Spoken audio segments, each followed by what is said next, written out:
This boy was caught stealing the Holy Grail. For his crime, a knight's blade fell, severing his head from his body. But the moment they turn their backs, life returns. He rises, picks up his own severed head, and unholy magic stitches it back into place. The truth is, this boy had just conquered a game in a single night, playing as a Cleric of Decay. His reward, being dragged into that very world. He arrived with only 2 possessions, the robes of the Order of Decay, and the hand of the Mother, squirming like a parasite on his chest. In this world, every race despises the Order, and this boy is now the Mother of Decay's one and only disciple. In the game's lore, the Order's members weren't truly immortal. They were merely humans twisted by alchemical drugs. As a result, the boy now wields superhuman strength, a stark contrast to his old self, who would faint at the mere sight of a few drops of blood. Now, no amount of gore can make him flinch. His only regret, the complete and total loss of his sense of taste. The hand of the Mother constantly whispers to him, identifying other killers and urging him to deliver them all unto her. With its fingers, the hand signals a number for every person he sees. The higher the number, the greater their holiness, a currency he can claim for the Mother's power when they die, allowing him to summon her monsters. After some time passed, he was finally on the verge of claiming his official priest identity. With this status, he went to a guild to find work. As he waited, the attendant at the counter announced she needed to conduct a verification. After she shuffled some documents, he remained perfectly still, waiting with inhuman patience. The young attendant finally presented him with a job, expressing how pleased she would be to work alongside him. She was impressed when Marac read and understood all the terms himself, as most clients needed her to read everything aloud. But for him, it was no challenge at all. He had already mastered the world's fundamentals. When he finished, only a single question lingered. Before they could even begin the mission, he was told he had to collect half the payment up front. While the young woman explained the reasoning, the main character was already having an internal dialogue with his goddess. He tuned out her voice and left, the hand on his chest trying to constrict him again. Amidst this silent struggle, a voice called out, "Father Marac!" startling him. The one who spoke was a young man with a chubby face, a pompadour hairstyle, and an overly friendly look. As the man, Pierre, chattered on, Marac barely listened, only registering his own name. He followed him blankly, hearing talk of monsters and specters. Suddenly, a second man appeared, calling for Pierre. This one had a deep scar across his face and a grim, hardened expression. Pierre quickly apologized to Marac, explaining that he had to go on ahead. Left behind, our main character fought against the hand's relentless urge to slaughter everyone nearby. He reminded his goddess that they needed coin to survive the winter. For a moment, the hand went quiet, and he could feel its stillness against his skin, placing a hand over his own chest where it dwelled. He pleaded with her not to be sad. But no matter what he said, her desire for death was absolute. Marac, however, shifted his focus, asking his goddess about her judgment of the others. They had their own unique way of communicating. She would use her fingers to show him their soul's value. He knew the path forward send every last soul to the Mother of Corruption, and in return, he would obtain divinity. The amount was based on the finger count she displayed for each life he reaped. He needed 10,000 divinity points to acquire a divine authority. Through the system, he could even draw power from sacred relics to strengthen it.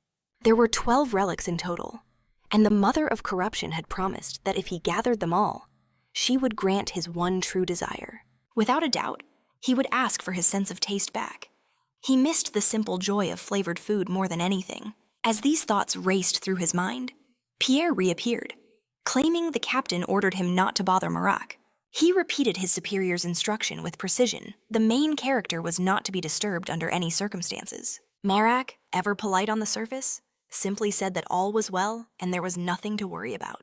But as he scanned his surroundings, he sensed that something was deeply wrong. In an instant, an ambush sprung, and arrows rained down from every direction. In a blur of motion, Marac pulled Pierre close. He then threw the youth aside, saving him from the deadly volley of arrows. But the projectiles kept coming, several finding their mark and piercing deep into Marac's body. Pierre watched in horror as the main character was brutally struck. The assailants fired another volley, making sure their targets were down. Having been hit repeatedly, Marac collapsed to the earth and lay completely motionless. He guessed they were common bandits. even as the hand on his chest pulsed with a furious desire to eliminate them. He understood. The mother wanted him to feign death to harvest all the divinity here. He sighed internally. This was always the most difficult part of the act. Rising from the ground, Marac told the goddess that she already knew what was in his heart. Then, he stood to his full height and his eyes fell upon a nearby sword. Sword in hand, he vowed to the goddess above, "I will never use your methods." The main character fell into a battle stance, his grip tightening on the blade. He then surged forward, ready to fight this war his own way. Meanwhile, the ambushers stared, unable to comprehend this man's audacity. Marac moved like a storm, cutting them down without a shred of hesitation. The remaining foes watched the first man fall, their eyes instantly filled with caution. Sensing his merciless intent, the scarred, blonde man grit his teeth. He roared for the others to back off, claiming Marac was his alone. He would join the fray after they were dealt with. Marac watched his determined enemy approach. In the next moment, the clash of their swords echoed with rising fury. The blonde man stared down the main character, a wide, predatory grin on his face. Marac met his gaze with cold iron, his resolve unyielding. Their battle raged, each exchange more vicious than the last. For a brief moment, they broke apart, measuring each other with deadly intent. Marac felt it then, the goddess's power beginning to assess his opponent. The blonde man, with a crazed look in his eyes, demanded to know who Marac was speaking to. Their swords screamed against each other once more. The towering blonde foe was certain he could easily crush Marac, but the fight remained dangerously, impossibly even. The goddess's evaluation completed, her voice echoing in Marac's mind. This man's power level was a mere 2.5. Marac couldn't understand. How could a common mercenary possess the strength of a forest guardian? A grim smile touched his lips. This fight was completely unbalanced. He settled back into his aggressive stance, ready for more. The enemy closed the distance in a flash. A devastating blow landed, shattering Marac's blade and sending it tumbling into the snow. The blonde opponent grinned, convinced victory was his. He had disarmed Marac. As our hero inspected the ruined sword, the foe sneered, saying this is why he preferred stainless steel. "There's nothing special about you," he declared. This would be his final job before leaving this territory for good. Marac let the broken hilt of his sword fall from his grasp. It landed softly in the snow. "Perhaps we try another way," he said, a cold smile on his face. "Ending this now seems for the best. However," Marac continued, "I want to make you an offer. Give up this path. Walk away now." With an eerily calm expression, Marac promised, "If you agree, I will go easy on you." The man facing him scoffed at the very idea, as if they would just turn around and leave on his command. Marac, still smiling, suddenly took an arrow straight to the head. The blonde man turned, seeing his allies, and noted they were right on schedule. As the main character collapsed face first into the snow, the enemy raised his sword, ordering his men to eliminate everyone. Just then, a voice echoed through the clearing, startling them all. "Are you sure you got everyone?" Slowly, Marac lifted his head from the snow and asked, "Why so surprised?" The blonde man watched in absolute horror as the man who took an arrow to the skull began to rise. Standing in the snow, Marac scoffed at the scene. "Looks like someone survived your little plan." He grabbed the arrow embedded in his forehead and snapped it with his bare hands. "I'm guessing this is the first time you've seen something like this." Before him, every single enemy was frozen in shock. The blonde man began to sweat, fear creeping into his eyes. Marac pressed his hands together. "I gave you a chance," he stated coldly, "and in return, you put an arrow in my head." Hearing this, the blonde adversary's eyes widened in terror. "Now," the man commanded, "shoot me again." Despite the ominous green aura flaring around Marac, the archers let their arrows fly. As the arrows rained down, the main character paid homage to the matriarch of corruption. Under the assault, he continued his prayer. His enemies could only stare in disbelief. How was he withstanding this? While he chanted, their commander screamed for them to escape, but an invisible force held them in place, rooting them to the spot. Marac knew. His prayers had been answered. This was the domain, the boundary between the mortal world and divine power. A sanctuary a priest of corruption must create to unleash his true strength. This same barrier prevented any enemy from fleeing or hiding from corruption's wrath.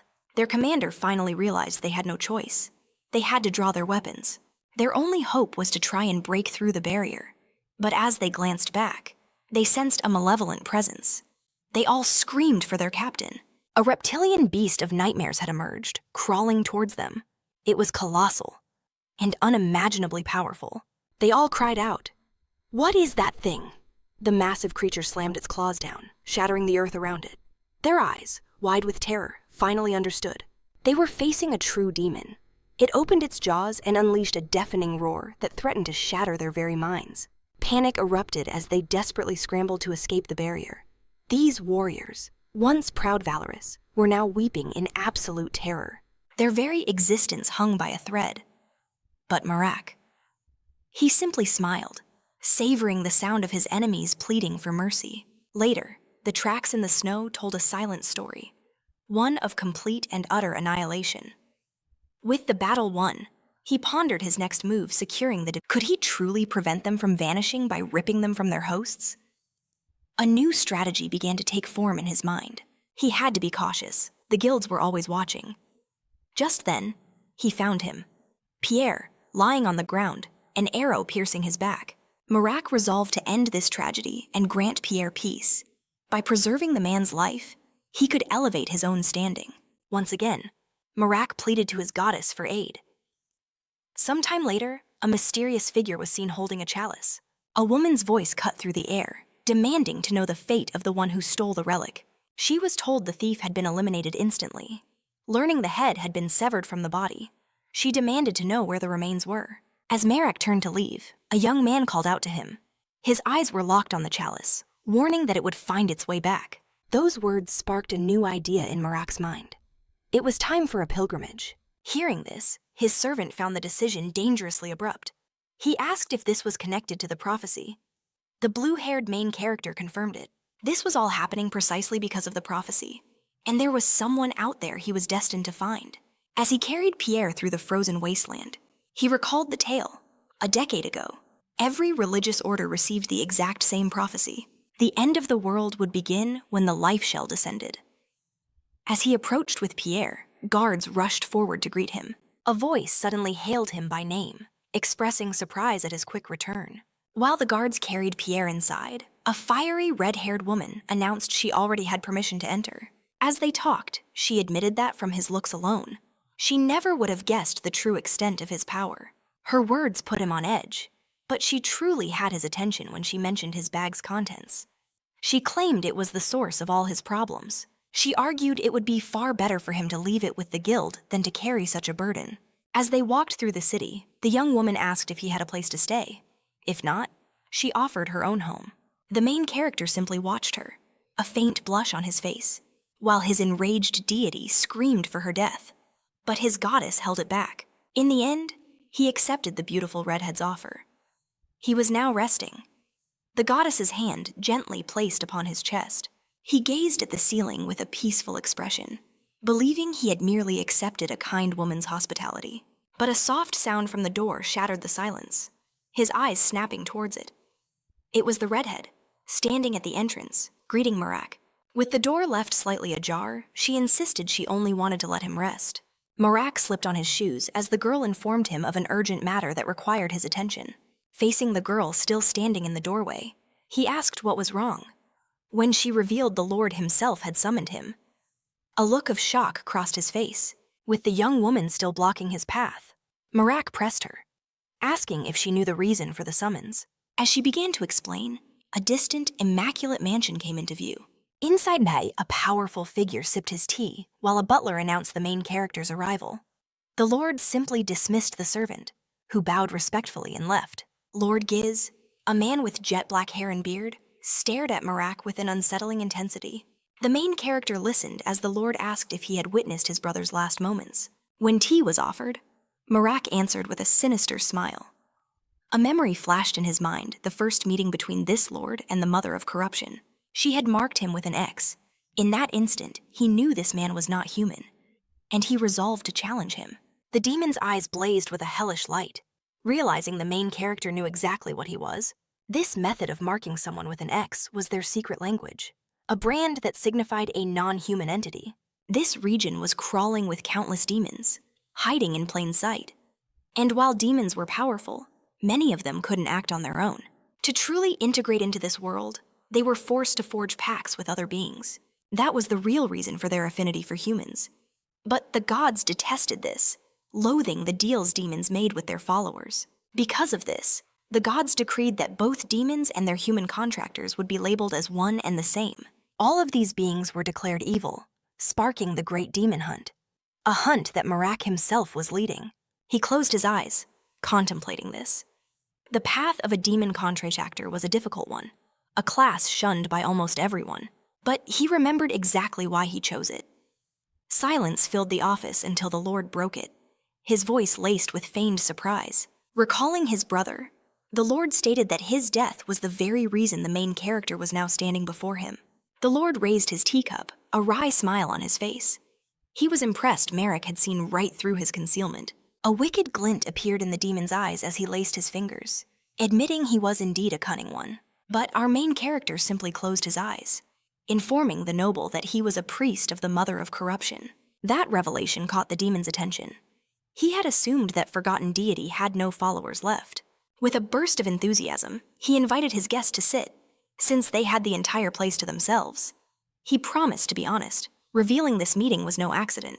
As the man spun his tale, Marac noted how utterly calm and composed he remained. The noble finally got to the point, asking about the mercenary captain. He wanted every single detail of how the man met his end. Marac listened in silence as the Lord promised a generous reward for the information. A faint smile touched the player's lips. Those were words he liked to hear. While the Lord spoke, Marac could only think what an unfortunate mess this was. Gald had lamented how little work there was this winter. The noble had tried to set up a shady deal. He never anticipated the young man would actually die in the process. Gazing out the window, the Lord sighed, confessing that from his perspective, life was incredibly difficult. When Marac finally left the noble's chamber, he carried a small, heavy pouch of gold coins. Marac understood the Lord's intentions. This wasn't a bribe. The gold was simply the price for the truth. As he walked away from the castle, our main character declared he was no greedy priest.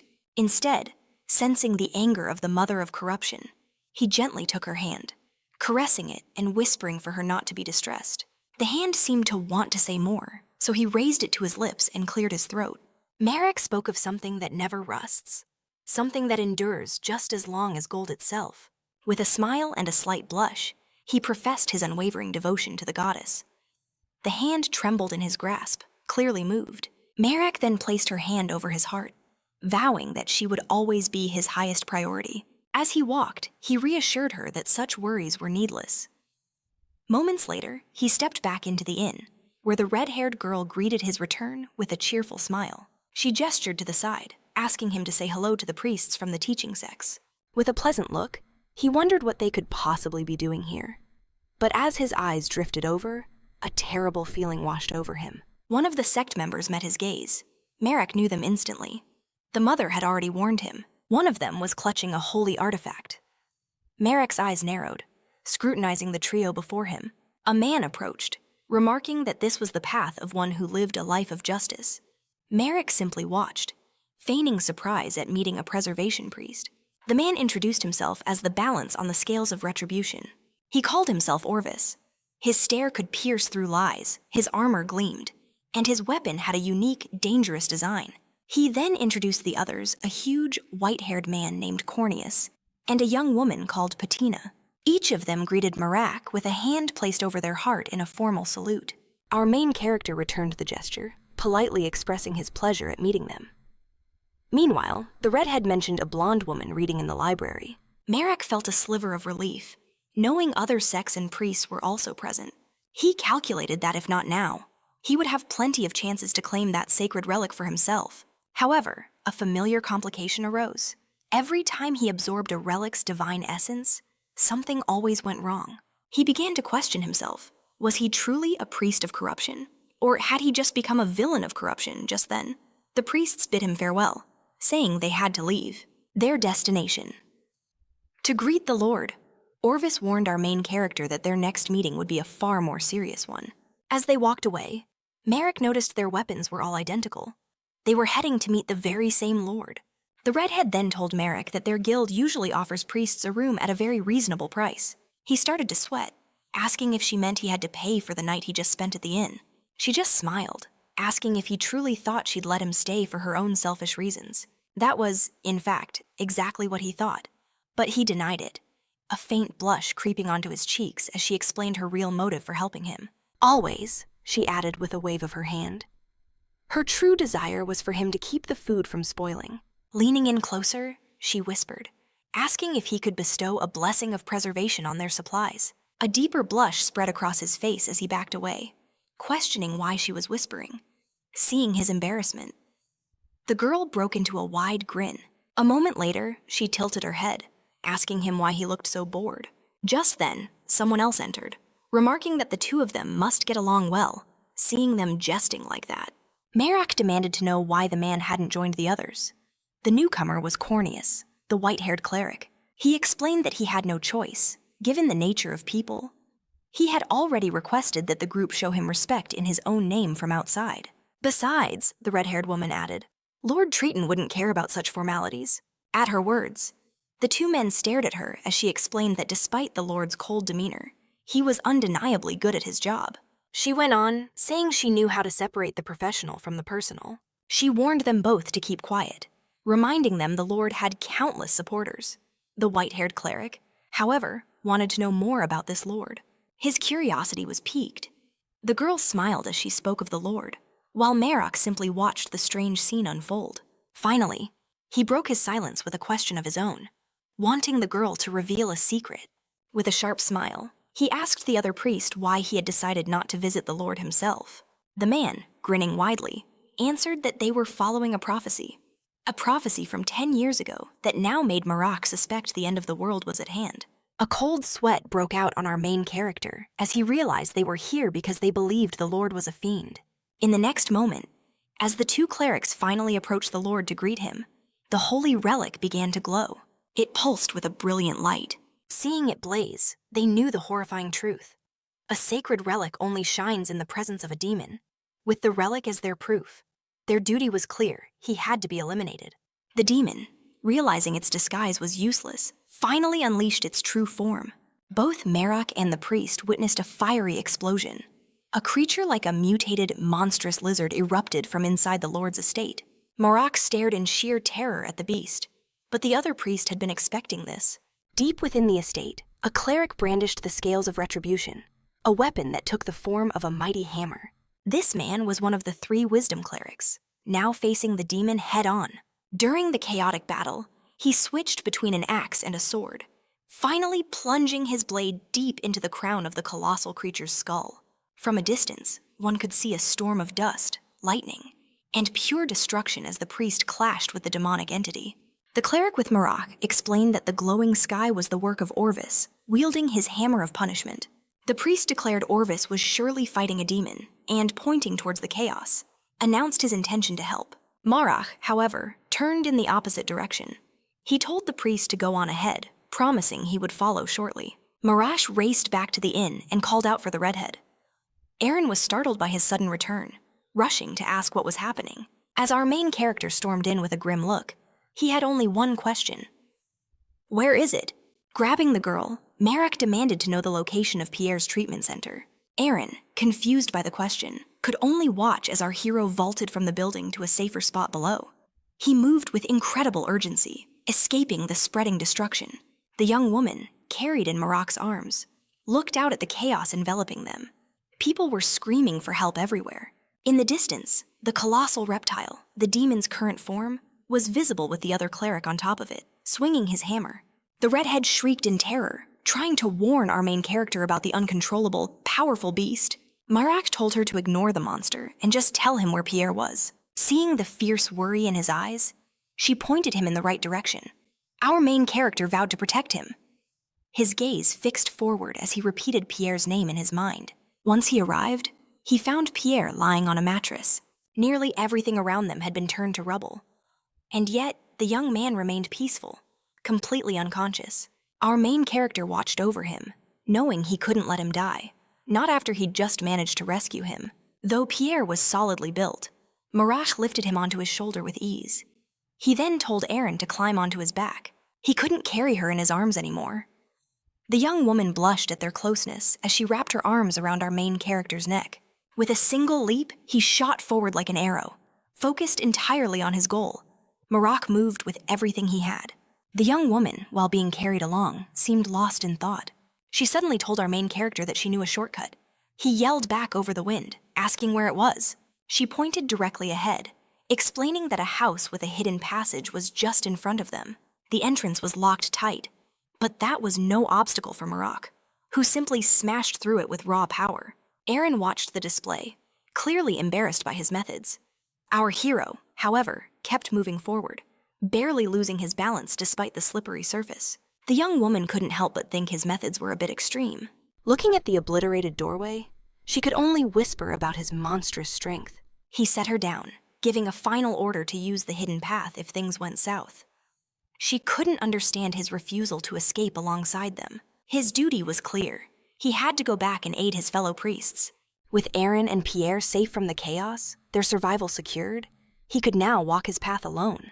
Aaron could only watch his figure fade into the distance, completely overwhelmed by his immense power. After a desperate sprint, Marac reached the scene, but a grim realization washed over him. He was too late. A gravely wounded priest lay collapsed on the ground. The horrific sight sent a chill down his spine.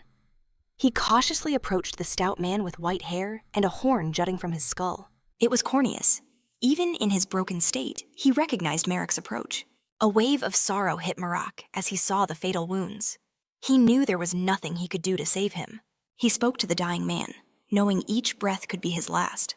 The man forced out the words. His comrade, Patina, was dead. Marac's eyes darted aside, seeing her body cruelly smashed against a wall. He desperately asked Corneus if there was any other way to vanquish the demon. The dying priest then revealed a final hope. He spoke of another artifact, the white sword. The priest Orvis had already plunged it deep into the demon's skull. He explained that Marac could end the beast by seizing that sword and driving it directly into its brain. With his last words spoken, the light faded from his eyes. His hand fell, lifeless, to the dust-covered ground. For a long moment, Marac stood silently over the fallen warrior. Then he called upon his deity, the mother of corruption, declaring his intent to claim something from the dead. As Orvis continued his fierce battle, using the hammer of retribution, Orvis tried to hammer the sword in even deeper, but his every strike only fueled the reptile's uncontrollable fury. The entity thrashed wildly, its tail and claws a storm of pure destruction. From the distance, our main character charged forward with everything he had. This was his only chance. He launched himself into the fray, sinking another blade near the monster's tail. Ahead, he could see the priest with the sword he needed. But just then, he noticed the reptile's bizarre behavior. An unsettling feeling gripped Marac, a premonition of what was to come. The beast planted its feet firmly into the ground. Its jaws opened impossibly wide, and in that instant, Marac recognized the terrifying technique, the death spin. The attack sent him flying, crashing brutally into the distance, his strength all but gone. Marac reported to the mother of corruption that he was still alive, lying on the ground with his legs completely shattered. He finally admitted she had been right all along. True understanding, he mused, is born from suffering. A faint smile crossed his lips. Through the searing pain, he knew he had accomplished his goal. His eyes shifted, and there it was, the relic, just within reach. A sigh of relief escaped him as he grasped it, holding the sacred object. He couldn't help but find this turn of events fascinating. He pressed the sword to his chest, informing the goddess of corruption that this sacred item was now hers. In exchange, he demanded a new power. At that moment, a strange hand emerged from his pocket. As he offered the relic, the main character requested that she unbind another seal. He knew the law of his power. Every sacred relic held enough divinity to bestow a new authority. This particular one pulsed with 11,123 units of divinity. A wicked smile grew on his face as a potent green energy enveloped him. The seal was ready to be broken. He asked his goddess directly what power he had acquired, but she simply leaped from his chest and began to run, her fingers digging into the very earth. As she ran, Marac admitted to himself that he enjoyed watching her grow and that her support, even from afar, was enough. Still, their situation was desperate. The time for pleasantries was over. His voice dropped to a lower register. "Mother of corruption," he commanded, and the goddess heeded his call. Floating before her, he made his offer another 10,000 units of divinity for a new authority. The transaction was complete. A dark satisfaction spread across his face as Marac savored the taste of this newfound power. Beneath his feet, a sinister magical circle began to form.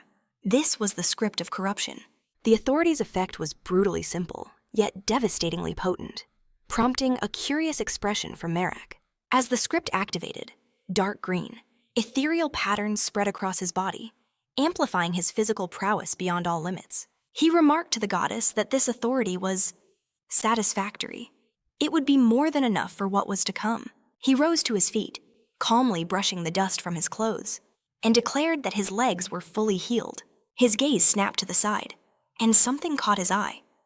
It was the lifeless body of the priest, Orvis, sprawled across the ground. Marac realized the reptile must have thrown him during the chaos. They probably fell at the exact same moment. With a somber tone, he wished for the priest to rest in peace. However, he would not let such power go to waste. Approaching the body, he performed the necessary motion, and a stream of green energy began to flow. All the while, the colossal reptile remained in a state of pure fury, its eyes glowing like embers of rage.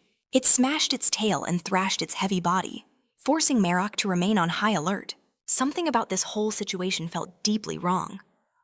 Marac watched the beast intently, trying to understand its rage. He knew the ones who brought the sacred leaf to the demon were the clerics from the knowledge sect.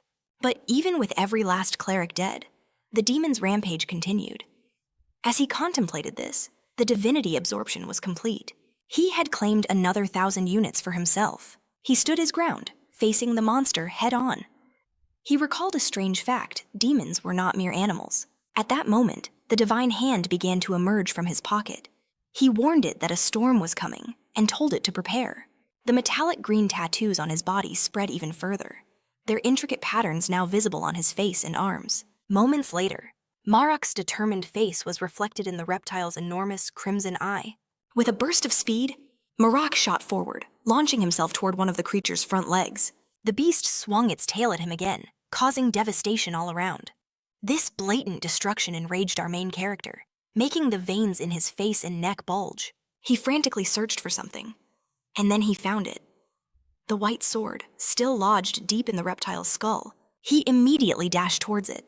Marac saw the reptile rear back once more, preparing for another devastating attack. He swore he would not let that strike land.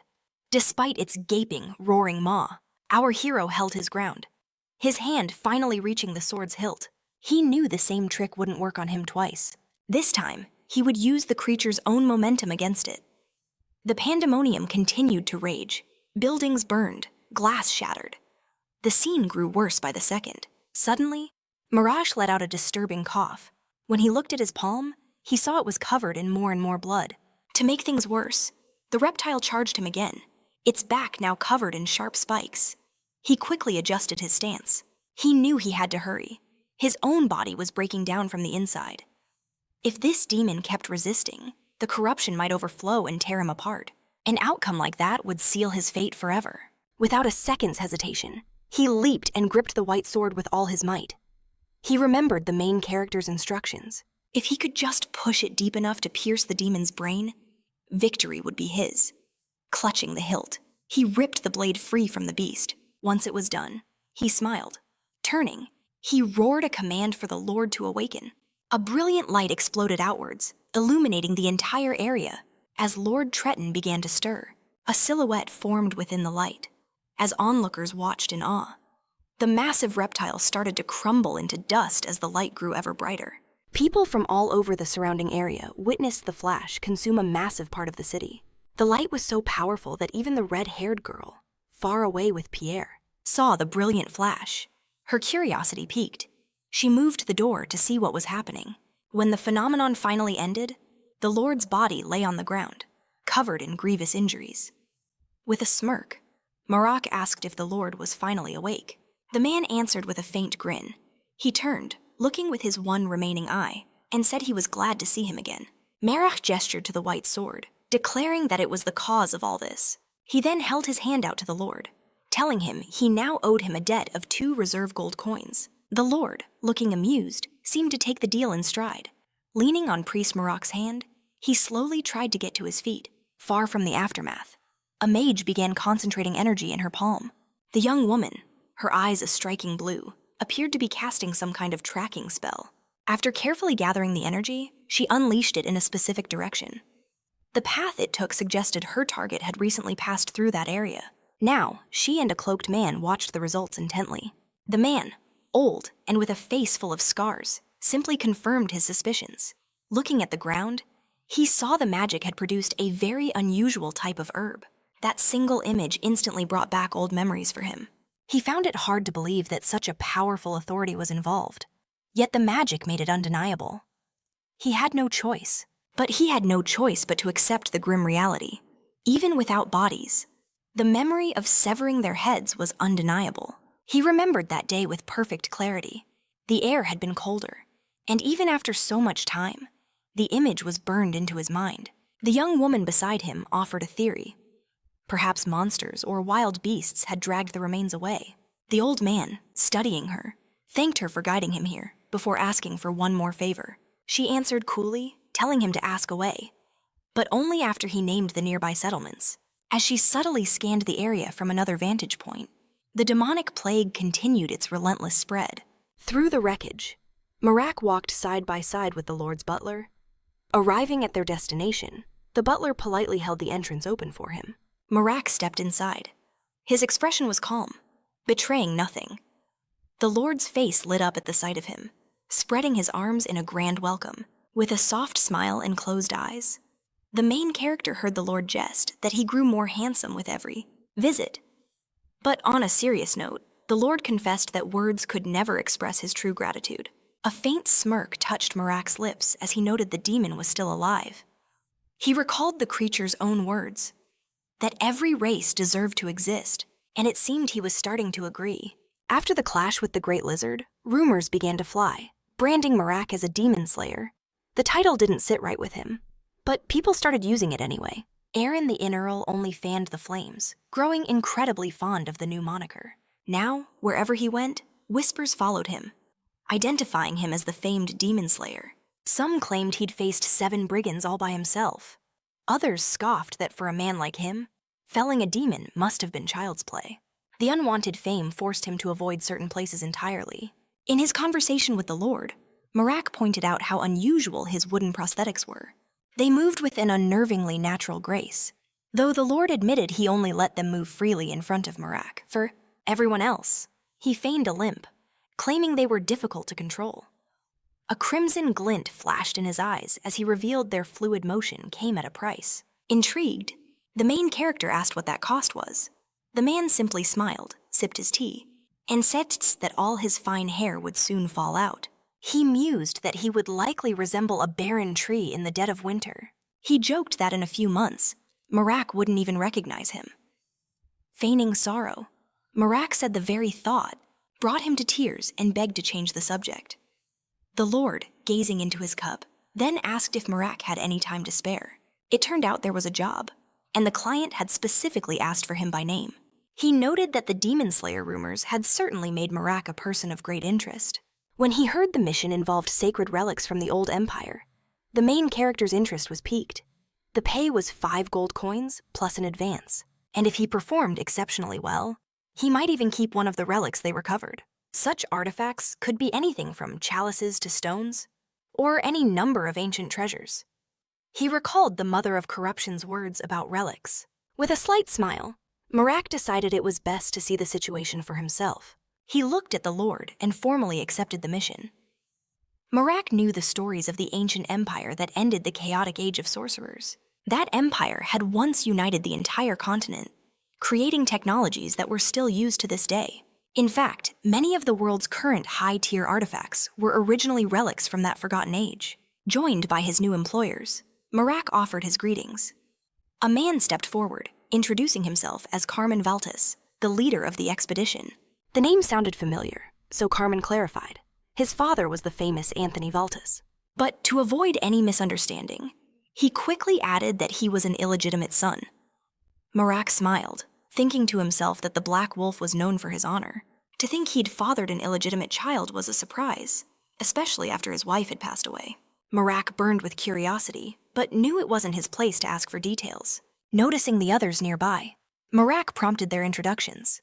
Carmen pointed to a hooded sorceress, naming her as Tunisia. He then gestured to a mountain of a man, introducing him as Sukis, of the unicorn tribe. The giant man, whose hands were immense, gave a polite nod, saying it was an honor to meet the demon slayer. The main character smiled warmly, asking them to just call him Marac.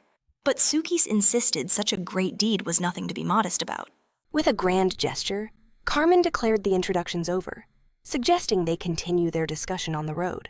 2 days later, they were gathered around a campfire. Carmen asked if Marac ever intended to get some rest. The main character simply replied that he'd had more than enough, trying to stir up a conversation. Could this person be his destined one? A faint blush appeared on Marac's cheeks as he replied. She's like fresh snow falling on a quiet field. When asked about his ideal type, Marac's mind drifted elsewhere, to the divine hand of the goddess of corruption. Closing his eyes, Marac spoke his true desire. He wanted someone who would always be by his side. His patron goddess, usually a loud presence in his mind, was unnervingly silent. Carmen remarked that such a person would need an incredibly large heart. At that, the goddess seemed to stir, apparently pleased with the conversation. With a wide smile, Carmen threw his arms open, declaring that a heart that massive would definitely have space for him. Grinning, he added that he had a preference for women with plenty of room around the heart. Marac chuckled that it was fine to dream, but he warned his friend not to say such things in front of actual women. Carmen insisted he only spoke so freely because of their deep friendship. A genuine smile finally touched Marac's lips. He felt the same way. Their talk continued deep into the night, as the goddess watched on, a hint of irritation in her. Marac recalled his goddess's endless warning, to choose his companions with the utmost care. And yet, looking at Carmen, he couldn't help but feel that he was a decent man. Trekking through the snow, the mage suddenly stopped in her tracks. "We have arrived," she announced. She pulled back her hood slightly, her gaze fixed. "My work begins now." Holding up the key, she declared her intention to unlock the ruins. Gaining entry to the ancient empire's ruins was no simple feat. First, one had to find the key and follow the coordinates carved upon it. Beyond that, they had to decipher the ancient script etched into its very being. For the final step, the key required a precise turn. This was a task for the mage alone. Sliding the key into the ancient mechanism, she began to rotate it. This was her purpose on this journey. Only mages could read the ancient tongue, proving her invaluable worth. But Marac knew better, a glint in his eyes betraying a secret. There was one exception to that rule. The players. They too possessed the ability to read the ancient language. And so, Marac simply kept his own power perfectly concealed. As the gateway shimmered to life, everyone readied themselves. The main character was certain his secret remained safe. The expedition leader, his hand already breaking the portal's veil, turned to usher the others inside. Stepping through, Marac scanned the ruin's interior. It was vast and remarkably well preserved, though vines snaked across its ancient stone. Cayman, the director of the expedition, was beside himself with excitement. He claimed that of all the ruins he'd ever explored, this one was absolutely flawless. Marac, wearing a mild expression, agreed that they would surely find countless artifacts. And with that thought, a subtle smirk played on his lips. Marac had only ever witnessed this place in pictures. To finally see it with his own eyes sent a current of excitement through his veins. Yet, not everyone shared this joy. The mage, true to form, continued to sulk with a dark expression. The light from their torches cut through the gloom, lighting the path forward. The unicorn-horned man, like the others, was practically vibrating with enthusiasm. After a short trek, they stood before a set of massive doors, covered in intricate and powerful magic seals. This magic would only yield to one thing: the blood of the imperial family. Only then would the doors open safely. Marac looked to the mage, who confirmed his thoughts. "It requires imperial blood." Her face turned grim. "Since none of us are from the Empire, brace yourselves for a brutal fight the moment this seal breaks." And just as she predicted, the doors swung open, unleashing a tide of hideous monsters from the darkness within. The creatures surged towards the party, their only intent being utter destruction. The stoic warrior hefted his massive axe, charging forward to carve a path. At the same time, the mage began weaving spells for defense. With one of her incantations, the very ground began to crack and rupture, as blinding light erupted from the fissures. Instantly, countless monsters began to collapse and disintegrate. Powerful explosions tore from the cracks, illuminating the entire chamber. The chain reaction of blasts detonated the area, wiping out scores of monsters in a flash. Marac watched their bodies fly through the air. He gripped his sword, his body coiled and ready to strike any beast that got too close. Wielding a blade of impossible sharpness and brimming with incredible power, our main character finally entered the battle. As a master swordsman, Marac left only obliterated monsters in his wake. But a different problem weighed heavily on his mind. His goddess had warned him about the corruption here. A sword slashed towards him, but he had more than enough time to parry. Spinning around, his eyes locked onto his attacker, a monster with a wicked sword growing directly out of its palm. Marac stared down the beast. He hadn't anticipated another one, but it made no difference. Annihilation was the only answer. With that, he readied his stance. But then, a silver streak tore through the air. Marac barely blinked as an arrow whistled past his head, embedding itself deep within the monster's skull. He didn't even flinch, not at the arrow that nearly killed him, nor at the sound of the beast crashing to the floor. His gaze simply shifted, locking onto the expedition's leader, the one who fired the shot. While watching, Marac gave a silent nod of thanks for the swift save. Nearby, he could hear the unicorn man seething at the mage for constantly luring enemies their way. The mage simply scoffed. "It's the fastest way to clear them all out," she declared. She added, "You shouldn't be complaining. We took care of every last one of them, didn't we?" But the young man was far from satisfied. The once gentle unicorn man ground his teeth, revealing dangerously sharp fangs. Fuming, he slumped to the ground with his back to them, veins pulsing on his face as he bowed his head in rage. Meanwhile, the group's leader gave Marac a nod of approval.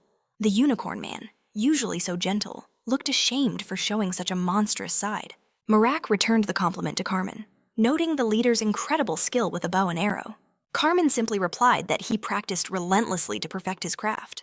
But not everyone was in the mood for pleasantries. The mage impatiently asked if they were ready to move on. She claimed she was prepared to continue, but the leader and Marac just stared at her coldly. Staff in hand, she stood her ground, asserting she had plenty of mana left. The young unicorn man bristled, clearly disgusted by the sound of her voice. His anger boiled over as he snarled, "You impatient magic mutterer." Hearing this, she shot back with a mocking tone. "Oh, of course, everyone needs more rest. I'm sure that was on everyone's mind."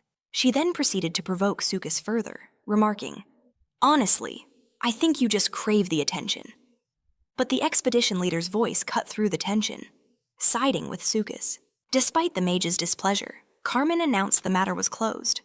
"We rest now. I don't want to hear another word." A faint smirk played on Marac's lips. In his experience, all mages were conceited. In this world, becoming a mage wasn't an achievement. It was a gift given at birth to those with the innate capability. Those born with mana would awaken it at a certain age, and with that awakening, they gained access to their magic. The moment it happened, knowledge of an ancient language flooded their minds, granting them power for free. They learned the ancient tongue, received a magic staff, and could draw upon the mana in their veins, allowing them to bend the very laws of reality. Marac watched the mage, recognizing that as a born mage, this inherited knowledge gave her every possible advantage. It was why most of them rejected any other way of learning. And just like the mages of the past, they grew dull, stubborn, and irritable. Watching her clash with Sukas, Marac was certain pride was the curse of all mages. Music, candidly, though he found her almost polite compared to other mages he had known. Even with her foul temper, she spoke little, and her insults lacked any real venom. After their brief rest, the expedition leader declared it was time to move. Their next objective explored the adjacent sector. Everyone rose to their feet, poised for action. Just then, a deafening roar ripped through the chamber, shaking the very stones around them. The sound emanated from a passageway up ahead. A cloud of dust and a violent gust of wind slammed into the four of them. In that same instant, the expedition leader's eyes widened. The doors they came through had just been sealed shut. As he shouted a warning, the other three looked where he pointed. At the same time, an enormous creature descended from the ceiling above. The massive beast had a body of shimmering silver, bearing a glowing orb on its head that cast an eerie blue radiance. That cranial orb had to be the vital core sustaining its entire form.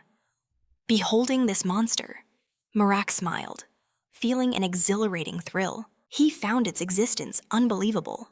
He had presumed all the monsters within this ruin were pathetically weak. However, encountering this silver monstrosity, he knew he was finally facing a genuine threat.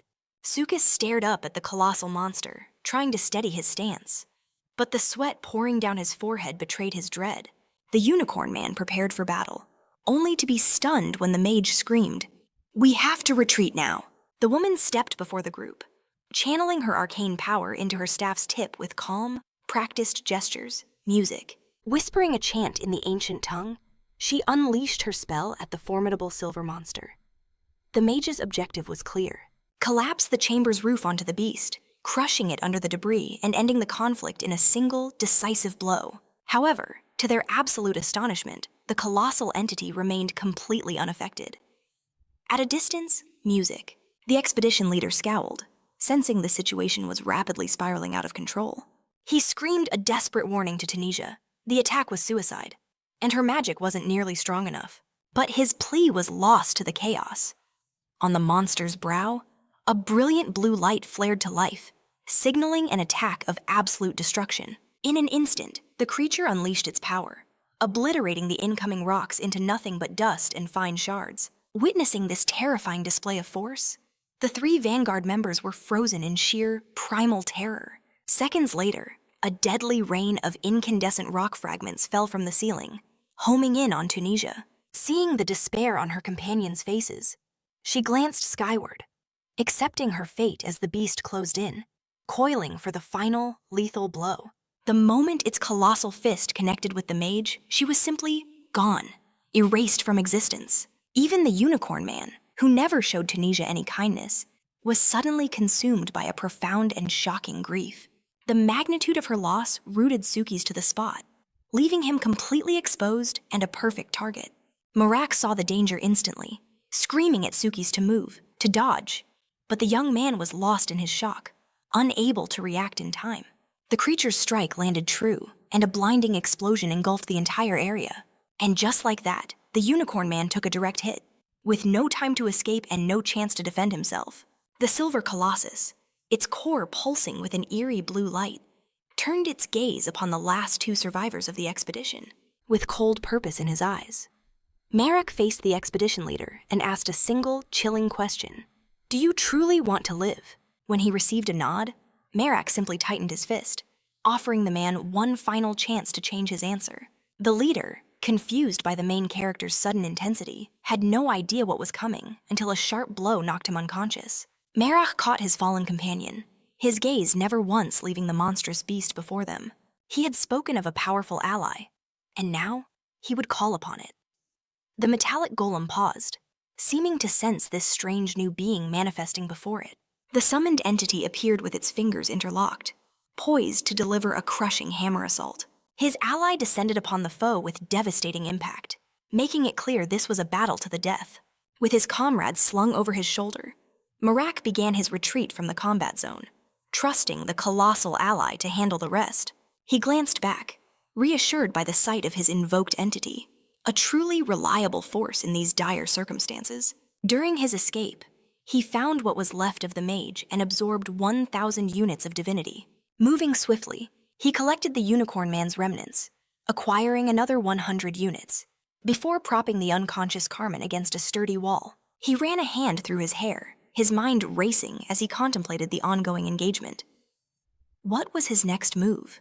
He knew his summoned creature was powerful, but it would take some time before it could completely overwhelm this adversary. Just then, the hand of the goddess of corruption began to move frantically within his pocket. With a grim expression, Marac realized events were unfolding exactly as he had foreseen. His vibrant green tattoos flared to life. The time for hesitation was over. He rushed back towards the fight, ready to provide assistance. Marac's gaze was locked on a single target, the blue core glowing within the metallic creature's head. That jewel, his primary objective, shimmered with an unholy intensity. He knew it was the sole unique element of that metallic body, He concluded that its destruction was the only way to neutralize this overwhelming threat. He then vaulted onto his allied beast's back, launching himself high into the air, hurtling directly towards the glowing core. As he closed in, he saw the jewel track his movements precisely. Without delay, he struck with all his might, splintering the core into countless fragments. His eyes still blazed with green light as he descended to the combat-ravaged ground below. With its core obliterated, the metallic monster stood inert for a brief moment before crashing lifelessly to the floor.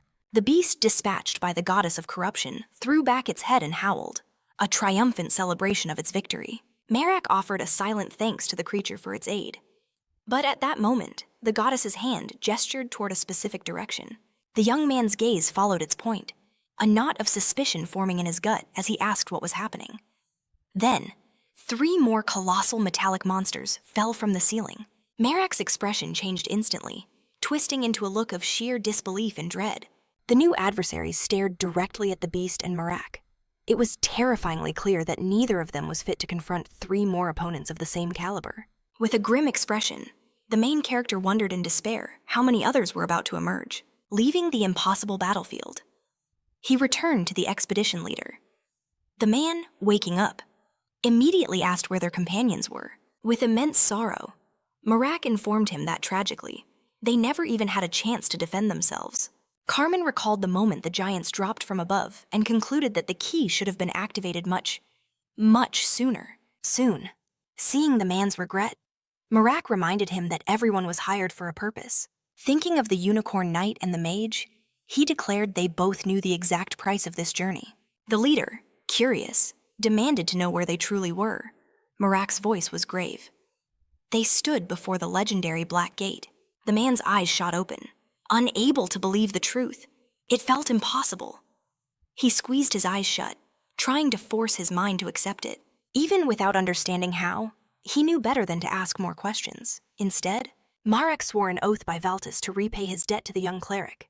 With his usual unreadable expression, the holy man replied that he looked forward to it. Now, in the hallway, Marac suggested that if his companion felt better, they should move on. The creatures had not all been slain. Marac remembered it clearly. After taking down one giant with the corruption beast's help, more enemies rained down from the ceiling, forcing his retreat.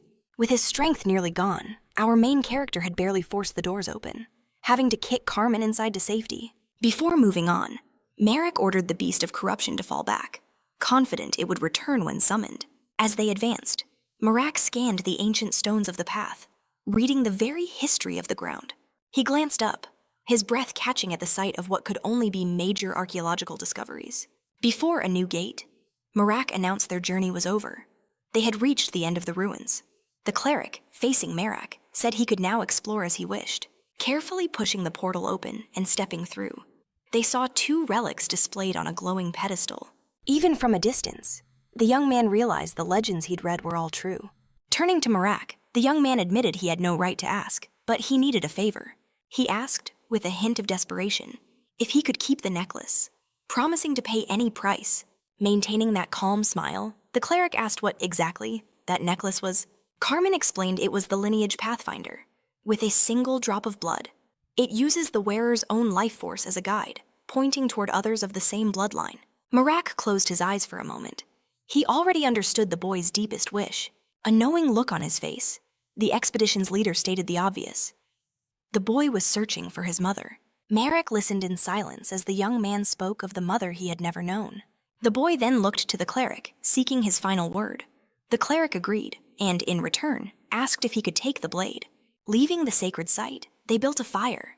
They sat far from the massive metal blocks, the memory of their near demise still fresh.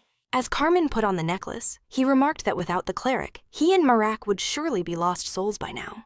While Carmen watched Marac subtly, the cleric seemed lost in his own deep thoughts. Clutching the necklace, Carmen asked the main character if he would consecrate the artifact. Marac, with a gentle smile, agreed to bless it. With a light touch to the boy's finger, he drew a small cut. The boy closed his eyes, and a moment later, a single drop of blood welled up.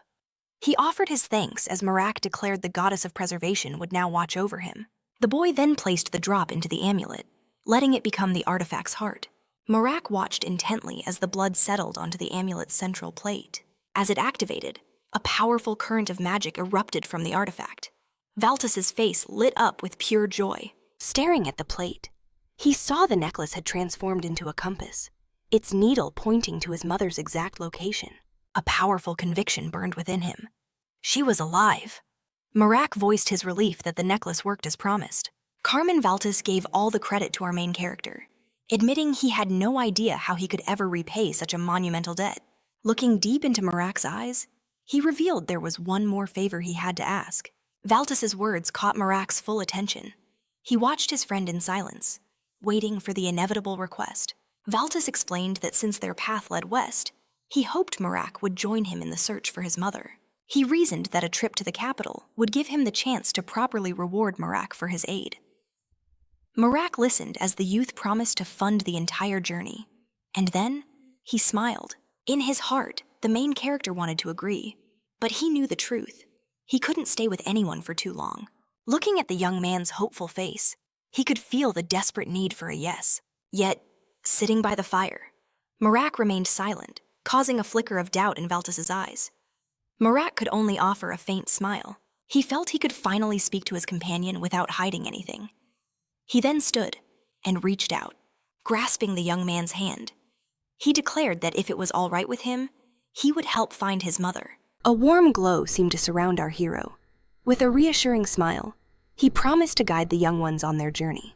But back at the inn, a storm was brewing. The redhead found Marac's sudden departure utterly absurd.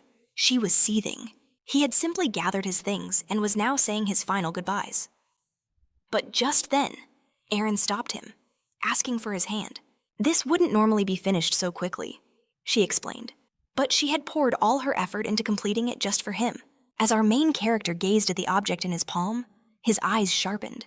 It was a gleaming, silver mercenary insignia. She waited for him to say something important, hoping he would understand the hidden meaning of her gift. But he failed to grasp it, offering only a simple thanks, which ignited her irritation. The only right answer would have been a promise that they would work together again soon, so she said the words herself, finishing with a playful pout. It was then that Marac finally understood. He closed his eyes and bowed his head slightly, a man unaccustomed to ever looking back. His entire existence was a journey forward. He never retraced his steps, believing it would only shackle his freedom. Erin warned him that living like that would prevent him from ever finding a soulmate. And that, she declared, gave her the right to speak her mind. Marac simply watched her, trying to decipher her true intentions. "We will meet again very soon," she stated. The words genuinely bewildered Marac. So Erin repeated her promise of their imminent reunion. Before Marac could even speak, she pressed her fingers to his lips, telling him he didn't need to know how it would happen. As a final gesture, she touched a finger to her own lips, declaring it her last act before enacting his punishment. At the same time, Overdose was visiting the Lord and stared in surprise at his perfectly gleaming hairless head. The Lord simply smiled, explaining he had merely achieved humanity's true form. He then swiftly changed the subject, asking if Marac planned to journey to the capital. He then held out a sealed letter of recommendation. With a mysterious smile, he confessed he had no payment to offer at the moment, but suggested the letter could connect him to a trusted friend in the capital. He offered a warning. However, this friend was a difficult man and should only be approached as a final resort. Marac expressed his sincere gratitude for the incredible offer. The Lord, in turn, conveyed his own happiness, calling it a true sign of camaraderie. He wished our hero a splendid existence, knowing all too well that life is fleeting. In another part of the world, countless tracks scarred the fresh snow. Two companions traveled onward, leaving the town of Geese far behind them. Valtus smiled, observing they had about a half-day's journey left until they reached the next town. Marac appeared cheerful, yet he knew the mother of corruption still harbored a deep dislike for Carmen Valtus. The only reason she allowed them to travel together was his new status as an ally within the 3.5 fingers. This new alliance held the potential to grant them 10,000 divinity points, an almost unimaginable amount of authority. Even so, Marac chose to keep him by his side. Our main character walked on, watching his joyful friend ahead, admiring his vibrant personality. But as he was lost in thought, a sinister energy pulsed through the atmosphere. In a flash, Marac unsheathed his sword. It was a unique blade, lined with multiple vicious serrations. He immediately shouted a warning to his companion, seeing Marac armed and ready. Valtis offered a nervous smile, especially after hearing his partner's next words. With a grim expression, Marac declared, "It's close." He could feel something hunting them, closing the distance with terrifying speed. Hearing this, Karmam spun around just as an attack shot towards them. Marac moved like a blur, dodging the blow. As it crashed into the snow, they were stunned by the sight of a colossal spider that blotted out the sky. The titanic beast was caught in the high branches of a tree, looming directly over their position. Karmam cautiously asked what kind of creature it was, and Marac identified it as a snow spider. The monster was now fully visible, coiling for another assault. Seeing this, Marac instantly prepared himself, drawing his bow and nocking an arrow. Karmam glanced up and saw Marac was already a blur of motion, his sword flashing as he engaged the enemy head-on. In an instant, the first spider fell, but from the shadows, more emerged. Marac didn't hesitate to charge in again. With a fierce grin, Marac shouted to Karam that the next time he used this sword, he would need to find a place to clean it first. He punctuated his words by lifting the gore-caked blade once more. With his very next strike, Marac cleaved through another attacking spider, drenching his weapon in even more filth. It wasn't just his weapon. His entire body was now covered in the creature's remains.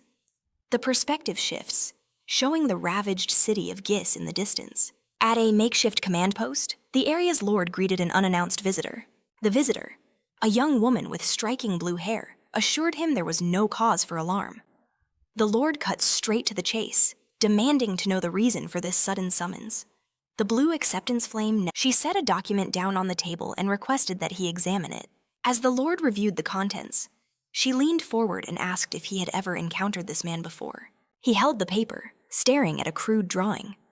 But the face was instantly recognizable, hiding the flicker of recognition in his eyes. He questioned their purpose. As morning light streamed in, the woman replied coldly that it was a personal matter. She had heard the lord's dismissive comment, that no one could possibly identify a person from such a pathetic sketch. The lord then waved her away, declaring he had no time to waste on such nonsense while his domain was in chaos. The young woman seemed to understand. She simply rose and walked away, the lord watching her go with a detached gaze. Once she vanished, he stroked his beard, his thoughts turning to Marac. Elsewhere, Valtis was examining the spiders, a strange sight that Marac simply observed. With that trademark smile playing on his lips, Marac asked the boy just what he was doing. The young man explained he was looking for the snow spider's venom sac, a detail that immediately sparked Marac's own curiosity. Holding up the venom pouch, the boy boasted that it fetched a very high price. Still smiling, Marac asked how he knew so much. Harmon explained to Marac that his experience came from countless monster hunts, the best teacher there is. As he expertly harvested the parts, Harmon added that knowledge from the field was far more valuable than any book.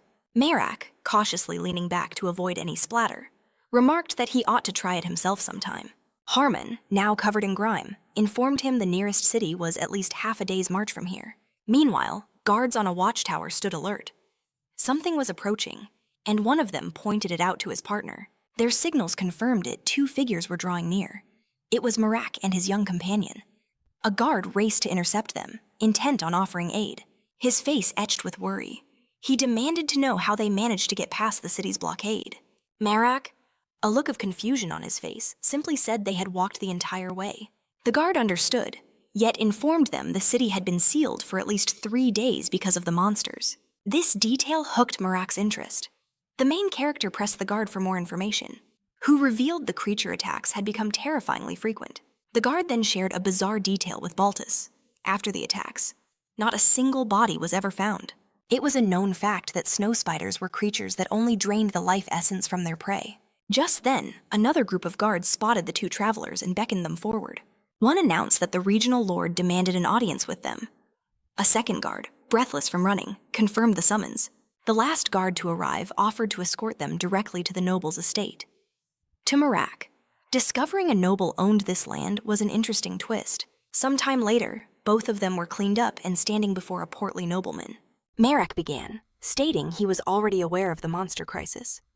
The lord confirmed that this was precisely why he had summoned them. He claimed a devotee of a malevolent spirit was behind it all. But Marac found it hard to believe one fanatic could warrant sealing an entire city. The Lord then clarified a chilling detail according to the clergy.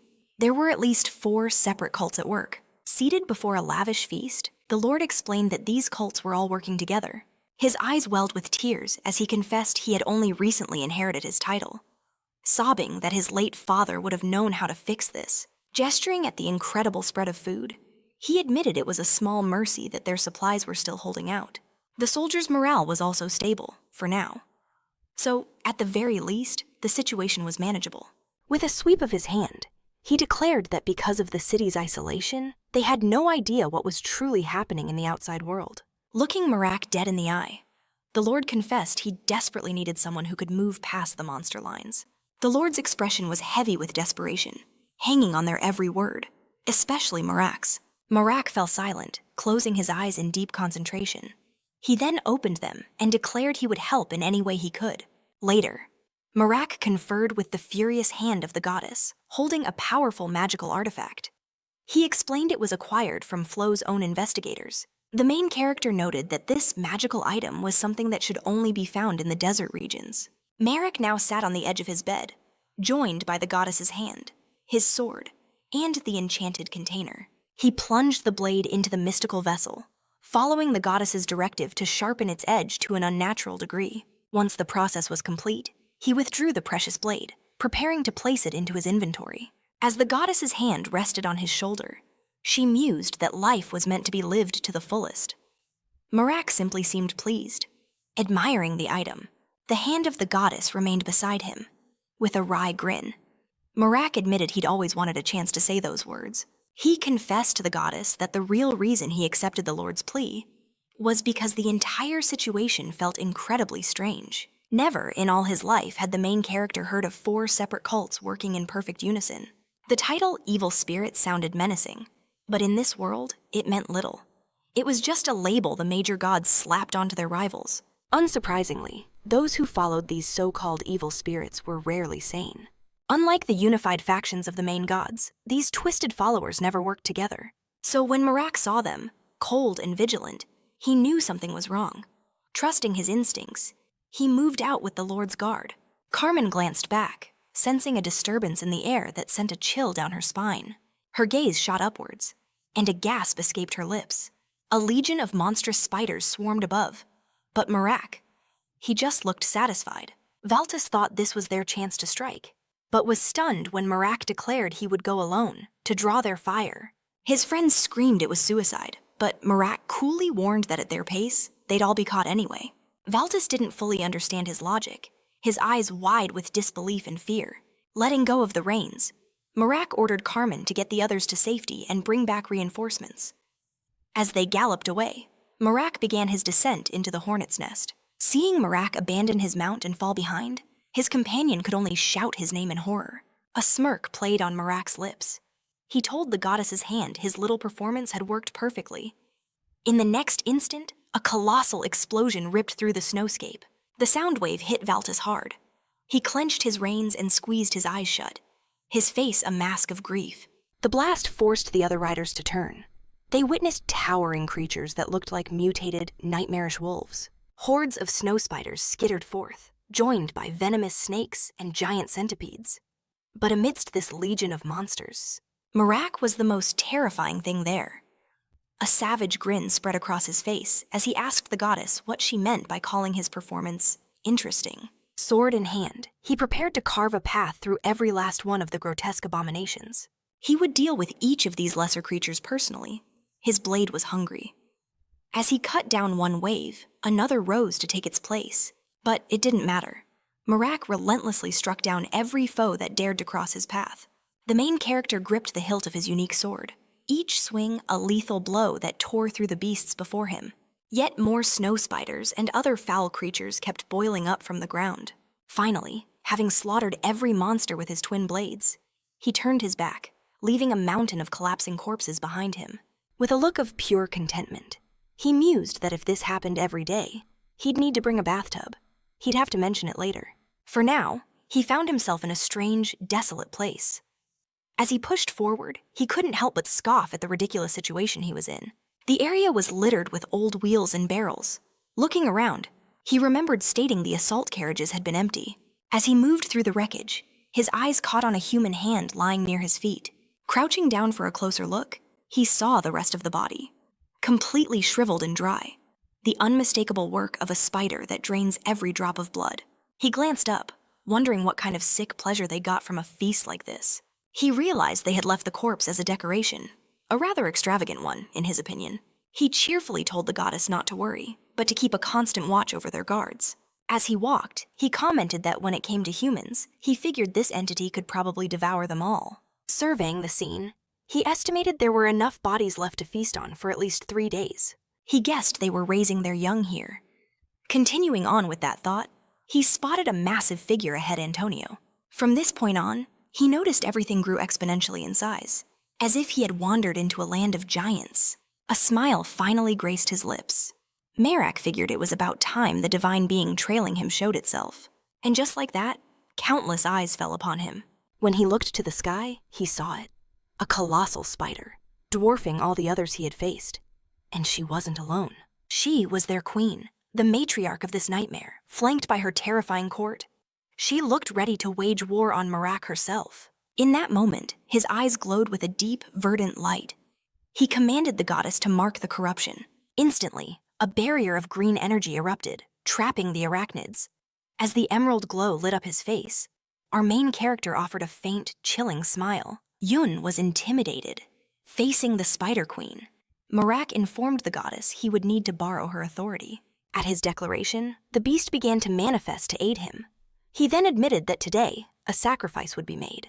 The fierce white beast, which always answered his call, materialized in a flash of brilliant light. Marac promised the mighty creature a feast the head of the man-eating Spider Queen.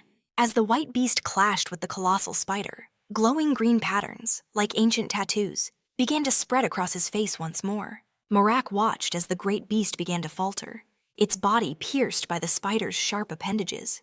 The monstrous arachnid let out a venomous hiss, baring its deadly fangs at its prey. The beast shrieked in agony as countless legs tore into her, and Marac saw the spider was now twice her size, its rage palpable as it snarled, gnashed its teeth, and even drooled with fury. A cunning glint appeared in Marac's eyes as he plotted how to best aid the giant. Without hesitation, he unleashed a flurry of strikes with his signature blades, severing the appendages and halting their brutal assault. His goal was simple: free the giant, so she could become a much more useful ally. The main character could feel a core of immense energy pulsing within the spider. He continued his precise cuts, careful not to damage any of the arachnid's valuable components, his eyes glowing an intense green. Marnie knew a weak point had to exist. Looking up from beneath the creature, he finally saw it a discernible flaw. He chose to strike near it, a powerful blow that nearly split the spider in two. Even as its dark ichor splattered his face, a grim satisfaction took hold. He had the upper hand now. He prepared his stance for the next assault, sensing the divine presence scattered throughout the creature's body. Marac leaped at the spider once more, aiming only to sever its legs and preserve the divinity within. As the monster continued to thrash, Marac commanded it to advance. Gripping his sword tight, he yelled that he was there to help, demanding the great beast pin the spider down. In response, the white beast let out a thunderous roar, its jaws gaping wide. It slammed down on the spider's legs, immobilizing it just as Marac had ordered. The arachnid was stunned by their sudden, coordinated attack, while the massive beast held the creature fast. Marac moved into the perfect position to strike the vital point. Marac concluded that no matter its strange variations, it was still an arachnid, which meant he only needed to sever its thorax. The main character attacked the vulnerable spot, cleaving through the thinnest part of its exoskeleton, leaving the rest of the body intact. As he performed the cut, his eyes blazed with a deep green light, radiating a profound malevolence. With one mighty blow, he got the reaction he wanted. The spider stared at him, bewildered, as its body was torn apart. Still, Marac had to deliver several more blows, as the section proved incredibly dense and resistant to his blade. While the beast maintained its death grip, he hammered away at the exact same point. Finally, the anticipated result arrived. That piece shattered. Marac had now perfectly bisected the arachnid. The main character shielded his eyes from the blinding flash of light as the two segments separated. The white beast, a creature summoned by the mother of corruption, roared fiercely, baring its fangs to their full extent. Meanwhile, Marac, having struck the precise location, landed gracefully on the ground. He was a bit surprised to find himself directly underneath the massive beast, which roared again, seemingly holding a grudge. Marac knew he had disappointed the beast earlier, so he offered a quick apology for his prior retreat. But the wild beast just roared, its maw wide and limbs raised. With a sidelong glance, Marac judged that the beast was far from calm. She was still enraged. Equally furious was the divinity that had been forced out of the spider's body. She emerged from the ruined arachnid's mouth, only to see Marac's legs standing before her, satisfied. Marac pointed to himself with a smirk, declaring he was well aware he was a peculiar individual. The entity was truly bizarre, with piercing red eyes and strange, dark markings where her eyebrows should have been. She was spat out from the spider's mouth, visibly seething that her grand schemes had been thwarted. She glared at Marac, who simply smiled and asked her why she was surrounding the city. The feral woman questioned why she would ever willingly give him that information. As the remains of the spider littered the ground, Marac idly tapped his sword. From his superior position, he told her that explaining herself would be the wise choice. Her continued silence pushed him to thrust the blade straight into her arm. The divine entity drooled, but kept smiling, taunting that pain would not make her speak. She swore that even in death, she would never reveal a secret she didn't want to. Marac smiled, saying he had already figured as much. The panic in the deity's eyes revealed the inevitable outcome. Having no other choice, Marac severed the deity's head. After the strike, his sword shone amidst the wreckage. Killing that deity had yielded him an additional 1,000 points for his compensation. He wondered how many more of these beings he needed to defeat before the spirit worshippers would finally talk. A smirk formed on his face as he concluded his immediate task was complete. With a devilish grin fueled by green energy, he affirmed that he would cut down as many as it took. Once Marac had dealt with the deity, he turned back, and as he observed the inferno below, his demeanor grew stern. He couldn't fathom how they found the city, let alone set it ablaze so quickly. Inside the gates, the Lord wept on the ground. Onlookers mocked his massive frame, sneering that he looked more like a pig than a ruler. The talk turned to reincarnation, as the blonde man asked about the unstable dark-haired woman. But another blonde insisted their preparations were still incomplete. She sensed they'd lost operatives, noticing how one man stared at the young woman as she spoke. Raising her hand, she denied everything with pure fury, claiming her actions were never meant to cause this. She pointed fingers at two burly monks and a man from the teaching sect, who had been hounding her relentlessly. Nearby, those very three now plotted their next move over the flames and the Lord's cooling corpse. They spoke of the archer who had escaped, noting how Carmen had fled in a hurry on horseback. The curly-haired woman with the eye patch saw the Spider Clan member vanish, but had no idea she had already been destroyed. The fair-haired man thought this was all going too far. This infighting was useless when their true target, Carmen, was getting away. Letting that young man escape was a risk they couldn't afford. Not after spending years crafting the perfect strategy. The dark-haired woman erupted in pure rage, veins bulging as she screamed. Seeing her meltdown, the other woman noticed the blonde man wasn't paying her the attention she deserved. She could feel the connection between him and the other dark-haired woman growing stronger by the second. Deciding she'd had enough, she declared she was going to check on the situation outside. Watching Parma's outburst, the fair-haired man told her to get a grip. He declared that Isla, the spider woman, would take the fall for this whole mess. A smirk spread across Parma's face. If that was the plan, she smugly announced she would keep her mouth shut for now. But her eyes widened in horror at the sight unfolding right before her. The fair-haired woman's head suddenly tumbled from her shoulders. It was Marac. He appeared from the shadows, his bizarre sword already swinging, already reaping lives. The man's face twisted in fear as he saw the sword's wicked, double-serrated edges. A moment later, Marac cleaved the blue-eyed blonde man in two, a clean, vertical split. At the same time, Parma, the violet-eyed girl, clutched her jaw in abject terror. Marac's face was a horrifying, decaying mask. He paused, thinking that killing the third member without a word might be a little unfair. So his rotting features pulled back into a wide grin, as he noted their power to command divine beings. The woman, paralyzed with fear, her eyes wide with terror for her life, immediately offered to tell him everything. Her desperation even surprised Marac. He didn't even have to threaten her. She spilled every secret voluntarily. When she finished, her eyes remained wide, sweat beading on her forehead, convinced he would kill her anyway. Marac, now calm with a faint smile and a green aura, simply stared her down, stating that she served a being of pure evil. Then he smiled again, asking why they had surrounded the city in the first place. Hearing the full story, he found it far more interesting than he'd imagined. She pointed towards a colossal head, a moving sphere of flesh. She explained that it was the reason this all took so long, gesturing to the sky. The entire operation was supposed to be flawless. They'd spent 3 years in preparation. The being seemed to come alive, burrowing itself deep into the earth. The story was simple. The woman admitted they needed to sacrifice every single soul in the city. She confessed that they knew it would take 5 years, but a night's sudden disappearance forced them to accelerate the plan. Hearing this, Marac grabbed a saw, ready to cut. Parma flinched, but he walked right past her, announcing his intent to destroy the monster that fed on human flesh and blood. The woman begged him to stop as he plunged his unique sword into the fleshy mass. She warned him not to do it, screaming that the ritual was not yet complete. But Marac ignored her pleas. In a final, desperate shriek, she screamed that they were all going to die. Despite her warning, the main character calmly took a piercing blow from the creature emerging from the mass. The unstable being had awakened.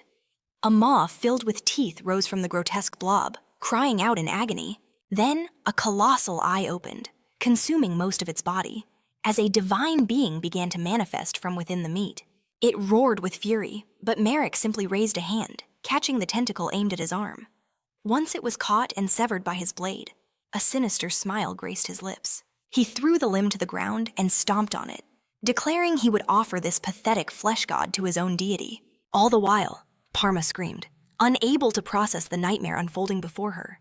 "Can't you see what will happen?" she pleaded. "If you keep provoking that thing." But with an eye roll, she admitted this was the main character's doing. After he eliminated the entity, Parma's power surged by another 1,000 divinity points. Her total divinity now stood at a staggering 8,592. Just like with the cultists, he had drawn out the Lord's divine essence.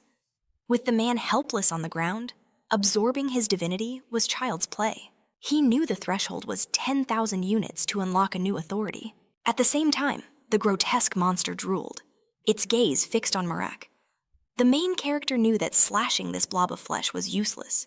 The creature would simply regenerate. On the other hand, a drawn-out battle would spell his certain doom. He realized this bizarre monstrosity had no discernible weakness. Unlike the Spider Queen, he thought, as a tentacled beast with a single, massive eye fully emerged from the fleshy mass, with no other choice. He tightened his grip on his blade. He braced his legs, preparing to bolt. Then he shot forward, moving at blinding speed and leaving the monster utterly bewildered. Seeing the main character flee, the huge red eye dilated, and the creature let out a piercing shriek of what sounded like agony. Marac wasn't running away. He was closing in on the fallen citizens to harvest their divine essence. Since they held no rank or authority, each person offered only a single point of divinity. He darted past them, collecting points, but the total was still not enough. With the monster hot on his heels, a grim smile spread across Marac's face. He called out to his goddess, who already understood his gambit. She confirmed he had to acquire a new authority before he could face that beast. The abomination thundered closer, its massive eye glowing as it unleashed a deafening, open-mouthed roar. Its gaze locked onto Marac, who appeared as a colorless silhouette in its vision. The creature was closing in fast.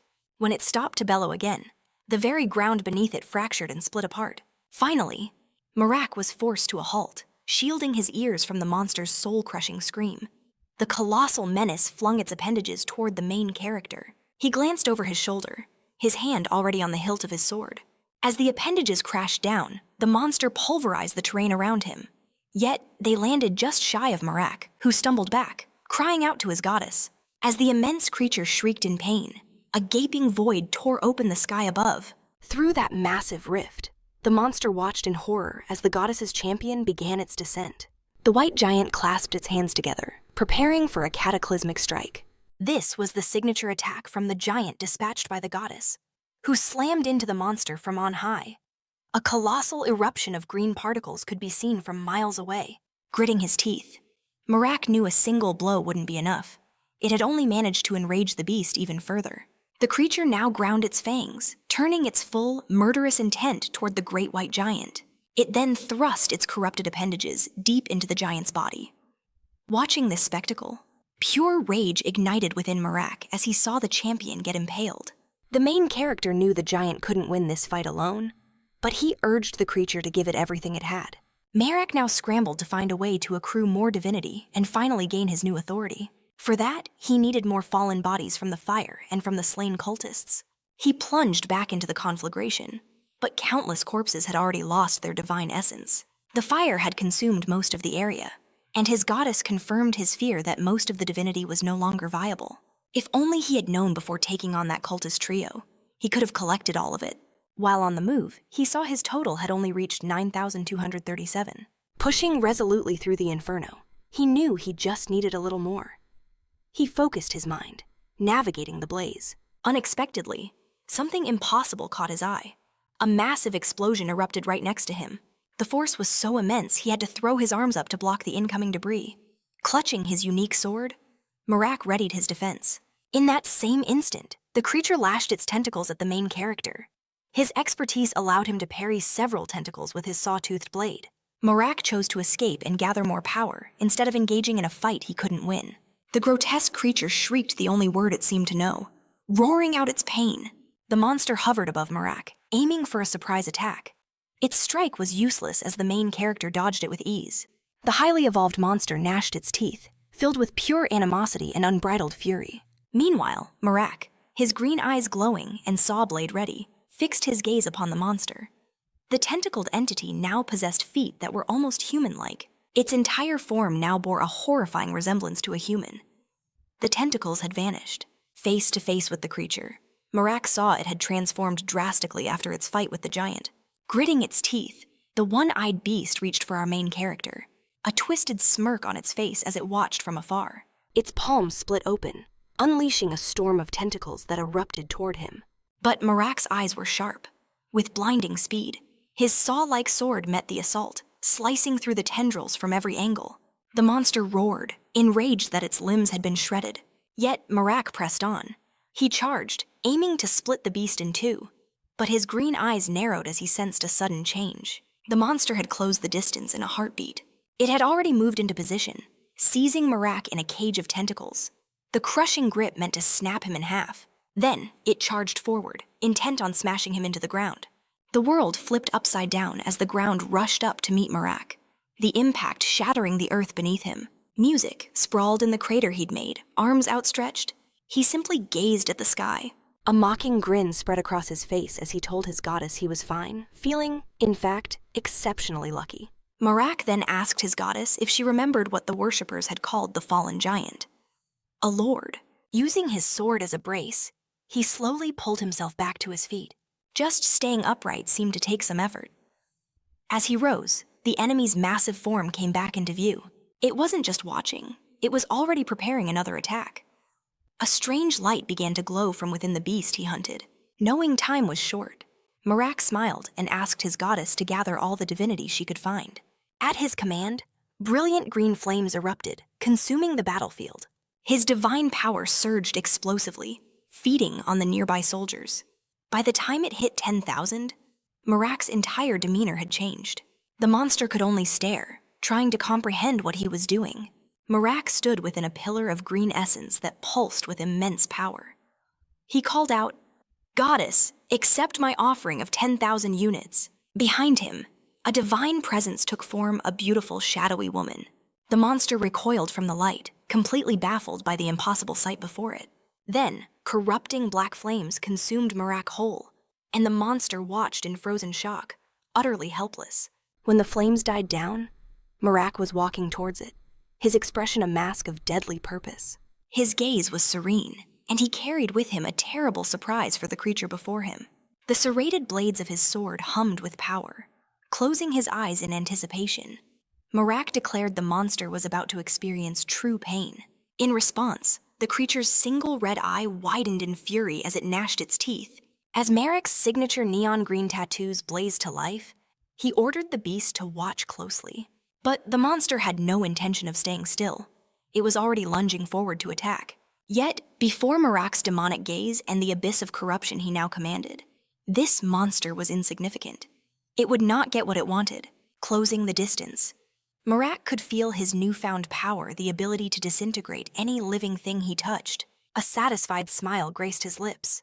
He had successfully used the scripture of corruption, and the beast was none the wiser. The rosary of corruption had granted its reward. He could now choose any part of his enemy's body to simply rot away.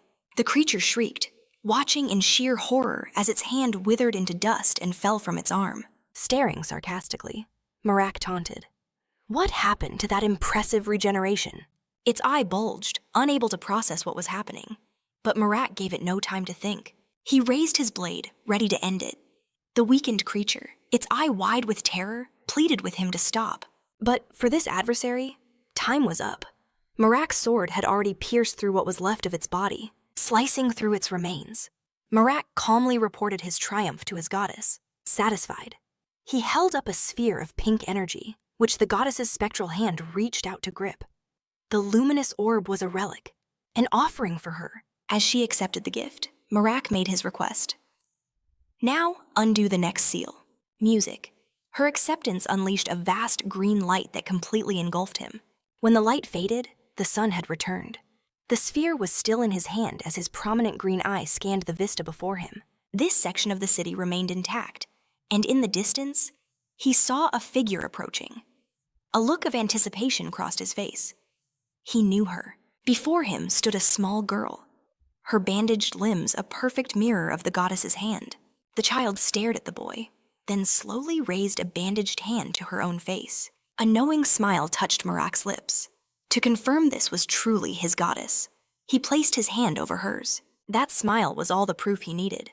The girl, barely a toddler, then asked why she was trapped in a child's body. But when Marac tried to question her, the goddess only tilted her head, struggling to comprehend his words. Was another deity's power flowing through this dying vessel? He had to find a way to claim it for himself. But it was too late. She was already dissolving into dust. Still, the little goddess reached out her bandaged hand. Her face contorted with effort as she pushed both hands toward the fading divine remnants. She collapsed to her knees, weeping, realizing she couldn't grasp the escaping divinity. But Marac simply smiled, telling her not to struggle. He suggested she simply return to him. The young girl calmed down after running to Marac's embrace, as he acknowledged the chaos. Gazing at our main character, she cried, unable to return to her original form. Clutching a green orb, she announced they'd unsealed the holy relic using 10,000 divinities. She asked the goddess for one last favor, and the sphere pulsed with a green light, matching the eyes of the corruption goddess. As Marac spoke of needing a new celestial authority, a blinding light burst into existence. This intense light descended from the heavens, the core of an immense mass of energy. That energy surged forward, encasing Marac within a luminous sphere, his eyes wide with awe. Marac asked the goddess what this new power was. The tiny goddess balled her fists, her cheeks puffing out as she confirmed he was free to use it. Walking with her, Marac admitted the power felt overwhelmingly strong, with a sly smile. He knew this corruption curse was an authority perilously close to demonic. If he lost control, every living thing within a small city would slowly rot away. To Marac, using it on villains or the dead was acceptable, but unleashing it on the innocent was unthinkable. As the relic lay shattered on the ground, a question emerged. Why was a holy artifact sealed within an incarnation?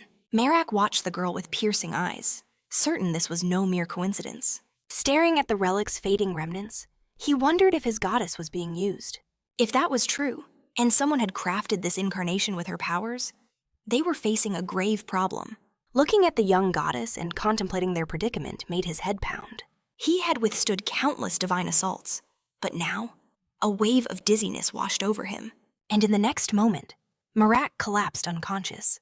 The young goddess wept, her own brown eyes mirroring Marac's emerald green. Her tears fell onto our main character's face where he lay motionless. She grieved for him. He had finally pushed past his limit. Yet in that instant, her eyes seemed to fill with vigor, widening in surprise.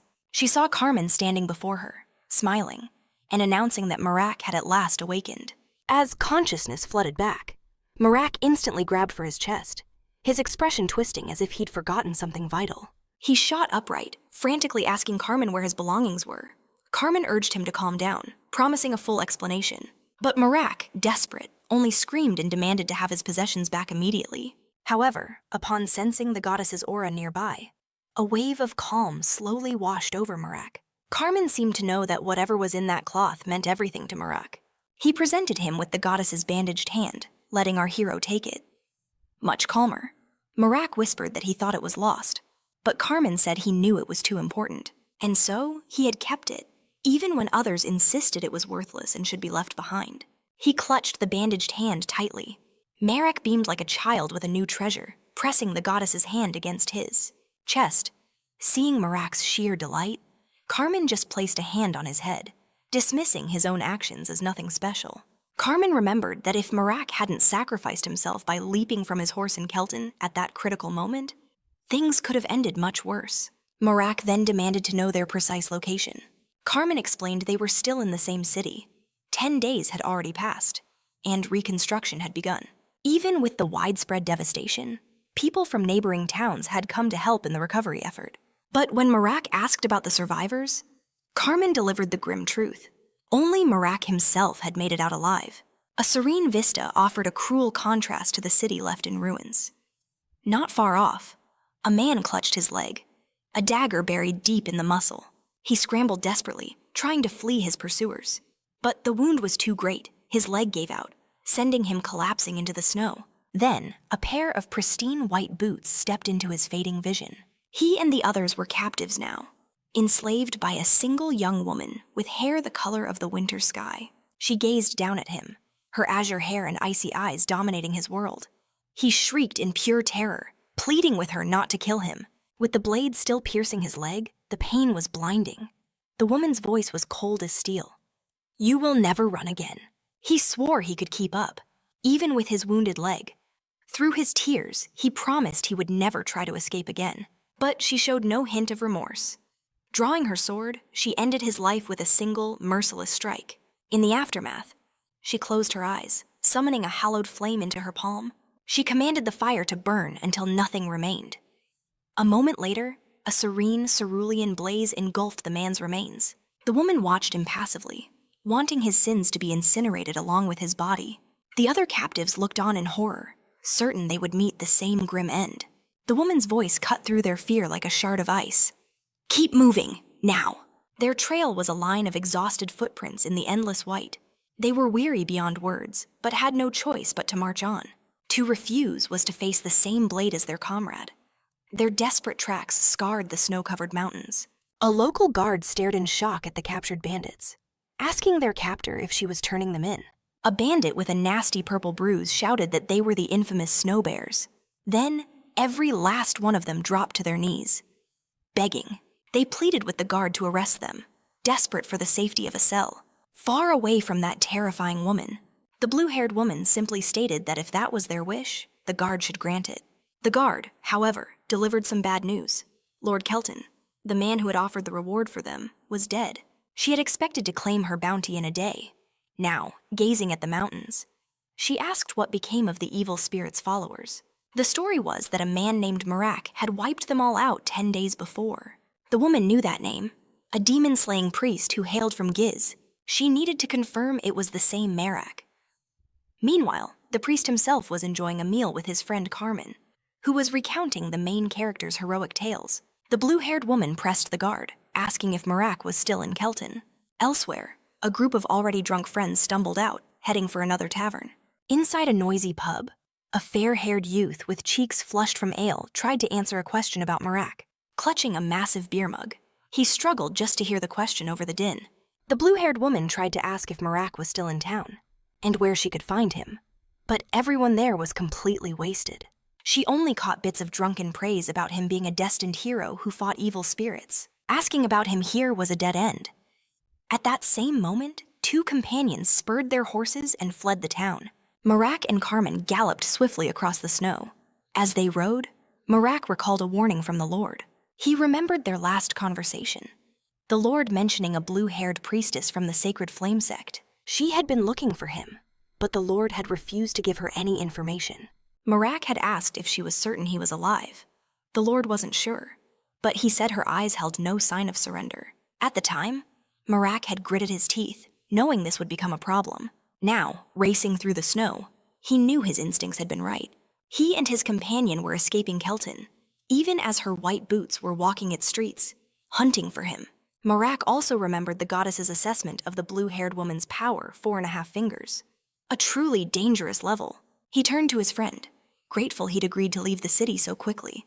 Carmen just waved it off. It was better to leave quietly when they had the chance, rather than attract unwanted attention. His friend's words brought a small smile to Marac's face. 2 weeks had passed as the pair journeyed peacefully through the snow. Marac's rare smile was still visible on his face. Carmen suddenly spoke up, saying he might be wrong, but he thought he saw a carriage belonging to the house of Uramel. Marac followed his gaze to the carriage ahead. Uramel? You mean the great lord of the south? Carmen's expression was grim. The very same model.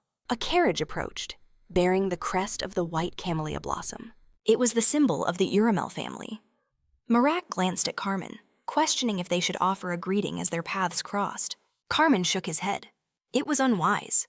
The Lord's official standard wasn't raised. They were likely just relatives passing through. The carriage continued its approach, but the two friends merely averted their gaze, acting as if they were complete strangers. But in that fleeting moment, Marac felt something was wrong. A hidden presence radiated from within. Carmen saw the change in his friend's eyes instantly. Marac's voice was low and urgent. Someone was being held captive inside that carriage. Looking closer, Carmen's blood ran cold. Every guard had their hand on the hilt of their weapon. The mercenaries sneered, telling the boys they could walk away alive if they simply pretended they saw nothing. Then, one of them cracked a wicked grin and signaled his entire crew to emerge from the shadows. With such overwhelming numbers, the thugs believed subduing 2 young men would be child's play. The moment he screamed the order to eliminate them, a sound like a thunderclap echoed, and a head went flying through the air. It hadn't been a clean sword cut. An arrow was buried deep within the skull. Staring at their comrade's fate, the mercenaries were frozen in a cold sweat. One, clutching a head wound, roared, demanding to know who dared to attack them. Marac, his blade already drawn, calmly revealed he knew their secret. They were nothing more than kidnappers. With a sharp glance, he warned his partner to be ready. Only 8 remained. His words sent a wave of dread through the enemy ranks. Their leader, holding a hostage at sword point, bellowed at his men not to fear 2 pathetic weaklings. He screamed at them to finish the job quickly. They were running out of time. The bald man was consumed by such rage that veins bulged on his forehead. And in that instant, another arrow found its mark, piercing straight through his head. It was the work of the main character's young friend, the archer. He gave a slight nod, satisfied with his perfect shot. As Carmen surveyed the scene, he saw the demolished carriage, and beside it, Marac tending to a woman who was violently ill. When Carm asked who she was, a sweating Marac shot back that he was in no condition to answer questions. He told his friend the girl might have been drugged. Whatever they'd done, she was completely incapacitated, even surrounded by the bodies of fallen mercenaries. Marac couldn't help but notice her eyes were the color of honey. The girl suddenly spoke, asking Marac to stop patting her back, explaining it was only making her nausea worse. Carm's eyes went wide, a faint blush creeping onto his cheeks as he got a clear look at her. She was a striking young woman with long, white hair. She offered her thanks for the rescue, identifying herself as the eldest daughter of Kalto. Her name, she announced, was Dakia, and just as the stories said, her eyes were pure gold. Carmom realized with a jolt that if she was truly Dakia, the daughter of the smiling master, then she had to be a mage. But hearing that she was a noble mage didn't please Marac at all. He just stared at the girl with white hair and golden eyes. He could already anticipate the wave of arrogance and rudeness that was sure to come. Carm, on the other hand, thought her status as a noble and a mage could be dealt with later. He always did have a soft spot for women with generous assets. But as he spoke with Marac, the girl coughed, sharply capturing their attention. She had understood everything. She looked them both in the eye and demanded to know the names of those who had saved her. Marac introduced himself first, as a priest and a humble servant of the goddess of preservation. The young woman offered a faint smile, remarking his name wasn't so bad. However, she continued, she was having significant trouble walking. She wondered if one of them might be able to offer her some support. She swayed on unsteady legs, explaining that the anesthetic gas she was forced to inhale had yet to wear off. Karma immediately stepped forward, volunteering to help Miss Dakia and proudly introducing himself as the son of Endus Veltus. At the mention of his family name, the girl's expression hardened. She stared at him intently, asking if he was truly willing to help her. It would be quite disagreeable, she said with a chilling tone, if people saw her in the company of the black prairie dog. Marac watched as the girl verbally assaulted his friend, thinking that for a noble, she should at least show some basic decency. She then turned her piercing gaze on Marac, asking if he agreed with her. In that moment, both men's eyes widened. They finally understood. This girl was true nobility. It went beyond her magical power. It was as if she could see right through them, reading their very thoughts. Mustering his courage, Carm asked the young woman who was behind this humiliating attack on her. She admitted she lacked hard evidence, but she had a powerful intuition about who was responsible. Her certainty left Marac speechless. The girl with white hair and golden eyes declared her kidnapping was orchestrated by her own brother. It was a deliberate act of betrayal by Durso Aramal. As his name left her lips, Marac watched her intently.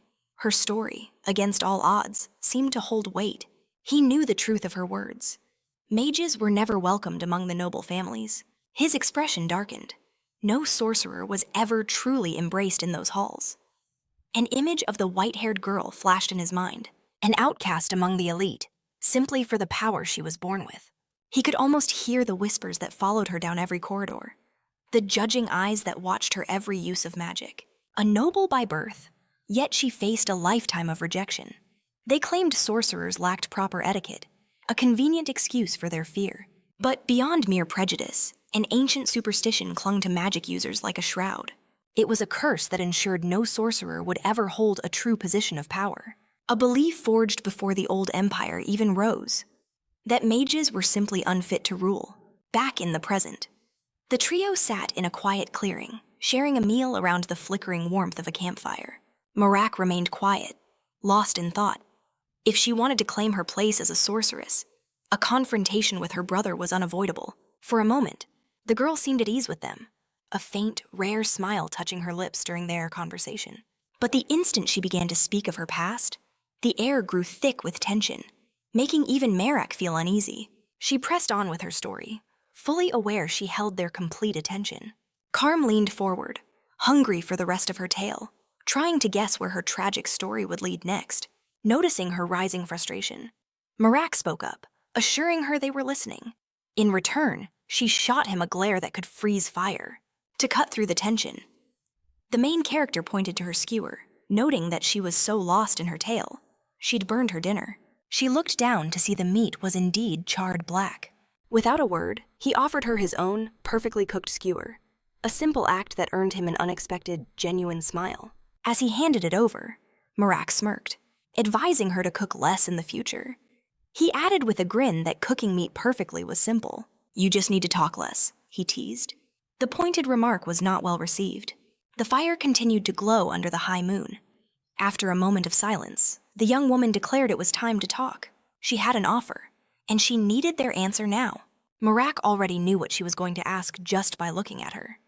His suspicion was confirmed when she asked them to escort her home. For their reward, she promised them each their own weight in solid gold. Her face was grave as she spoke. This was clearly a matter of life and death. At the mention of gold, Marac couldn't hide his excitement. A greedy sparkle already danced in his eyes. A foolish grin stretched across his face, completely captivated by the thought of so much treasure. But the final say belonged to Carmen, who had grown restless. His gaze locked on the needle of his compass. Seeing his friend's deep concern about the journey, Marac reconsidered the proposal. He remembered how Carmen had rescued the goddess's hand from the flames. If the choice had been Marac's alone, he would have forgotten the gold and followed Carmen to the ends of the earth. But it seemed a higher power had other plans. Understanding her desperation, Marac made a gesture, as if weighing his own worth on a scale of gold. Carmen raised a clenched fist, his decision made. Seeing this, the young woman leaned forward, her eyes filled with hope. This was her chance to secure the help she so desperately needed. To uphold the honor of his lineage, Carmen accepted the duty. He would act as the young woman's guardian. After a long, arduous journey through the snow, their party finally saw it. Marac spotted the next city in the distance, and the young woman cried out with joy. She broke into a run, dreaming of finally being home, of a pleasant, hot bath. But before anything else, they stopped at a tavern, needing a wash and a stiff drink. Carmen soon approached them with a smile, announcing he had booked 3 rooms on the 3rd floor. Marac's plan was simple. Everyone would wash up before meeting for a proper meal. The tavern, though small, was clean and inviting. The food came quickly, and they devoured their meal, finally satisfying a hunger that had gnawed at them for days. But during the meal, Marac noticed something that soured his mood. At a nearby table, a waitress was being harassed by a group of thugs. A brute of a man with a blonde mohawk and a massive beard, his arms crossed, stalked toward their table with a threatening scowl. He ordered the men to leave her alone, but one of them was not the least bit intimidated. With his soup still steaming, the brute demanded to know when he'd supposedly harassed the woman. Carmen, chewing slowly, remarked to Marac, "This is about to get ugly. We should step in." But someone else moved first.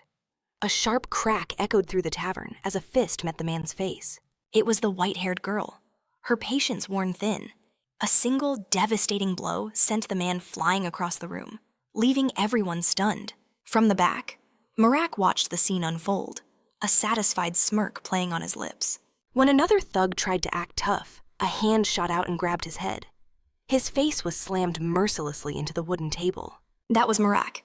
He doesn't tolerate insolence in his territory. After the brutal impact, he lifted the man's head to see if the lesson had been learned. Seeing the dazed understanding in his eyes, he released him. With a grin, the young woman's brand of justice earned her a fervent round of applause from the entire tavern. Meanwhile, Carmen held another troublemaker by his collar, one who had also been acting out. As the man crumbled to his knees, Carmen simply spread his arms, stating that at the end of the day, they were all just travelers. Placing her hand on the young mage's head, she confessed that injustice just sets her blood on fire. Marac listened intently, absorbing her every word, watching her from behind. He pondered that her issue wasn't a lack of self-control. On a whim, Carmen rifled through the insolent man's pockets, discovering a purse of coins. Without a second thought, she tossed the coins to Marac. The main character then gave them to the innkeeper to cover the damages from the disturbance. Peace finally settled over the tavern. But as dusk fell, a sharp knock echoed from the door. The white-haired youth called out to the visitor, and a voice from beyond stated they needed to have a conversation. She opened the door with a welcoming smile, only to find Marac standing on the other side. Startled, she was silenced as he clamped a hand over her mouth, pinning her head. With his sword, he slammed the adjacent wall to command her focus. "Listen, and be quiet," he whispered, his voice dangerously low. "We don't want to wake Carmen." His eyes glowed with a green, predatory light. His expression was stone cold as he questioned if she understood. His unyielding gaze held hers. He recalled her vow to never overlook injustice. He also remembered telling her that she should have ignored it, at least. In this specific instance, they were being hunted by unknown powers. She had to comprehend that staying hidden was their only path to survival. Repeating such reckless actions would put all of them in grave danger. With her head pressed against the wall, Marac warned that if this happened again, he would take immediate and decisive action, directing his blade at her with a menacing look.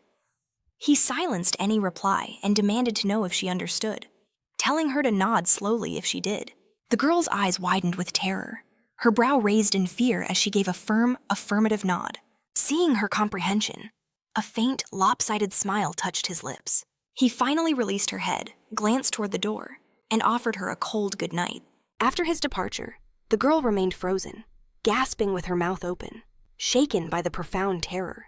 Exiting her room, Marac spoke with his goddess, explaining that his harsh actions were necessary to prevent things from escalating. As he walked down the corridor, he insisted that being discovered was a risk they absolutely could not afford at this stage. While he conversed with the goddess, the young woman sat inside her room, overcome by a feeling of bleak despair. However, Marac knew his options were limited. The girl seemed to have a compulsive drive for justice. The scene then transitions, revealing a grand and opulent estate. Within its walls, one man was forced to explain the failed abduction of Decay, while another listened in stony silence. The man reporting trembled with fear, claiming more money was needed to see the operation through. But the contractor, annoyed, said more than enough had been provided. With black-painted nails, he beckoned the informant to come closer. The man who was struck across the face was none other than the regional manager for a global shadow organization. Now, his employer demanded a detailed reason for the mission's sudden spike in cost. Sprawled on the floor, the manager's face burned from the impact as he desperately searched for an explanation. His lips quivered with dread. He inhaled deeply and summoned the will to speak. He thought of his wife and his child, knowing that failure here would mean not just his own death, but the end of his family. And so, he pressed his forehead to the floor, an act of absolute submission and utter despair. He explained that the entire incident fell apart due to the intervention of a cleric, one dedicated to upholding sacred honor. He revealed the cleric's official title, the Demon Slayer. At that name, the nobleman's fury erupted, and he bared his teeth like a cornered beast. Sensing the overwhelming rage, the manager quickly added that this cleric was no ordinary man. He told a story of a demon that had become a colossal monster, and how this cleric vanquished it. He then spoke of the cleric's recent deeds in Kelton, where he destroyed a creature born from the cultist's dark rituals. He faced every threat alone, earning the title of arch-enemy to all evil spirits. The golden-eyed elf began to listen with chilling focus, his expression hardening with every word. To make matters worse, the manager added that the cleric was traveling with the eldest son of Veltus. Instantly, the golden-eyed man's gaze sharpened. "Is Decio with them?" he demanded, still bowing. A faint smirk touched the manager's lips as he learned the mission would receive more funding. His stare was like ice. "Next time," the elf commanded. "Failure is not an option." Despite the smirk, cold sweat trickled down the manager's face. He swallowed hard, his terror undeniable. Meanwhile, in a room at that very same inn, Marac was feeding the tiny goddess. He admitted to the little one that perhaps he'd been too harsh with the silver-haired girl. But when the goddess asked if he was worried, Marac gruffly dismissed her as just a client.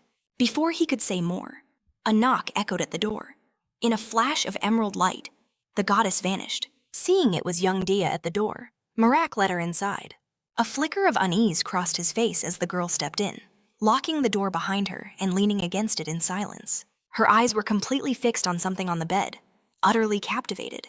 It was a platter, piled high with various foods that Marac used to feed the little goddess. Noticing her stare, Marac moved the platter aside and offered her a seat. They both sat on the bed's edge, a heavy silence hanging between them. Finally, the girl broke the tension. "Was it because I'm a mage?" she asked softly. "Is that why you were so cruel?" As she spoke her question, Marac remained perfectly still, sitting silently beside her. He seemed to weigh her words carefully. After a long moment, he finally admitted, "Yes, that's the reason." She let out a soft breath. "I knew it," she whispered. "I saw it in your eyes." She explained that she'd seen that same expression before, on the faces of people who had been hurt by magic users. "But," she confessed, "this was the first time that a look held such genuine hatred." She remembered the feeling of being pinned against the wall, his hand silencing her. But then, her eyes began to shine. "Still, I liked what you said," she admitted, making Marac blush. "That from now on, we're allies." She added that most people who look at her with such hatred usually end up trying to kill her. Then she made a vow if she sees injustice again, she won't hold back. But she promised to at least be more careful first. Rising from the bed, she explained that was the only reason she came. Marac stayed silent as she walked to the door. But just as she reached for the handle, he called out to her. She paused, turning to see him approach, awkwardly scratching his head as he confessed he had gone. A genuine smile finally broke through his stern expression. "I was rude," Marac conceded. At his words, a wide grin spread across her face. "You're finally seeing me for who I really am," she teased. "And I'm happy about that." Marac closed his eyes, trying to fight back his own smile. "Are you being serious?" he asked. Full of excitement, she asked if this meant they had made up, and proposed they drop any bad blood between them.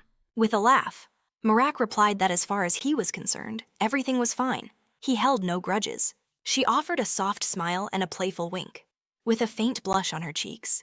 She said she was excited for their journey to begin. After she left, Marac went back to feeding the goddess, thinking to himself that maybe mages were just people after all.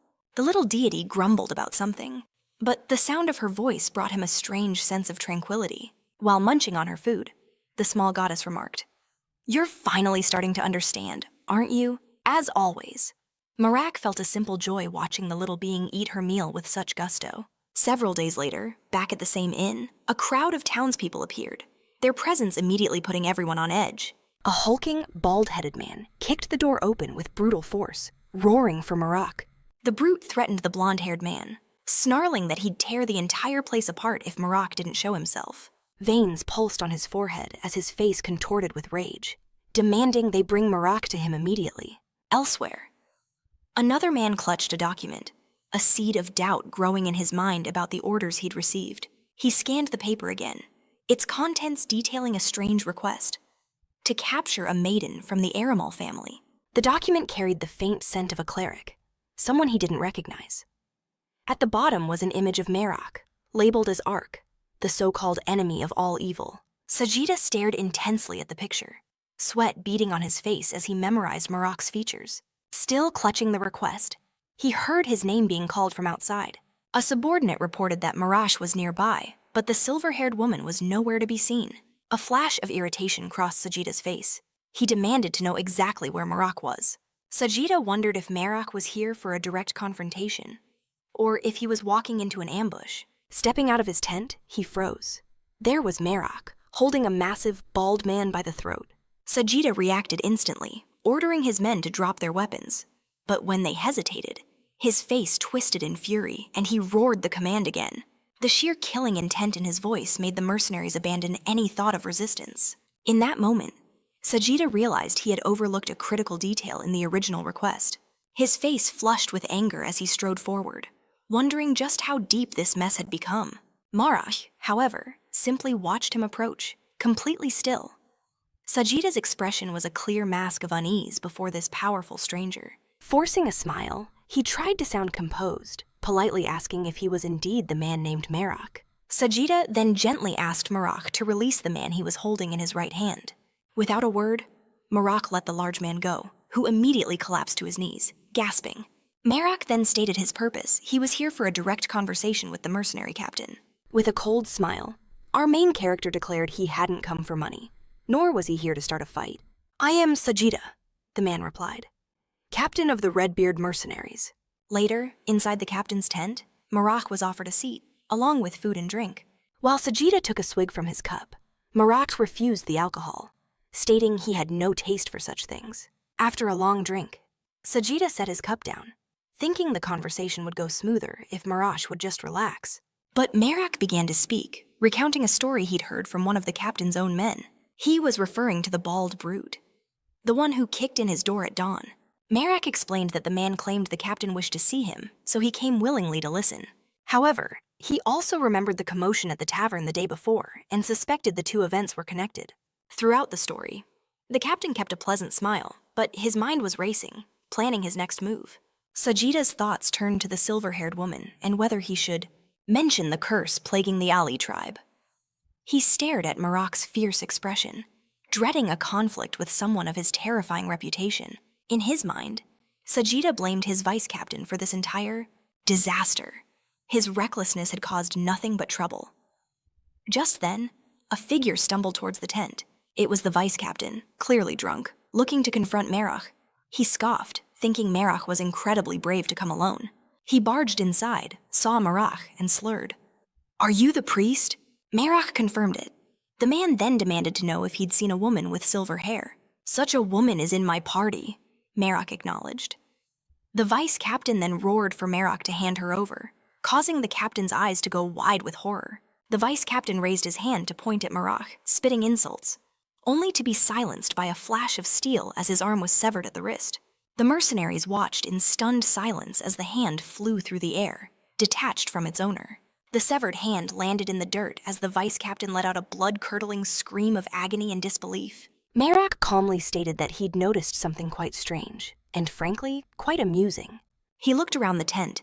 He couldn't recall telling anyone here his name, yet they all spoke it as if they were old friends. Standing tall, a deadly glare in his eyes and his serrated blade in hand, he demanded to know who was pulling the strings. The captain stared, utterly stunned. The unspoken question demanded an answer. A scream tore through the air as the vice-captain lost his arm. Alerted, mercenaries stormed the tent, chaos erupting around them. They assumed Marac didn't understand the gravity of his actions, failing to notice he'd also just taken another man's head. "He must be stopped," they declared. Yet, instead of attacking, they froze, paralyzed by Marac's chilling presence. His face remained a mask of indifference, even as brutal violence unfolded around him. Hearing his vice captain's pleas, the captain merely watched. The man groveled, drenched in sweat, desperately begging for his life. But Marac stood over him, his serrated blade still aimed true. He prepared to deliver the final judgment on the coward. But just before his blade fell, the tip of a spear intercepted its path. Surprised, Marac glanced back to see the captain had intervened. His spear held firm, blocking the execution. The captain spoke, his voice heavy. Their bond was forged over 15 years of brotherhood. Because of that, he declared, I cannot allow this to happen. But Marac simply sidestepped his attacks until, with one precise movement, he shattered the captain's spear. The broken shaft flew from his hand. He lunged to retrieve it, but it was useless. Suddenly, a large hand appeared, pulling back a curtain. The man desperately grabbed the fabric, hoping to use it as a shield against Marac's relentless assault. But Marac simply watched as the captain threw the curtain over him and fled, cutting through it effortlessly to see his target hastily abandoning his own vice captain. As he ran, the captain screamed for his men to retreat as fast as they could. The mercenaries stood aghast, watching their own leader desert the battlefield. For most of them, it was already too late. In an instant, heads were severed from their bodies. With wide eyes, they paid the price for their hesitation. Those who understood the danger fled for their lives, consumed by self-preservation. Among the chaos, a few managed to escape Marac's deadly blade. The captain, knowing escape was impossible, skidded to a halt and grabbed another spear, taking a defensive stance. He knew he had no choice left but to reveal the truth. He watched warily as Marac repositioned himself, ready for another clash. Even from a distance, he could see him emerging slowly from the tent. The main character silently prayed to his goddess. He knew he had to capture the true mastermind behind the tracking. A verdant aura began to erupt from his body as his eyes blazed with a powerful, otherworldly light.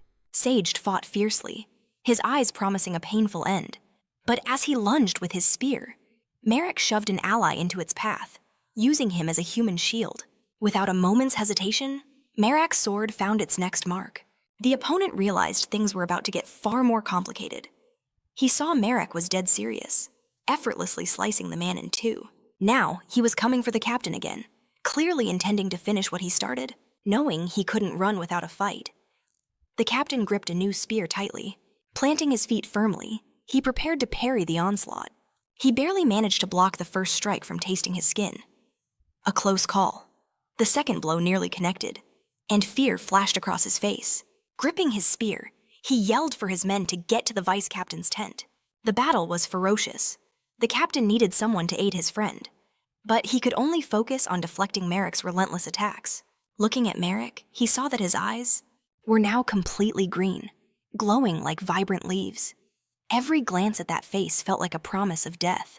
Then, Marac stood directly before him, fists clenched, that fierce green gaze burning into him. This time, the captain's parry was too slow. He took the full force of the blow.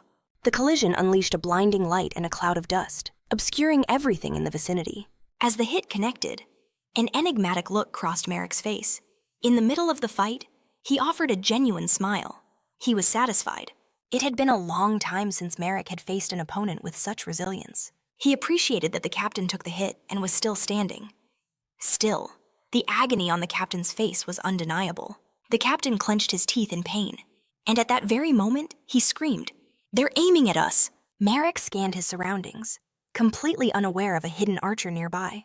While the captain held his spear with one hand, his other arm was mangled from the impact. They stood frozen. A silent war waged between their eyes, and Marac knew an arrow would only spoil this perfect moment.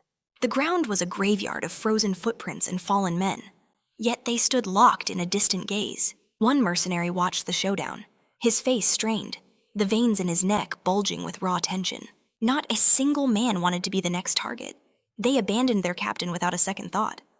Left utterly alone, Marac's voice cut through the silence, asking if the captain still had the will to fight. A cold smile played on Marac's lips as he pointed out that yielding now wouldn't be a problem, since everyone else had already fled.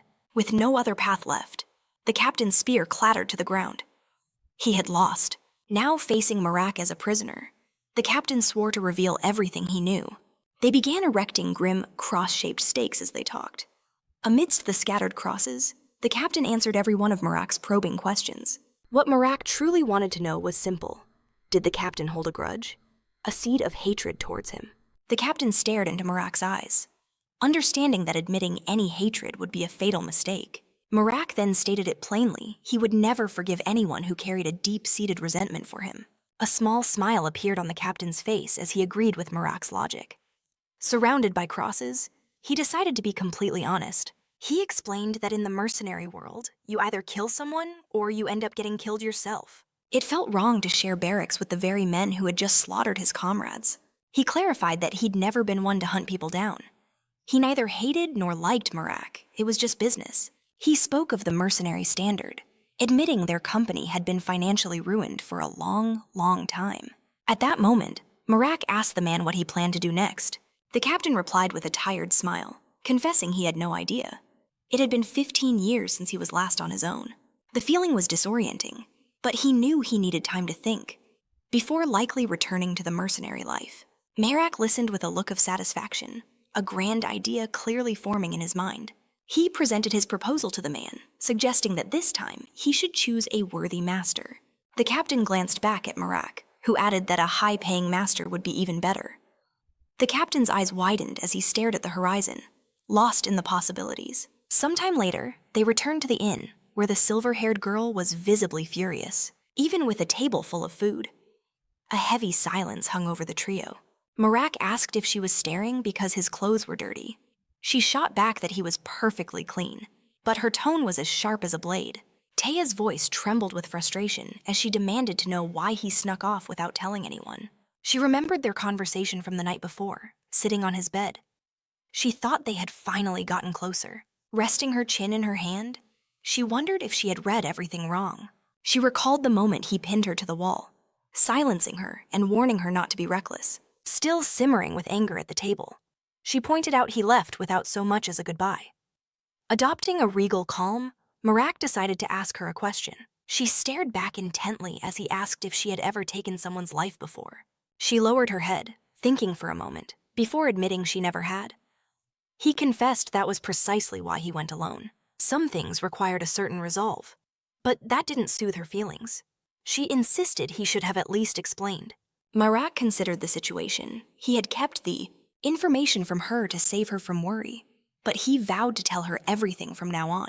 Just then, the trio saw someone running toward them, out of breath and shouting for Dia. It was Carmen, announcing that Marac had gone to deal with the hired soldiers. Soon, everyone was at the table, their faces alight with energy as Carmen urged them to grab their weapons and help Marac. Only after he had calmed down did he realize the main character was already there, completely safe and enjoying a meal. He also noticed a stranger sitting with them. Walking closer, he asked Marac who the new guy was. Marac simply explained he was a newly hired mercenary. The two men then introduced themselves, sealing the deal with a firm, powerful handshake. The silver-haired girl watched the exchange with distrust, asking Marac if he could really have faith in this man. Hearing the open suspicion, the captain ran a hand through his hair, looking uncomfortable. Carmen broke the tension, saying it was great to have another strong ally on their team. A short while later, he announced he was going to inspect their arrows with the village blacksmith. He declared that as soon as dawn broke, they would set out on their next expedition without delay. Meanwhile, in the pitch black of night, a figure was seen practicing a dark art, commanding the dead to rise. The pink-haired girl looked on impatiently, demanding to know just when they would finally arrive. In the middle of their vital meeting, she pressed her two companions for the exact time of their arrival. A blonde man with a magnificent mustache asked if they were even sure about their final destination. But despite the doubt, he was just glad they'd arrived before the young woman's complaints drove him mad. The calmest of the group, a man with reddish hair, simply said it would be soon, as he had already confirmed the location. This news brought a wicked smile to the pink-haired girl's face, who needed to be absolutely certain. She leaned in close to the redhead, seeking confirmation that they were truly about to reach Urtico. The red-haired man, still lying down and reading a book, questioned her intense disbelief. She simply replied that she believed him, and yet the entire situation made her uneasy, a feeling that showed itself in a strange grin and veiled threats. Suddenly, her eyes glowed with a pink light, and her smile twisted as she threatened to tear everyone apart. At that very moment, another figure walked through the snow with a wide grin, thrilled to have finally made it. The silver-haired girl stopped, looking over her shoulder as she chatted happily with her friends. Carmen gazed at the distant city of Ertico, declaring how much he wanted a warm bath. From afar, a lone figure watched the group, unable to recognize them at first. But upon spotting Marac and the main character, the man's attention locked onto them immediately. The figure began to run, calling out desperately, asking if he was truly Marac, the legendary demon slayer. The man grabbed the main character's hand, his voice filled with sincere desperation. He pointed in a specific direction, pleading with Marac to speak with someone who needed help. This individual was so powerful, they ignored even the city's ruler, continuing to raise an army of the dead. The man offered Marac a fortune, but Marac simply placed a hand on his head, doubting that money could change a thing. The man begged him to at least try, and the captain, looking over at Carmen, decided there was no harm in the attempt. With a worried face and fear in his eyes, the man confessed that he and his people were at their breaking point. He described how the undead now walked the city every single night, spreading terror among the citizens. As he made his desperate case, Marac stood perfectly still, listening quietly to the urgent pleas, spreading his arms toward the man. Marac warned him not to expect a miracle, a warning that still brought a flicker of hope to the man's face. Marac confirmed he would help. He said he would join the man later, telling his own group to go on and find a place to stay. The silver-haired girl smiled, saying it was fine and that they would go on ahead. And now, walking through the snow alone, torch in hand, Marac's thoughts turned to the priests. He wondered why, of all the priests, this one had to be a herald of repose.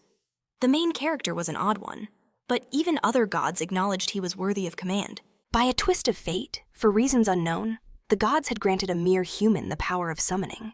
This power involved raising the dead, earning them the title of Trumpeter of the Dead and of Repose. These chosen few were then meant to wear a special robe and dedicate their entire lives to helping the departed. Their very existence was a profound mystery, and the sound of their trumpet remained an enigma. No one understood their reasons for raising the dead. Yet, these trumpeters always appeared in places overflowing with corpses. In those haunted lands, they would sound their soundless trumpets, gathering legions of undead followers. Nobles and kings could only watch from their windows, clutching golden goblets filled with wine and adorned with diamonds. They would never dare to confront the dead commanded by the heralds of repose. It was only natural, for who would want to face an army of the dead that grew stronger every night, taking slow, deliberate steps through the snow? Marac knew this was a fate anyone would wish to avoid. With an ironic smile, he guessed the heralds of repose must live a life of complete and utter loneliness. Approaching the trumpeter, torch still in hand, Marac offered a respectful greeting. But he received no answer. The enigmatic figure just watched him in silence. Marac then noted that countless people had already tried to reason with him. But, he admitted, he could never refuse a plea for help. Still smiling, he explained that for ordinary people, the sight of the restless dead was a terrifying and disgusting thing. Marac looked past the dead to their commander, asking if there was some greater purpose for their presence. The trumpeter replied that he never stays in one city for long, always on the move. He then revealed the reason for his constant travel was because a malevolent spirit was following him, and he pointed down a dark path. The trumpeter stated that those spirits were the ones responsible for countless deaths. Marac's eyes shot back, feeling the crushing weight of the situation. His jaw tightened, a silent promise for the battle that was about to unfold. He instantly shifted into a battle-ready stance. He knew this fight would be nothing like the disaster in Kelton City. The main character charged into the city, his soul screaming to prevent that past tragedy from ever happening again. After what felt like an eternity, a figure moved through the raging hellscape, searching for something lost. It was the pink-haired girl, her voice trembling as she cried out his name. However, the red-haired man insisted his allies had confirmed it. Marac had already entered the city. Pointing frantically, the girl begged the mustached man to find Marac immediately, but he simply held up a hand, asking for their patience. He had just pinpointed his location, right in the heart of the inferno. The man with the mustache pointed the way, then looked aside, as if he couldn't bear the sight he had just witnessed. And there he was, Marac, emerging from the blaze like a demon reborn, his presence chilling the pink-haired girl to the bone. A malevolent aura pulsed around him, one emerald eye glowing with terrifying a smile teetering on the edge of madness stretched across his face. As he mused that he would finally get to witness such a local, The mustached man watched as Marac stepped out of the inferno, brandishing a blade unlike any he had ever seen. The weapon seemed to be forged from the very fire itself. It was Marac's signature ceremonial saw. He walked through the blaze as if his serrated weapon could cleave the flames in two. Noticing the pink-haired girl's excitement, Marac told himself to remain focused. Baring his teeth in a wicked grin, he reassured himself that there was no reason to be concerned about that. He locked his gaze onto the mustached man and spoke to the goddess, declaring his intent to finally deal with that cursed sorcerer. This was the very man who had orchestrated his first death at the start of his journey. He was the one who had mercilessly slaughtered both him and his savior without a shred of compassion. He remembered opening his eyes to a world of falling snow. The main character recalled lifting his hand, realizing that all his past anxieties had been meaningless. He also remembered a figure moving through the blizzard, their eyes fixed on his location. It was a youth who looked as if he had found something impossible amidst the storm. Driven by curiosity, the man decided to approach, to see if the fallen person still drew breath. Marac lay upon the frozen earth, limbs spread wide, consumed by the blizzard's infinite power. The figure called out, trying to understand what was happening as the snowstorm raged. In that instant, Marac opened his eyes and met his rescuer, Shantux. The man carried Marac on his back through the deep snow. He was an ordinary person, neither too young nor too old. This quiet man brought the youth to his home, tending to his wounds with unwavering diligence. When Marac awoke there, the unfamiliar person didn't press him with a single question. Inside the humble home, the man simply said that Marac was welcome to stay for as long as he needed. A crest above the door identified him as a cleric of the goddess of preservation. He was also a gravedigger, living far from the city limits and its chaotic ways. One day, while helping dig, Marac finally asked why the man had shown him such profound kindness, why he had bothered to save him. The man paused, a serene smile on his face, his shovel still in his grasp, and offered a simple response. With a gentle expression, he said that he had just felt compelled to help someone who was in need. Marac, who had never known how to smile, felt a completely new kind of smile form on his face that day. That bright, cheerful expression became a treasured memory, etched forever into the young man's heart. Shantux helped the elderly, the young, and anyone who needed aid, never asking for a reason. Inspired by his hero, Marac began to help the village children. He remembered an entire year of tranquility he spent by that benevolent man's side. But everything changed the following winter, when he decided to follow his rescuer's example. He found an unconscious man in the snow and, just like Shantux, carried him on his shoulders back to his home. However, profound regret soon followed. He never should have rescued that mage. Once nursed back to health, the man's true, monstrous nature was revealed. With a repulsive grin plastered on his lips, he confessed his devotion to a malevolent spirit. Using forbidden dark magic, he ripped Marac's body into pieces, treating it like a mere plaything. He kept smiling, delighting in his own brutality. As his blood painted the snow crimson, Marac awakened once more, enveloped in a verdant, magical light. He watched as a concealed hand somehow materialized from his stored possessions. It gently touched his face, emitting a potent and enigmatic green glow. He rushed back to his home, only to confront the consequences of his naive decision. At the entrance, Shantuk's lifeless body lay on the ground, savagely murdered by the cursed mage. And now, back in the present, he brandished his serrated sword, carving a path through the roaring inferno of his own rage. The sorcerer's eyes shot wide, finally recognizing that deathly stare. With a damning finger, he identified him. The gravedigger. Looking into those emerald eyes burning for revenge, the sorcerer smirked. He placed a hand on his hip, mocking him. That boy died years ago. His underlings listened as their master gloated, describing how he personally ended Marac's life. Marac's fists tightened into stone as he saw the sorcerer desecrating the priest's sacred vestments. The mustachioed mage sneered, admitting he hadn't just stolen the robes, but the priest's very own. Hand. He held up his arm, boasting that the stolen limb had served him well for 3 long years. Marac's rage boiled over, the veins on his face popping like green serpents. The pink-haired girl watched on, her violet eyes gleaming with excitement. So you're the one everyone's talking about. She eagerly declared how much she'd looked forward to this, but her words fell on deaf ears. Our hero didn't even spare her a glance. swinging his blade as he charged past her, his true target locked in his sights. He hurled the sword straight at the sorcerer, who instantly threw up a magical barrier to protect himself, hidden behind his shield. The sorcerer scoffed, remarking that Marac was nothing like the rumors claimed. Contempt dripped from his voice as Marac snarled, "Shut your mouth!" Just then, the goddess of corruption raised her hand, unleashing a new wave of terror across the battlefield. The sorcerer froze, his face a mask of pure disbelief. The sheer power was beyond his comprehension. In that moment of distraction, Marac shattered the barrier as if it were glass. He lunged forward and brutally ripped the stolen hand from the sorcerer's arm. But a whisper in his ear stopped him cold. It was the pink-haired girl, the same one he'd just decapitated moments ago. Before he could react, the sorcerer facing him began a new incantation, a spell known as the Scale of Retribution. The mustached villain raised a single hand as the arcane ritual reached its climax. Madness burned in his eyes, his grin stretching wide to bare every tooth. Blinding light flooded the area, thick with dust and pure destructive force. The spell's power was so overwhelming that even the red-haired girl had to shield her face with her arms. Howling winds fanned the flames higher, and the choking dust blotted out the sun. For a moment, nothing was visible. Then the dust settled, revealing Marac on his knees, his sword gone.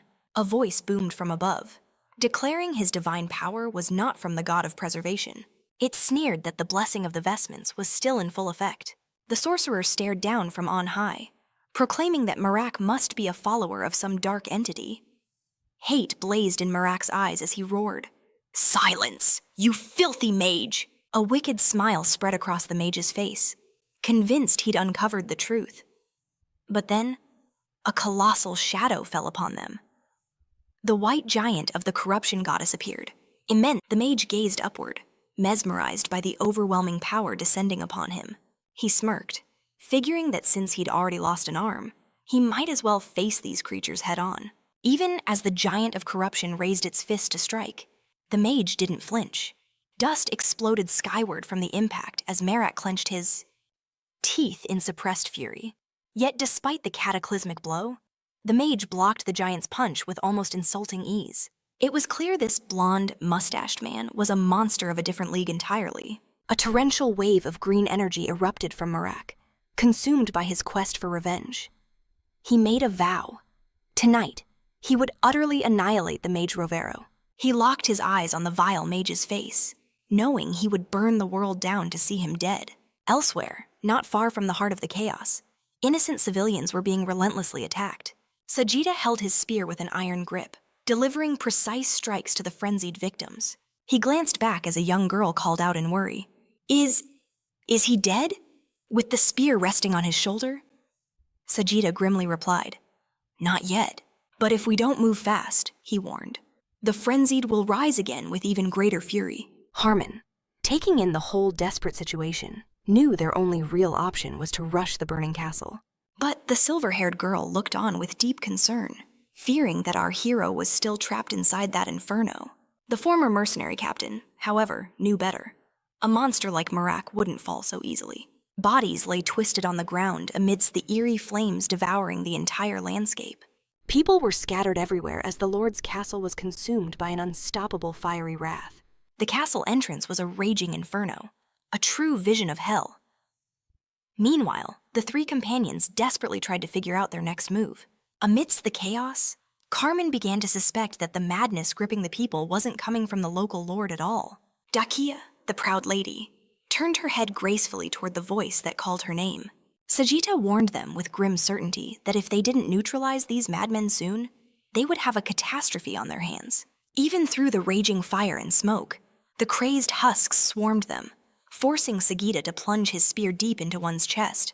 The young woman watched with pain in her eyes, knowing that even if she hated it, she had no choice but to act. Gesturing with his spear at the surrounding chaos, the man explained they had to keep cutting these things down. If she wanted to survive, she needed to think of it as helping the undead find peace.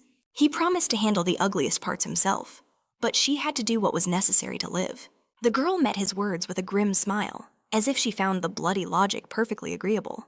With that silent agreement, her knuckles went white around the hilt of her sword, her resolve hardening like steel. She quickly proved her worth, moving with lightning-fast reflexes in a deadly dance of steel. Carmen, spotting the chaos ahead, ordered the group to push toward the castle's main entrance immediately. The trio fought as they ran, carving a path through as many of the fiery undead as they possibly could. In one fluid motion, the girl buried her blade in a crazed creature's chest and ripped it free, just as the former mercenary captain heard a sound that froze him in his tracks. A familiar voice cut through the noise, demanding his full attention. Whipping around, he saw a giant figure bathed in an eerie violet aura. As his eyes focused, he realized it was a massive beast, and standing beside it was Marac. The pink-haired girl watched the scene unfold, utterly stunned by the incredible sight. She witnessed the exact moment the mage stopped the white giant of corruption's attack with nothing but his bare palm. As the girl reeled in awe, the red-haired man behind her declared his intention to settle things right there. Looking at Marac, he made it clear this was an opportunity he absolutely could not miss. He had waited far too long for this day, informing the white giant that their promised attack would now begin. Following the command, the giant clenched its colossal fists, power crackling around them. It unleashed a deafening roar as it prepared to strike the mage, announcing the start of their hardest battle yet. But the mage was already gathering his own brilliant power, shrouded in a blinding celestial energy. The giant's blow came with such devastating force that it shattered the mage's magical barrier with shocking ease. In that same instant, Marac gripped his saw tightly, ready to unleash all his pent-up rage for everything he had suffered. With a hunger for vengeance burning in his eyes and a twisted grin, he charged his enemy. In return, the mage showed that same lust for destruction, as if he planned to erase Marac from existence a second time. As the seconds ticked by, the force of their blows intensified, turning the fight into a savage spectacle. The mage, laughing through the chaos, called the assault boring and dared to use an even more advanced technique. Marac could only watch in disbelief, marveling at the mage's arrogance as he dodged and parried every attack without effort. The mage continued his mockery, telling his opponent he should really try to loosen up. But just before another taunt could leave his lips, a spear pierced straight through his body. It all happened in the blink of an eye. The mage had no time to react to the crushing blow. It unfolded right before Marac's eyes, who now watched with a cold, green-hued calm. The weapon that impaled the mage continued its flight, carving a perfect, deadly arc through the air, watching the red-cloaked mage collapse. Marac's gaze shot toward where the attack had come from. The main character knew that kind of power and precision could only belong to the former mercenary leader. Marac spotted Sajida in peril, pinned down by a horde of undead as he struggled to hold his ground. After helping his ally with that one perfect throw, Sajida had to retreat to save his own skin. Marac stared at the fallen mage, his face unreadable. Looking down at his saw, our hero remembered thinking that revenge was a pointless endeavor. With the red-robed mage lying broken before him, Marac could finally test that theory. His expression was heavy, tinged with a faint sorrow as he walked forward, wanting no more theatrics. Standing over the body, the main character wondered aloud if the end truly had to be this empty. His eyes glowing with grim purpose, Marac prepared to offer the remains to the goddess of decay. But just as he began, a wave of power erupted from the body. Marac realized the mage was still alive. A sacred force began to pour out of the mage, as if a divine power had violently awakened within him. The mage's mind flashed back to the moment his arm had been severed by Marac's jagged blade. Brimming with pure hatred, he declared that his only goal was to take back the arm he had lost. Marac watched as the mage's allies cried out in pure terror. The crimson-haired girl screamed for everyone to run for their lives, warning them of the grave danger they were now in. The rose-haired girl refused to leave, determined to witness the chaos unfold. She wouldn't miss such a thrilling moment for anything. But her friend dragged her away, screaming that she was being completely insane. As the pink-haired girl struggled, the other tugged her harder. She hissed at her to be quiet before they were discovered. But Marac heard their panicked cries and their damning words. The mage, in his current state, couldn't even recognize faces anymore. Hearing this, Marac gave the white corruption giant a command. "Throw him!" The colossal beast seized our main character in its fist and hurled him like a cannonball before vanishing into thin. Meanwhile, the two young women were desperately trying to escape. The rose-haired girl begged to be let go, yearning to watch the epic confrontation. The crimson-haired girl shrieked even louder, crying that all the noise would draw unwanted attention. But it was already too late. A devastating impact cratered the ground before them, and from the dust, Marac stood waiting. The red-haired girl froze solid, her face a mask of pure despair. Her terror only deepened as she listened to our hero's grim words about what would happen next. In complete contrast, the pink-haired girl felt a jolt of pure ecstasy, sensing the immense power radiating from him. With a manic excitement, she introduced herself as Pearl, and the other as Baina. Her violet eyes locked onto Marac's as she revealed their connection to a clandestine organization. Marac's expression grew even colder when he learned they worshipped that malevolent god, spreading her arms wide as if making a grand proclamation. She asked if he remembered the people of Kelton.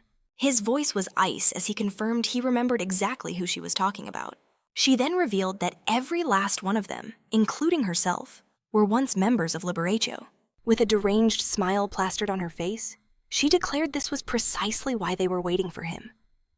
He stepped closer, his voice low and dangerous, demanding to know. The young woman admitted she didn't know the exact number.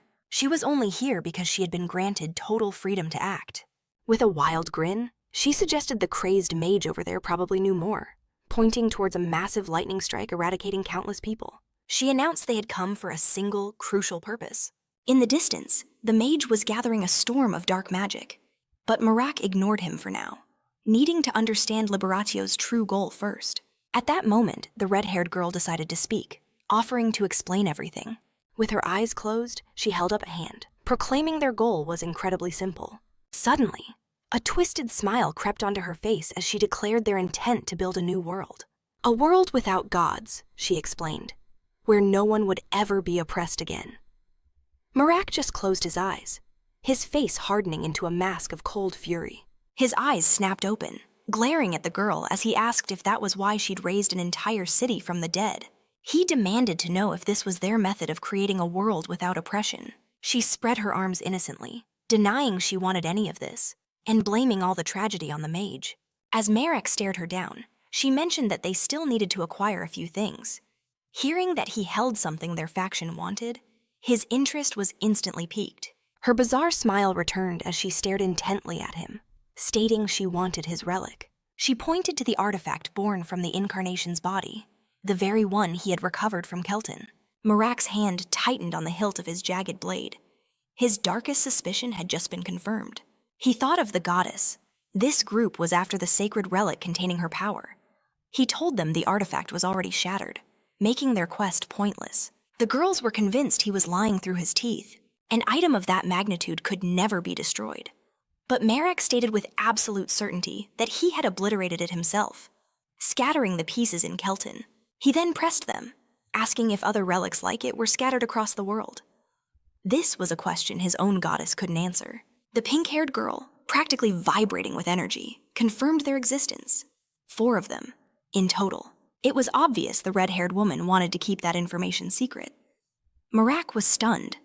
4 more relics existed beyond the one he had destroyed. The goddess sealed within him began to radiate a palpable, seething rage, an ugly snarl now twisting his face. Marac realized he had to find those remaining 4. He stared at the girls, ready to rip more information from them. His voice dropped to a low growl, demanding to know who was responsible for driving the city's people into madness. The pink-haired girl just smiled sweetly, claiming it wasn't her, and that she had no idea how to do such a thing. Rage flashed in the red-haired woman's eyes.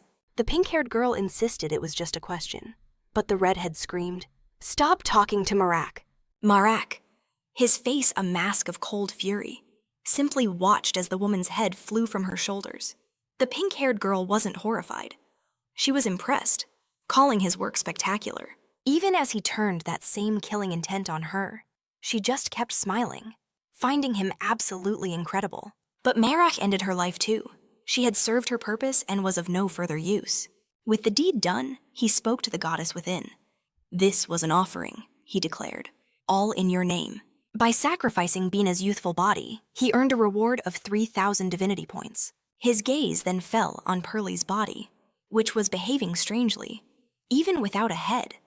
The girl's form persisted, as if she were truly immortal. He scanned the city, hoping that with the source of the chaos gone, peace would return. But as he sought a moment of tranquility, the goddess screamed a warning in his mind. At that very moment, A voice called his name from the distance. He spun around to see his companions, who reported that the crazed citizens had all collapsed in an instant. They asked if Marac was behind it, and his chilling smile was all the answer they needed. Seeing this, Sajida asked if the spear he lent had been helpful in the fight. The main character replied that it was helpful beyond all description. As he spoke, he felt a wave of relief that the man hadn't noticed anything was amiss. He was thinking of the corruption giant that had secretly aided him. Pushing the thought aside, Marac urged them on. "Let's move. Something far bigger is waking up." Carmen, energetic as always, buzzed with excitement, asking what it was. But before Marac could reply, a deafening roar shattered the air around them. Glancing to the side, they saw it emerge a colossal creature made of mangled parts and countless eyes. The creature was a true abomination, possessing not only a sea of eyes, but also gaping mouths all over its grotesque form. The monster was actively consuming the bodies littering its path. The horrific sight struck such terror that even the ever-jovial Carmen was petrified, his face frozen in a mask of shock. When he asked Marac if the creature was made of human bodies, our hero grimly confirmed it. Staring at the monstrosity, he said, "This is exactly what I was trying to tell you about." He thought of the mage's twisted obsession, so repulsive and illogical. Even in death, that man was contemptible for amassing such a collection of corpses. And now, he had been reborn as this utterly loathsome being. Remembering the look in the mage's eyes, Marac knew this grotesque form was a perfect match for his corrupted soul. He turned to the white-haired girl, sensing her sorrow over all the people they had to eliminate.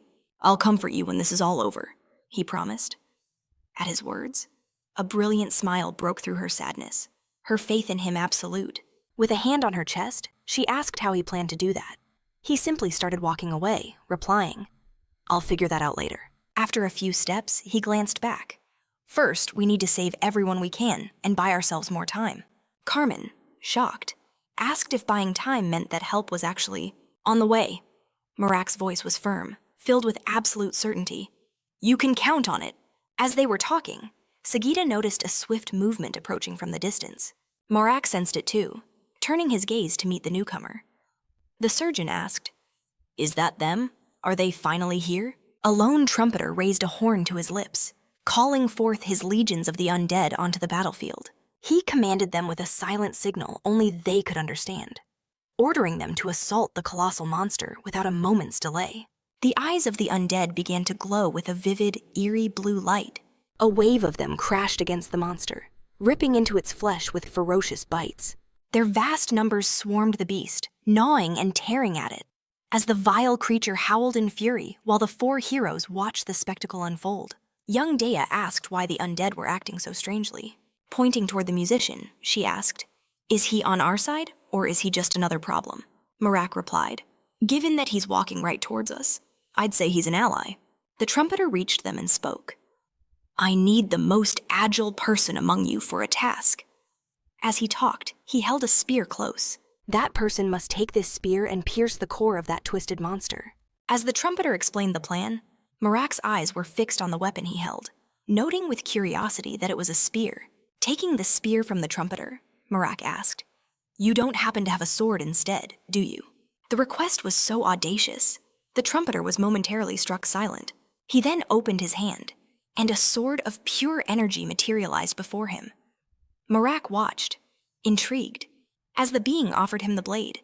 Even while he still held his spear, a greedy spark lit up Marac's eyes as he eagerly asked if he could summon 2 more swords, and maybe a few arrows as well. Once again, the divine being was stunned by this mortal's sheer nerve in the face of absolute power. All the while, the colossal beast continued its horrifying symphony, its roars echoing with the nightmares of the damned. The trumpeter simply raised a single finger, conjuring swords and arrows that filled the air. Our main character was ecstatic. This trumpeter's power was the real deal.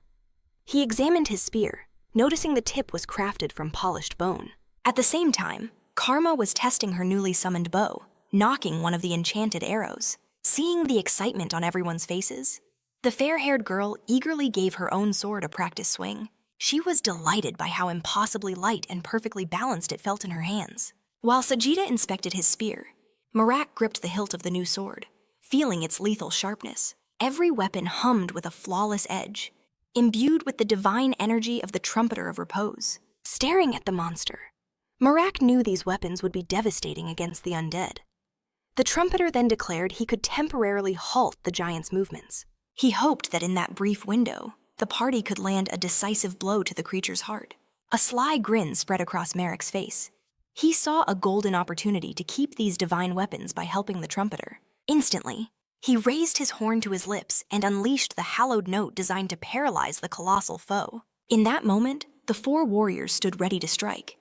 As the sound washed over the battlefield, the beast began to convulse violently. The sonic waves also enraged the undead horde, driving them into an even greater frenzy. Before long, everyone watched as the creature began to liquefy in a grotesque display. The maiden pointed it out to Marac.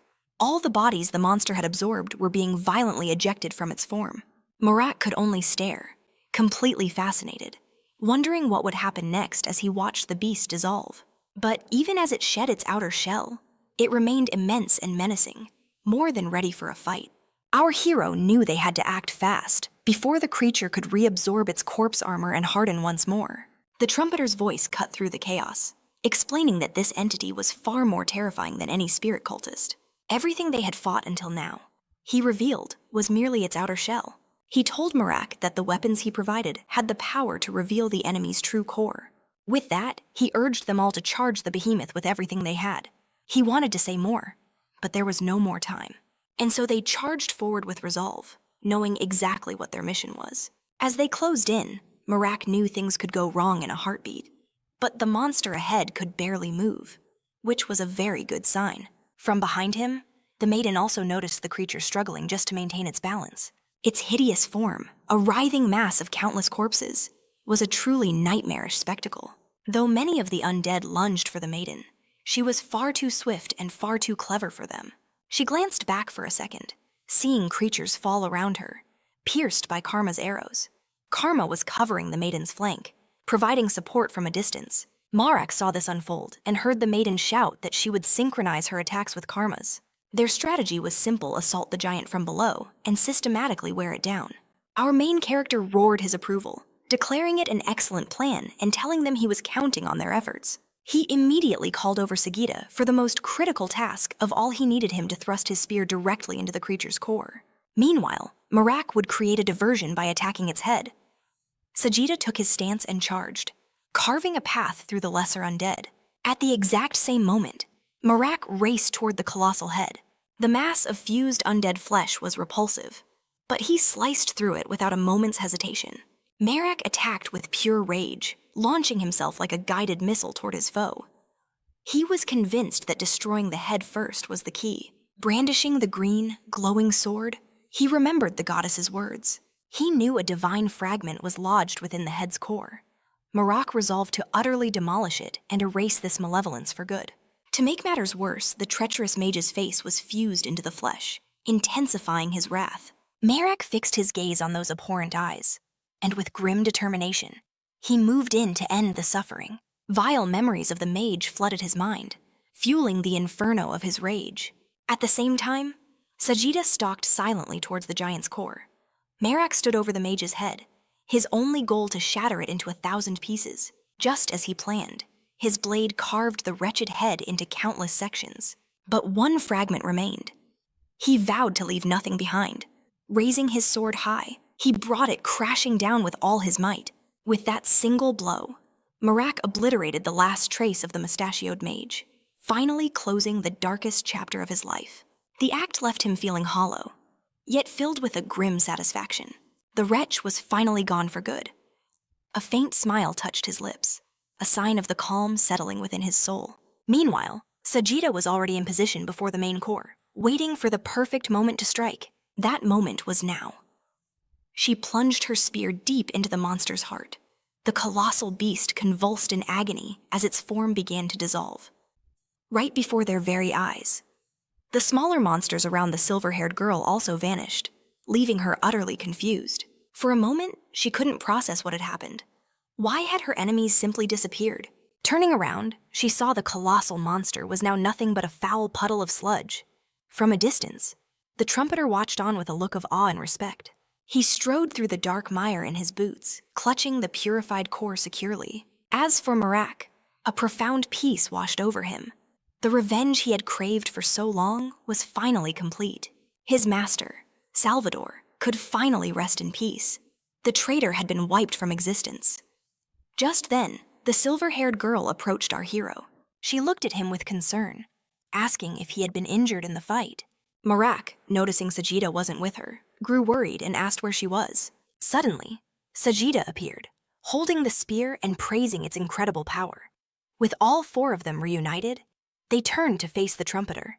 The mysterious figure gestured for them to follow, but his gaze was fixed only on Marac, declaring this summons was for him alone. And so Marac went to him, wondering what this was all about. As they walked, he studied the trumpeter's back, trying to figure out why he was singled out.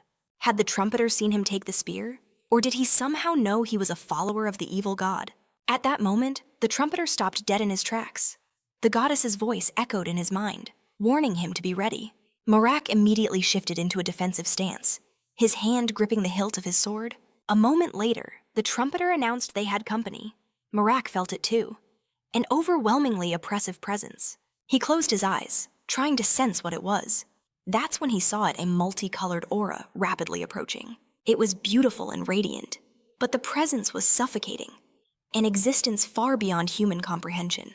The trumpeter began to play a melody, and Marac realized the being that approached was a god. Looking closer, he noticed the trumpeter himself, despite his strange nature, remained perfectly calm. The masked man stood silent for a moment, just watching him. When he finally gestured towards Marac, our hero remained on high alert. The trumpeter mentioned the capital, and then suddenly fell to his knees, as if forced by an unseen power. Marac realized the trumpeter's own presence had vanished. He was now staring at a mask being used as a vessel for the divine being. He watched as the mask disintegrated into nothing, realizing that learning the god's identity was now impossible. But it didn't bother him. In fact, he no longer cared to know. With that thought, a small smile formed on his face. With the situation resolved, the trumpeter stood up, saying it was time to go. They put some distance between themselves and that spot, walking side by side. Marac stated that he wanted to borrow the trumpeter's power to purify Irtico, but the masked man declared that helping the living was not his purpose. His tone was cold and distant, making it clear he had no intention of helping. And yet, Marac noticed he had already begun purifying a large part of the land. So Marac asked him to search for any potential survivors. If he found anyone, he was to guide them to the safe buildings. Hearing this, the trumpeter switched his instrument, and before long, the undead began to stir once more. His three companions, still in the middle of the chaos, noticed a distinct change. With that task underway, the trumpeter heard another request from Marac. With a serious expression, he asked for any edible food to be brought to the safe zones as well. To fulfill this request, the trumpeter began to play once more, but then he heard Marac's voice asking for yet another favor. A grin spread across Marac's face as he prepared to ask again, but the trumpeter cut him off, telling him to just say everything at once. On this day, the main character planned to bestow the priest's right arm upon him, a relic of incredible power. Presenting the arm to the trumpeter, Marac explained its profound significance. Clutching the powerful item, the trumpeter remained silent, surrounded by his legion of the undead. Meanwhile, the priest simply watched him. He was utterly stunned to be receiving help from such a man. The girl, in disbelief, asked if the trumpeter had truly helped them, to which the priest replied that deep down, a good heart still beat within him. As they walked, she asked if Marac had requested his aid, and he confirmed it. In that moment, the young woman took the priest's hand, her gratitude blossoming into something more. She saw his unwavering will to try and save everyone. Later, at their inn, the little goddess struggled to absorb the power within the orb. At the same time, Marac recalled the trumpeter's attempt to warn him. Marac now realized the trumpeter must have known the main character was tainted by corruption. With newfound energy, he told the goddess he had met another deity that day. He then decided to ask if she knew this entity, though it seemed impossible that she wouldn't. Yet, he remembered her strange declaration, that she neither knew nor wanted to know. He suspected this was her way of keeping the god's true identity a secret. Looking at the goddess again, he could see she was deeply frustrated. Then, in a sudden flash of rage, she seized the orb and hurled it across the room. Tears began to stream down her face. Marac asked gently if the divine seal was giving her trouble. He told her that throwing things was no way for a goddess to express her anger. Pouting like a child, she averted her gaze. Marac still thanked her for trying to help. He asked her to promise not to throw the orb again, no matter how frustrated she got. To cheer her up, he swept her up in his arms, bringing a smile to her face and a special twinkle to her eye. The goddess then asked if he thought she would become more charming if she absorbed every orb. Before he could even finish his reply, her emotions surged, and she began to cry. But Marac told her she was already charming just the way she was, hearing that his feelings would never change. She finally calmed down. His feelings would always remain, holding her close. Marac promised that whether her charm grew by 3 or 100 times, he would always think she was beautiful. As this tender moment unfolded, the lights of the inn burned on. Seated at a table, a woman with blue hair overheard 2 adventurers discussing evil entities. She listened as they spoke of these beings, not just in their lands, but in the Dragon Realm, the Eastern Territories, and the desert. This information made the blue-haired woman turn her head, her gaze now sharp and watchful. She then heard one of them say that there was no longer any need to be afraid. There was someone out there cleansing the land of the evil spirit's influence, and his name was finally revealed. They spoke of the priest, Marac, and so they raised their glasses in a toast, wishing a long life for the main character. While the celebration raged on, the woman sat quietly, drinking her ale. She then muttered a quiet comment about Eriko's hero. A cold fury entered her eyes the moment Marac's name was spoken. He walked down the corridor, thinking that perhaps only those who truly worshipped wicked artifacts deserved to be condemned. But the mercenary he hired and the local lord were already gone. Now, all that was left was to face that cold-blooded reptile. He closed his eyes, trembling as he imagined the absolute worst-case scenario. He knew a fateful confrontation with that prince awaited him, the one he had sworn never to serve a second time. The burly man knew that trying to hide what happened would only make the prince more suspicious. So despite the fear gripping his soul, he knocked on the door. After the sound echoed, he waited, anticipating the command to enter. The prince was lounging on his couch, as usual. But on this day, there was a dangerous intensity burning in his eyes. Elsewhere, Marac placed his sword on the shoulders of a mercenary who had dared to attack them on their journey. The white-haired girl watched the entire thing, her sadness plain to see. The sight was so painful that she had to turn away, unable to watch any longer. Seeing this, Marac turned to her, promising he would be back soon. True to his word, he dug graves and placed a wooden cross, as if in prayer to his goddess. It was a solemn ritual, asking her to gather the divine essences of the fallen souls. As he completed the rite, eerie green flames appeared before him. Marac felt a sense of satisfaction, having collected a large number of divinities from the constant battles. Now walking through the snow once more, he announced they could continue their journey. While Carmen and Zia talked amongst themselves, Marac and the girl walked on in silence. Just then, a voice called his name. Marac turned, finding the girl ready to confront him. She insisted it wasn't a critique. All she wanted was to understand his reasons. "Please, don't misunderstand my words," she urged. As Marac stared back in silence, his sorrow palpable, she pointed out the one truth she saw. He never showed an ounce of mercy towards the brigands. Seeing the silence weigh on him, she softened, adding that she would understand if he preferred not to speak of it. Marac's jaw tightened, a deep conflict raging within him. He finally spoke, asking if she had questioned their 2 cheerful companions with the same fervor. She had. Carmen told her his goal was simple: stop them before more innocent blood was spilled. Saja, on the other hand, was just doing his job, but he swore he would spare them if she commanded it. A faint smile touched Marac's lips as he raised a single finger. "The reason I do what I do is because I see their potential." The girl wondered aloud. "Is that why you bury them with crosses for a chance at rebirth?" He explained his conviction that every brigand holds the capacity to atone, and the chance to become something better. She pressed him further. If that's true, wouldn't letting them live to guide others be the better path?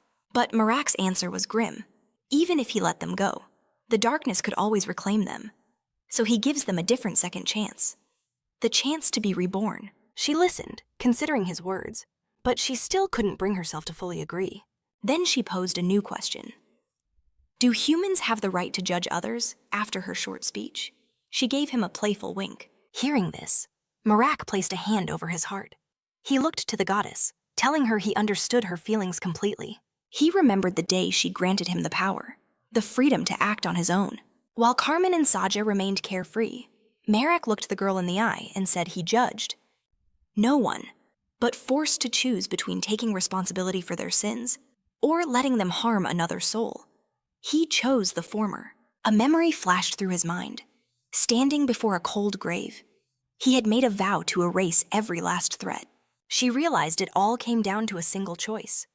With his blade resting on his back, he swore that one day he would atone for everything he had done. And no matter the price, he proclaimed, he was ready to pay it. His face hardened like stone. I will never save one wicked soul, only to sacrifice a good one in their place. Even speaking of it was torture. He remembered the agony of returning home. The memory alone made his fists clench in rage, knowing he had to bear the consequences. He had sworn an oath to never spare evil again. As tears fell, recalling the burial of a dear friend, his words left the girl speechless. She had no strength left to argue with his pain. Seeing him lost in thought, she offered a piece of herself. Perhaps I could tell you my story. She then waited for his answer. If you don't trust me, then there's no need. But Marac simply smiled. Let's save it for another time. Suddenly, Marac pointed ahead, drawing her attention. Up the road, a merchant caravan was approaching. Carmen suggested they sell the gear they took from the brigands. The group prepared themselves to meet the travelers. A trader began inspecting their goods, but his eyes locked onto Marac's blade. That's an imperishable alloy zenith from the prior empire. He quickly apologized for his outburst, explaining he'd never seen a wielder of an immortal sword in person before. The name intrigued Carmen, who pressed the merchant for more details on this legendary alloy. Marac gazed at his own sword, remembering when he and Carmen first found it. The merchant confirmed it was a priceless, one-of-a-kind treasure. When the man offered to buy it, Marac simply held the sword close, stating it was not for sale. Changing the subject, Carmen asked what else the merchant needed. The man revealed he wanted to hire the group for a special job, to escort his caravan to the capital of the Northern Kingdom. The merchant smiled. Even before seeing the sword, he knew they came from Erico, which meant Marac had to be the famed demon slayer from Geese. He even knew about the curses from Kelton's wicked gods, and that Marac was hailed as the savior of Erico. He glanced at Marac, who was already coughing and blushing from the praise, claiming if he was truly a priest, he was the real deal. He promised them a fortune if they agreed to escort him to the capital. Carmen asked for a moment to discuss the offer in private. The merchant understood. He left their camp, hoping for good news on his return. Inside their tent, the mood was calm. The goddess stretched out her bandaged leg while getting a shoulder massage. The main character, massaging her shoulders, asked if she was comfortable. He seemed pleased as he announced their decision they would take the job. Once they reached the capital, he promised he would find them all a proper place to stay. Suddenly, a blood-curdling scream shattered the night's calm. Men scrambled outside, fending off a winged terror that was descending upon the camp. Marac's blood ran cold as he laid eyes on the creature. He had no idea what kind of monster it was. They were under siege by a swarm of bat-winged beasts. Sensing the grave danger, Marac instinctively pulled the goddess close, shielding her with his own body. Faced with the ferocity of the bat's assault, Marac readied himself for the coming storm. His hand a blur, Marac became a whirlwind of death, cutting down any foe in his path. Beside him, Carmen loosed a volley of arrows, expertly picking them out of the sky. Her deadly precision carved a path of devastation across the battlefield. Together, they fought to cleanse the swarming darkness. In the heat of battle, Marac's eyes suddenly blazed with a sinister emerald light, as if possessed by some shadowy power. Channeling that raw might, he impaled one of the savage bats with terrifying accuracy. Amidst the chaos, the white-haired girl, a talented sorceress, was also contributing her magic to the fight. Concentrating her energy, she hurled fireballs at their foes. But just ahead, a knight was about to be obliterated by a monstrous bat. Before she could unleash her spell, Marac launched one of his own swords like a javelin at the beast. His quick action saved the man an instant before he was crushed. The girl turned, a relieved smile on her face as she saw Marac. But Marac's voice was ice, uncontrolled magic from an ally. He warned, was far more dangerous than any enemy. Taking offense, she shot back that her skill wasn't that clumsy. She insisted she could easily hit a target of that size. Marac coolly replied that there was no guarantee a stray shot wouldn't kill a comrade. When he demanded she refrain from using magic for now, she spun away, her pride clearly wounded. After the grueling battle, Marac was drenched in the foul filth of the creatures he had slain. His blade still dripped with the black ichor of the beasts. In this state, he went to confront the contractor. The man eyed him warily, asking if he planned to keep the legendary Immortalium blade. With a grim expression, Marac said it would all depend on the man's offer. The merchant understood the unspoken threat. He had to choose his next words with extreme care. Marac cut straight to the chase.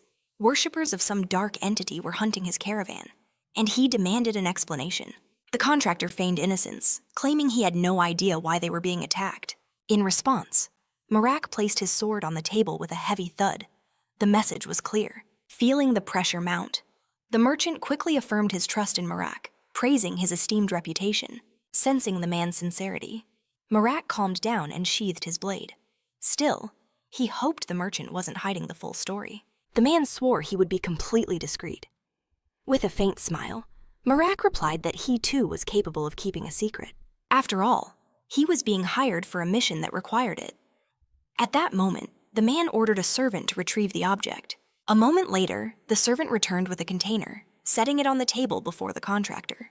The merchant confessed that the attacks from these fanatics started the very day this item arrived. The mission was to transport this container to the capital. That was the entire job. Marac pieced it together instantly. The group must have already suffered heavy casualties from ambushes along the way. When asked why he would undertake such a dangerous task, the man revealed his payment was an immortal. Intrigued, Marac's interest was piqued. He asked Marac what it was, but Marac himself didn't have a clear answer about its purpose. As the merchant opened the container, a seemingly ordinary necklace came into view. Yet the instant Marac's gaze fell upon it, he knew exactly what it was. This was a sacred artifact, pulsing with the divine essence of his personal goddess. With a hand to his chest, he could feel its power resonating within him like a vibrant green light. Now he understood why those worshippers were so desperate. But how it fell into this merchant's hands, and how the enemy tracked it here, remained a chilling mystery. The merchant begged Marac for an explanation. Why would this evil entity want this necklace so desperately? However, the main character simply bowed his head, feigning complete ignorance. With that deception in place, they shifted the conversation to payment. Given that the merchant had hidden the fact that he was transporting a holy relic, Marac declared that the fee for this mission would be doubled. The man's face turned white. He eventually caved, though reluctantly. He desperately needed their protection to survive. As darkness fell completely, tents were pitched and watchmen stood guard over the camp. Later, the four companions gathered in secret, observing the guards and discussing the true nature of their mission. Carmen wore a satisfied smirk, complimenting Marac on his shrewd decision to demand double the pay. With a smirk, he declared he was just taking back what was stolen from them. For her, however, just seeing everyone alive was more than enough. Their pact was sealed, with a single sharp high five. With the mission done, everyone retreated to their own sanctuary. At the same time, the goddess's hand slipped beneath Marac's armor. She whispered, asking if he truly desired to steal the hallowed artifacts. Getting caught would mean absolute disaster, she warned. But, with no one watching, it could be the perfect crime. Marn recalled the merchant's cunning eyes. This wasn't the time for a reckless move. He calmed the goddess, his hand placed firmly over his heart, and laid out his master plan. The plan was a daring gambit let the evil spirits steal the prize, then ambush them mid-escape. They would seize the divine essence and take back the necklace in one fell swoop. The goddess's hand trembled with excitement. She called the scheme nothing short of genius, but he could sense her lingering doubt, suspecting the traitors were hiding something far greater. Just then, his senses screamed of an imminent attack. He let out a heavy sigh. Of all the rotten times, fresh from cleansing himself, he gripped his saw, ready to unleash it instantly, resolved to end this quickly. Marac's voice roared out a warning that monsters were on the attack. Moments later, a colossal beast erupted from the darkness, sending guards flying like ragdolls. Curiosity piqued. Marac stepped forward to see what this thing truly was. It resembled a gargantuan goat, a detail he instantly dismissed as pointless. Pointless or not, he decided he would tear it limb from limb all the same. with a savage look in his eyes. The main character raised his unique blade high, projecting a sinister green light that lashed out at the creature. But the beast simply answered with a deafening roar. He lunged, aiming to split the monster in two, but was brutally knocked back by its powerful horns. Marac raised an eyebrow. This thing had some real strength. He struck again, but the goat beast parried every single assault. Then he saw it an opening. He would sever the very horns it relied on. He wondered what power they held. The moment his blade sliced through them, the creature collapsed. He'd just cleaned himself, only to be covered in filth once more. But something strange in the forest ahead stole his attention. A brilliant light blazed from within the trees, revealing a bizarre creature with massive eyes and a truly wicked grin. Marac's own green eyes widened in shock, trying to process what in the world he was seeing. And held in its grasp by the neck was the girl with pink hair, her tongue playfully sticking out. He recognized her in an instant, his green gaze locking onto hers. She just casually flipped her hair and gave him a tempting smile. The surrounding men flushed and began to chant wildly, even as our main character's hand tightened around her throat. With his grip still locked on her neck, she had the nerve to ask if he'd been thinking about her all this time. She grinned mysteriously, saying it was fine since her thoughts of him were enough for the both of them. Marac coldly replied that if she didn't mind, he had a few questions. Her eyes glinted as she placed her hands on Marac's arm. "And what?" she purred. "Are you offering in return?" Before this whole mess, Marac had spotted a different, ferocious beast from afar. After that battle, the monster's remains littered the snow as he pressed on to his next objective. That's when a massive creature with deer-like antlers and glowing red eyes appeared, letting out a menacing growl. But it never even got the chance to attack. From out of nowhere, a spear flew through the air, piercing its body perfectly. Marn knew that aim. It was from a friend. He offered a silent, heartfelt thanks. Carmen, always on guard, immediately sensed another presence drawing near. He instantly warned his two companions of the impending peril. The creature, even with Sagita's spear in its side, was trying desperately to flee.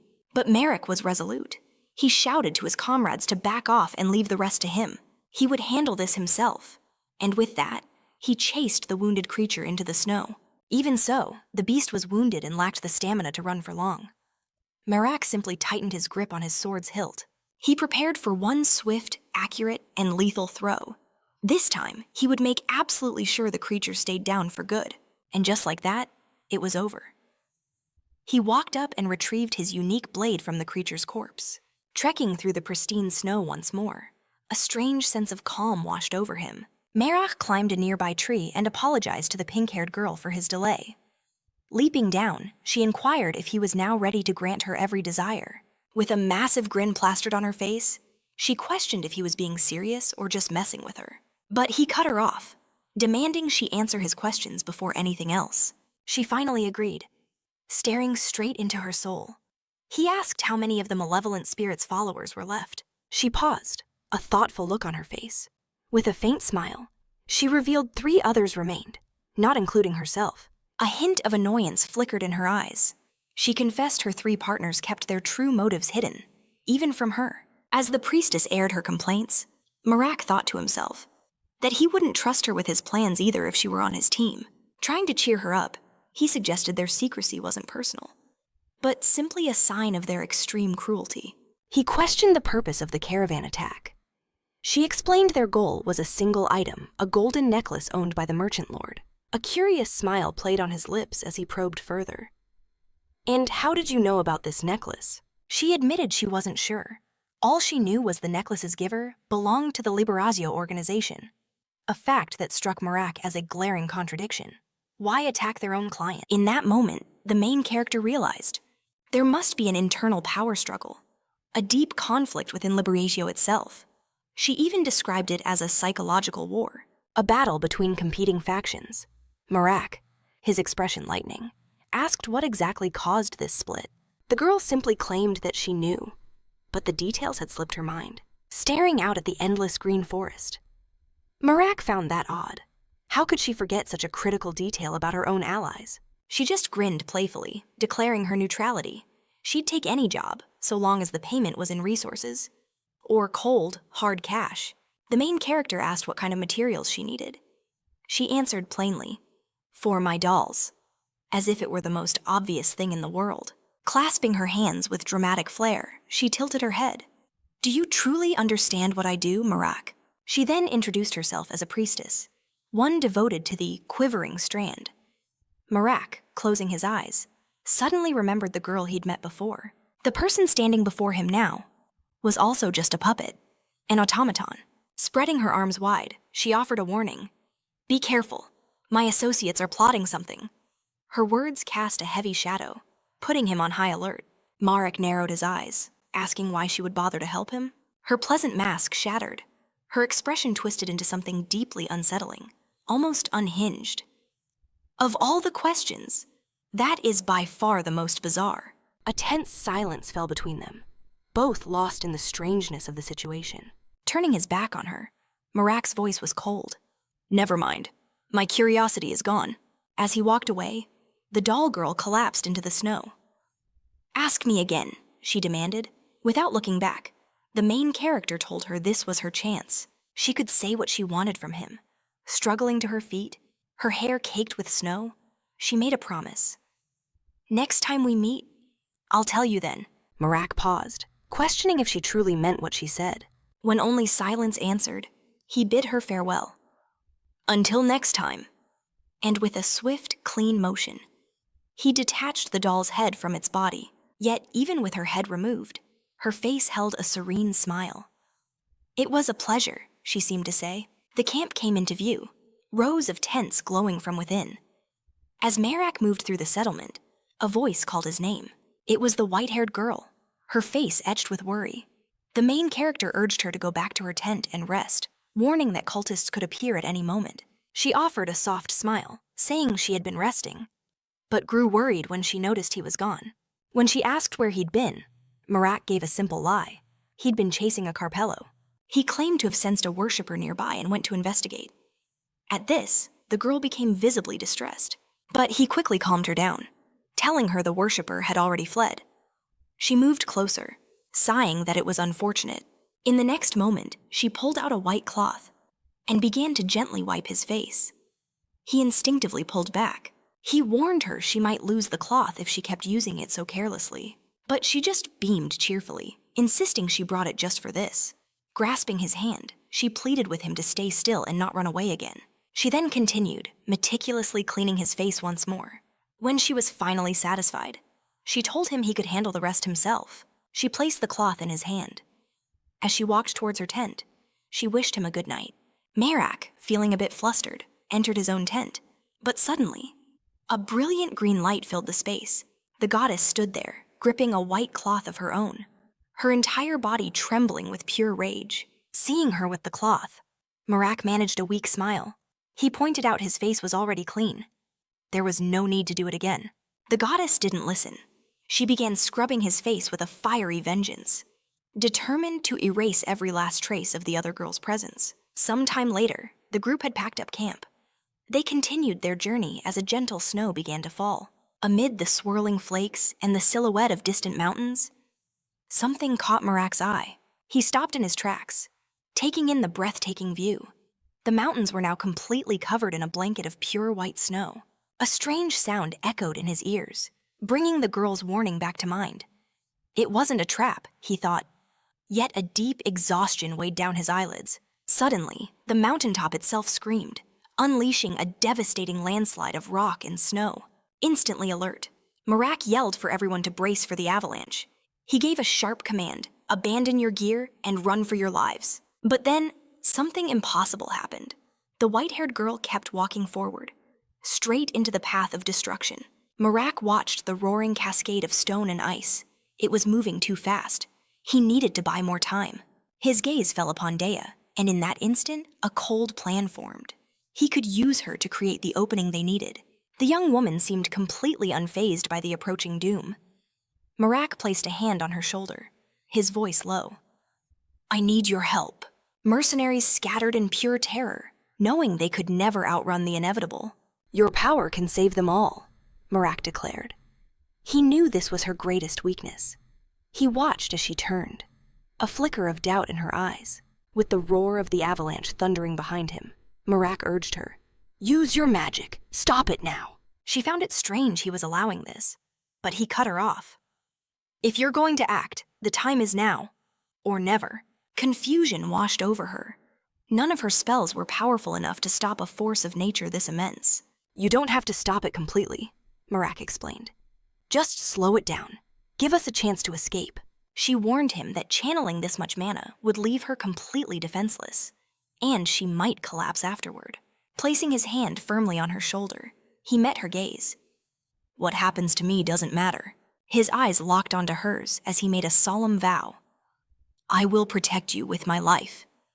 Despite the fear, a powerful trust in him bloomed within her. She turned away, her voice filled with resolve. "I'll do it, but you'd better keep that promise."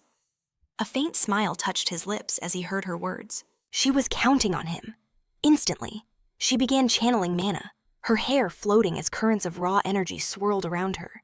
The power coalesced, wrapping the young woman in a brilliant magical vortex. A small, dense sphere of light formed in her hands. She took her stance and unleashed the attack toward her target. Her spell struck the heart of the avalanche with perfect precision. A massive blue explosion seemed to shatter the wall of death.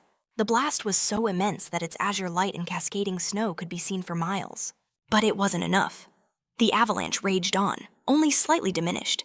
The young woman pushed harder, screaming with the effort, her face contorted with focus, veins bulging against her skin as she poured out every last drop of her power. At that moment, the goddess of corruption assessed the girl's power at 4 fingers. She had reached a new height, a true mastery of her magic. As her control sharpened, her rating climbed to 4.5 fingers. And after that final surge, her eyes went blank, her mind completely dazed. Seeing her falter, Marac instantly grabbed her, shouting for her to snap out of it. He held her close, his voice firm. "You did beautifully. That's more than enough." The avalanche, though still a threat, was now moving at a crawl. With the girl unconscious in his arms, he realized he wouldn't need to knock her out himself. He then looked to the heavens, calling on his goddess. "Summon the great giant." The white giant of corruption materialized from nothing. "There's no time to waste," Marac declared. "Shelter us from this storm." As the giant moved, only a few harmless snowflakes drifted down toward the unconscious girl.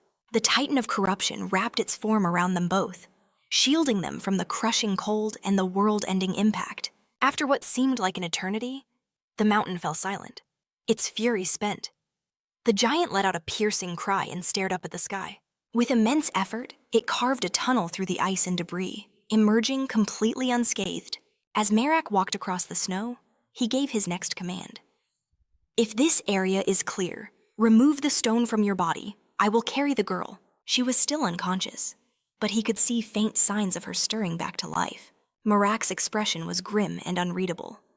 After the corruption giant pulled the stone from its head, it vanished into a dark portal. At that moment, Marac looked down at the girl, who blinked her eyes open and asked, "Am I alive?"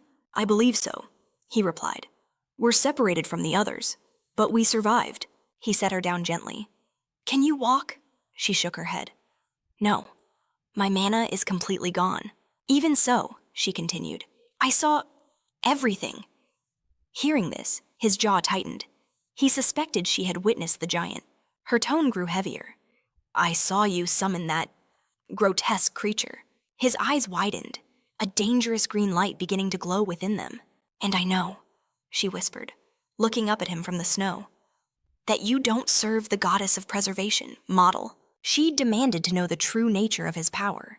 She insisted he was no ordinary human. After all, normal people don't fly through the air wielding swords.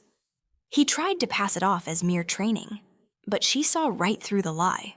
She pointed to the hand he carried, mentioning she'd heard him whispering to it. The truth was finally unmasked. Marac thought he was being clever, but her watchful eyes had pierced his deception.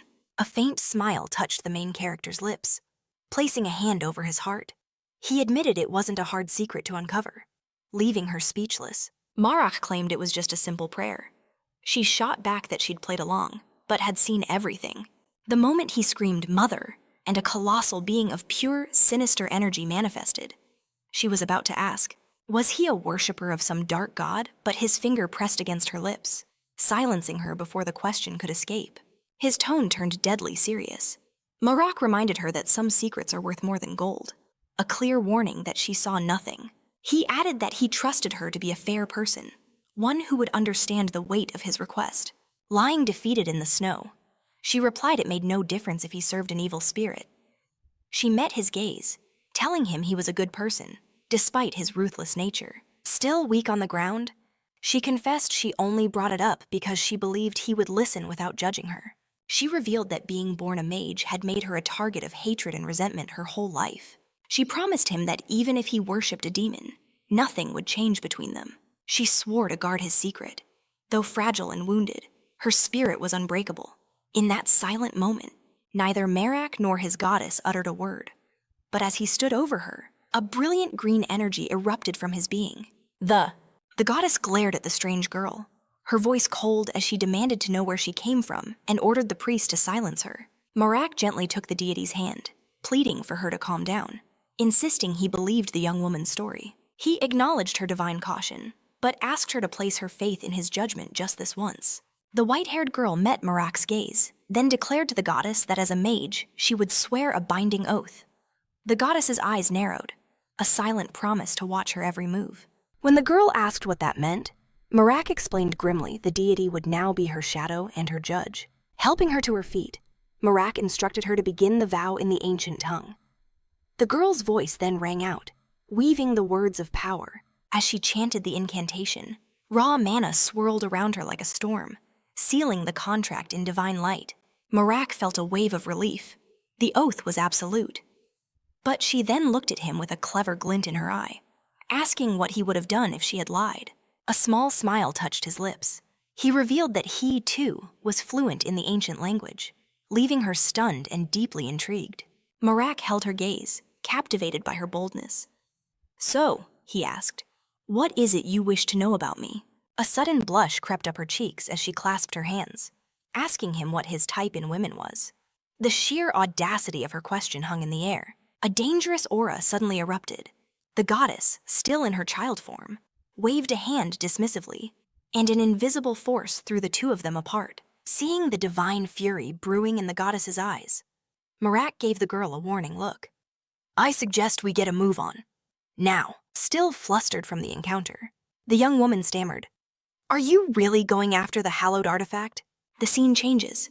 In the biting cold, countless bodies litter the pristine white snow.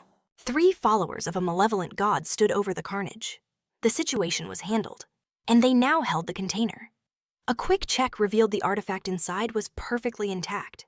They foolishly assumed Marac had succumbed to the elements, but he and the girl were calmly navigating an entirely different route.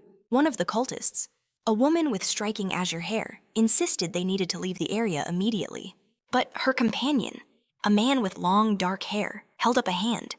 His senses screamed of an approaching enemy. Moments later, all 3 stood ready on the snow, watching a lone figure emerge from the blizzard. The approaching warrior burned with a righteous fury, accusing the cultists of slaughtering the entire merchant group. As the guardian tasked with protecting the artifact, his voice roared with outrage. "How dare you touch what is not yours?" Without a word, the azure-haired cultist began gathering arcane energy in her palm, preparing to strike. She unleashed her spell in a blinding flash. Instantly, the ground erupted with jagged spires of ice aimed at the man. Yet, the guardian stood firm, completely unfazed. The devastating attack had only left small scratches on his metallic skin.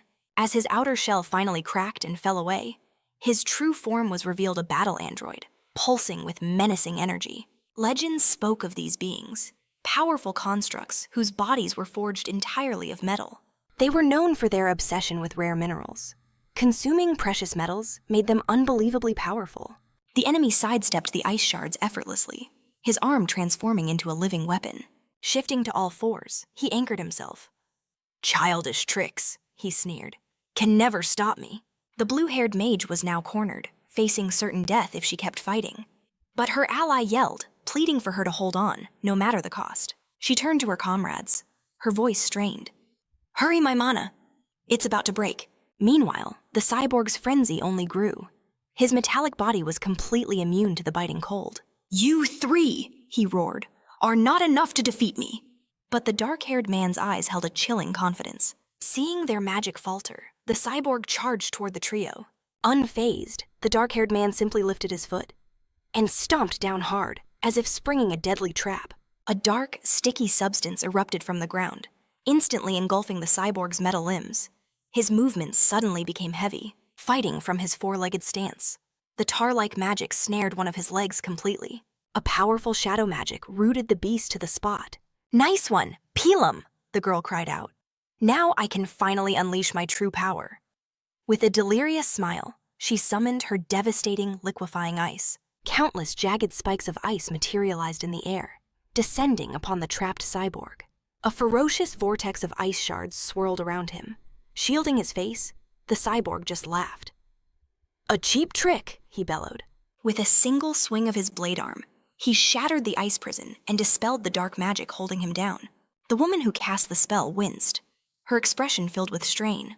"Karuna, get down!" shouted the red-haired youth. He unleashed a strange new spell, manifesting a protective barrier before them. Of all the magic they had used, this one truly caught the cyborg off guard. The magical creature summoned by the spell began to secrete a thick, viscous liquid. The fluid seeped into the cyborg's joints, causing him to seize up.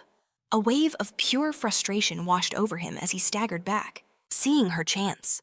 The ice mage prepared another devastating attack. A smirk appeared on the red-haired boy's face. "You seriously underestimated us," he said. As the cyborg struggled, they revealed their secret.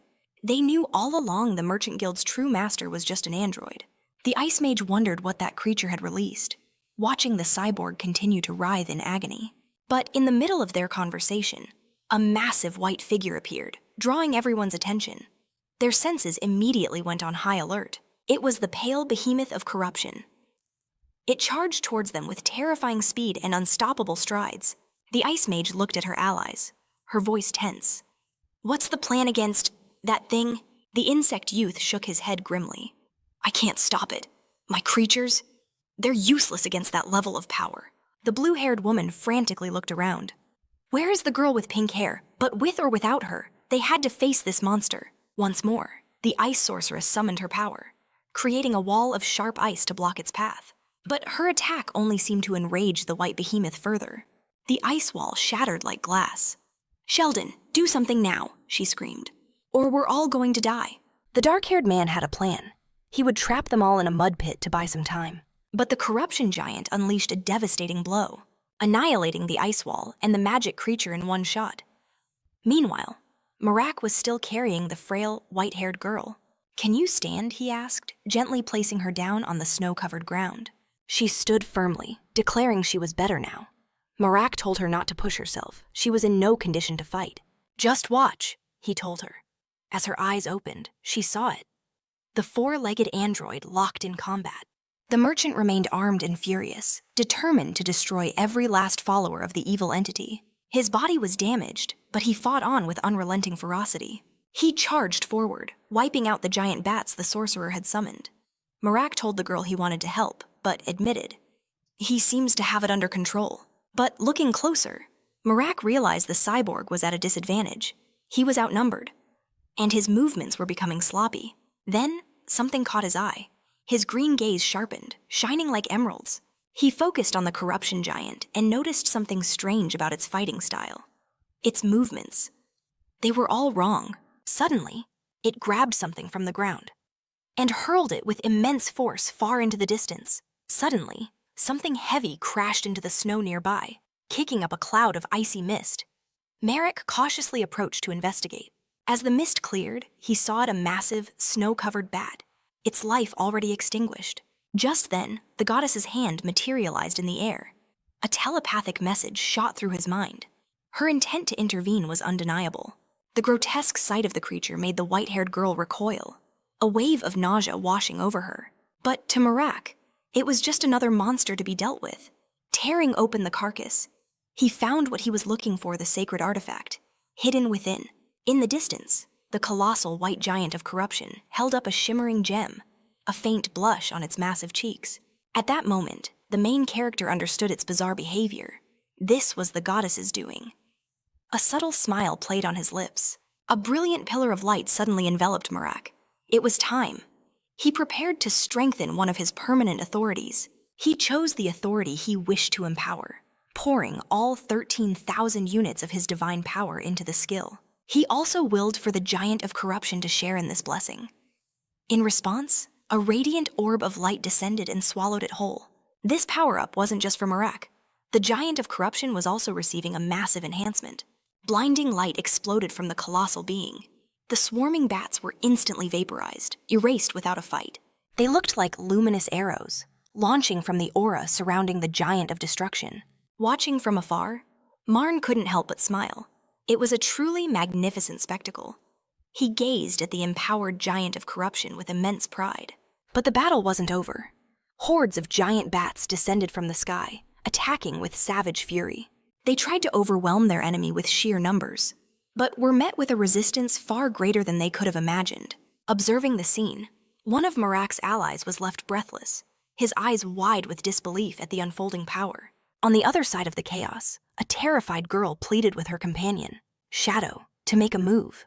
But before he could even react, Shadow was brutally struck down. A scream of pure despair ripped from her throat as she tried to flee the unfolding nightmare. Her escape was cut short when a cold, mechanical hand clamped around her ankle. From the ground, a battered robot declared she wasn't going anywhere. Even trapped, the girl fought desperately to break free. She screamed for help, but her other companion, Luam, had already abandoned her. Overcome with terror, Luam had bolted without a single thought for his team. But his selfishness offered no salvation. An enemy attack struck him down mid-flight. Disbelief flashed in Luam's eyes as he was captured, but his surprise was fleeting, and his end was swift. With a final desperate surge, the girl managed to wrench herself free from the machine's grip. With this small victory, a fragile spark of hope ignited in her heart. Maybe she had a chance, but that hope was instantly extinguished. A powerful explosion erupted right beside her, obliterating her path to freedom. Worse still, a colossal hand burst from the earth and snatched her into the air. She begged to be released, but her captor showed no signs of mercy. It wasn't long before the girl, too, was utterly defeated. The giant then approached the fallen robot, arriving just in time to witness its final moments. With its task complete, the giant activated a summoning art. In that instant, Marac, our protagonist, appeared on the battlefield. He felt a surge of divinity, a clear sign his efforts were yielding great results. Now present, Marac informed the giant that he would personally take over the harvest. The main character then turned to the Mother of Corruption, explaining that the giant would complete the task in her stead.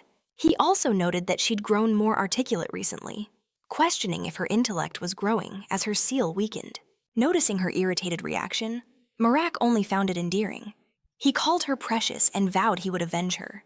Just then, his ally Dakia appeared, playfully asking if this goddess wasn't actually Marac's long-lost daughter. The Mother of Corruption immediately seethed with rage at the comment, but the protagonist quickly diffused the tension. Dakia then revealed she had a favor to ask, wondering if she could also hug the girl, calling her incredibly cute. Marac noticed the goddess's shyness and suggested his friend try to win her over with a snack next time. Dakia happily agreed, vowing that one day she would pinch those adorable cheeks afterwards. Marac asked the mother if she had anything to say. She pondered for a moment, but the only thought that surfaced was about killing. From that single, brutal word, Marac understood everything. He was then stunned when the girl managed to refer to herself by name. As she spoke, Marac's face lit up with joy, and even the goddess seemed satisfied. Far from this scene, a noble elf was furiously reprimanding his servant. He had just learned that the men he sent on a mission were all dead, wiped out in an avalanche. The elf raged, stating he had no words for his fury, but the servant believed he was blameless. After all, who could possibly control an avalanche? He sighed, convinced the morning's stress had already cost him a chunk of his hair. The elf then cut to the chase, demanding to know if Dakia had truly left the Eastern Branch's region. The servant confirmed it, explaining she was now under the main branch's authority. Hearing this, the elf sneered, praising the main branch for always succeeding, and reminding him they were the ones who first captured Dakia anyway. The servant then cautiously asked if the noble would be heading to the capital, to which the elf affirmed he would. A surge of pure ecstasy shot through the servant. He could finally be free of that lizard prince and the ever-scowling princess. His hatred for serving them ran so deep that the mere thought of escape was a celebration. But his joy was shattered in an instant, as his master declared he would be coming along. as a personal guide for the journey. The elf added with a chilling smile that the servant would receive special treatment and ordered him to prepare warm clothes for the road. In a desperate plea, the servant argued that he was the leader of the eastern branch and could not abandon his post. But the elf's voice turned to ice. He pointed out the servant's failures had not yet reached the higher-ups, and wondered what might happen if the capital found out. At that threat, the servant's world came crashing down. The elf mockingly suggested he consider it a vacation for a few days. In that moment of despair, the servant's only thought was of his family. All he wanted was to go home. Meanwhile, our protagonist and his party continued their journey. His small, talkative robot was telling a grand tale of a warrior appearing in shimmering armor. Marac pointed out he'd heard that exact same story just yesterday. Recalling the robot described the scene as magnificent, the robot excitedly finished the story, exclaiming that the celestial gods themselves had saved the hero. Dakia mused that, for a warrior from the heavens, the giant had a surprisingly sinister look. Even in his anger, the main character figured the warrior's fury meant little to the robot, who was on the brink of death when it was discovered. A moment later, a notification pinged. The robot announced it was nearly time for its interrogation, asking the main character for permission to leave. It explained its absence and thanked Marac for his help, promising a grand reward once they reached the capital. As they pressed onward toward the city, one of their allies suddenly remembered something crucial he had to share. He warned that entering the capital might get a little chaotic, but quickly assured them it was nothing to worry about. But just as he said that, a guard's eyes widened in recognition. Carmen Valtis had been spotted, and soldiers swarmed in to arrest him. Carmen calmly told them he could handle this alone and promised to return as soon as he could. But despite his reassurances, his words did little to calm his companions' racing hearts. Far away from the chaos, a different scene played out. A majestic golden dragon descended with silent grace upon the snow-covered earth. Then, in a shimmer of light, it took human form. It was the elf noble, who immediately demanded his garments from a servant. As the elf dressed, the servant seethed inwardly. Soon, the arrogant fools at Chand headquarters who looked down on the branches would feel the weight of his master's power. The servant then reported that the capital was just ahead and began to lead the way.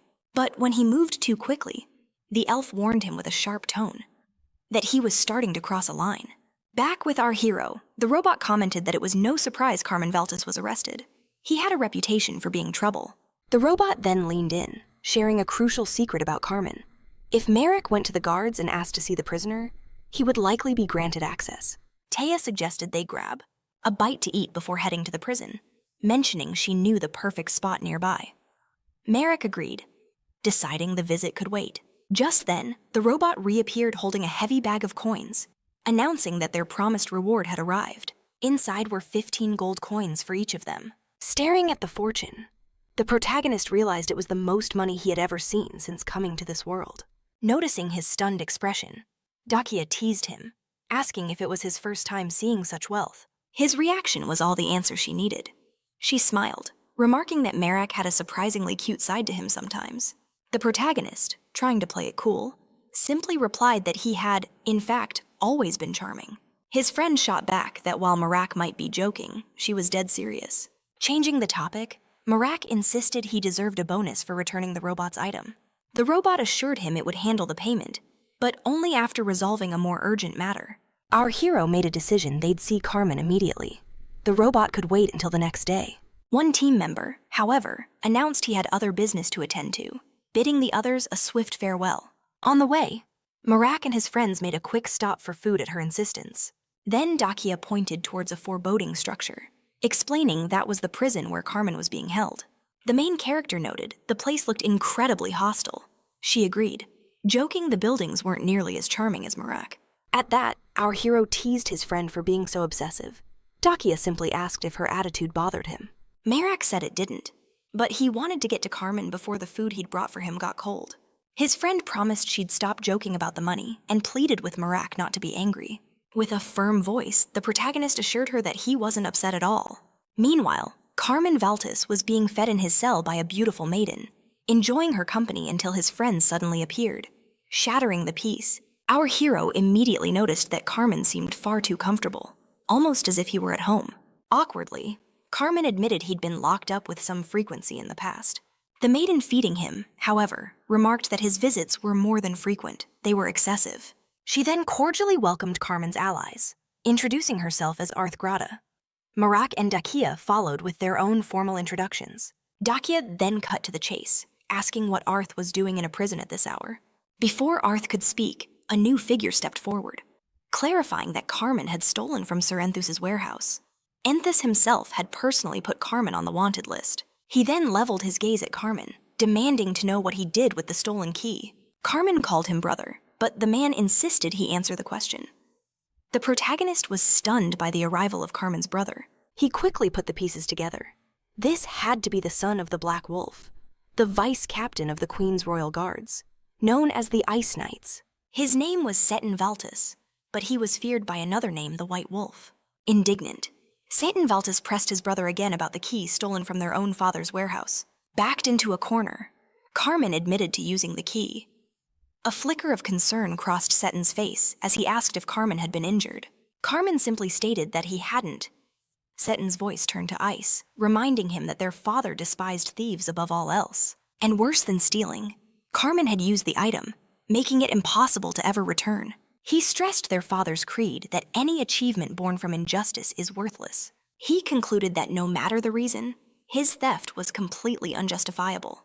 Carmen, however, countered with another of their father's sayings that rules must be followed strictly to maintain order, a statement he claimed to agree with. But then, he questioned why that sacred rule never seemed to apply to their mother. After all, the moment he was born, their mother was cast out of the family without so much as a goodbye.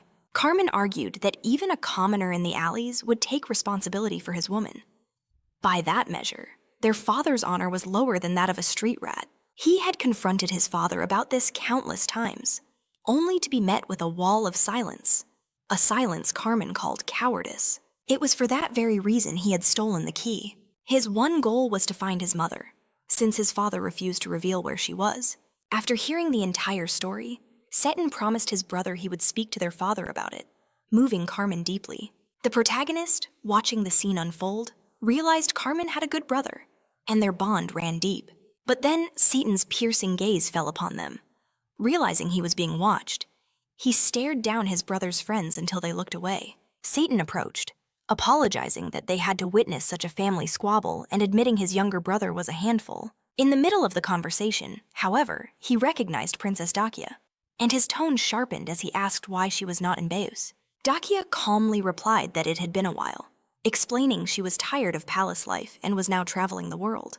Seton warned that it was too dangerous for a princess to travel alone, expressing concern that her father must be worried sick.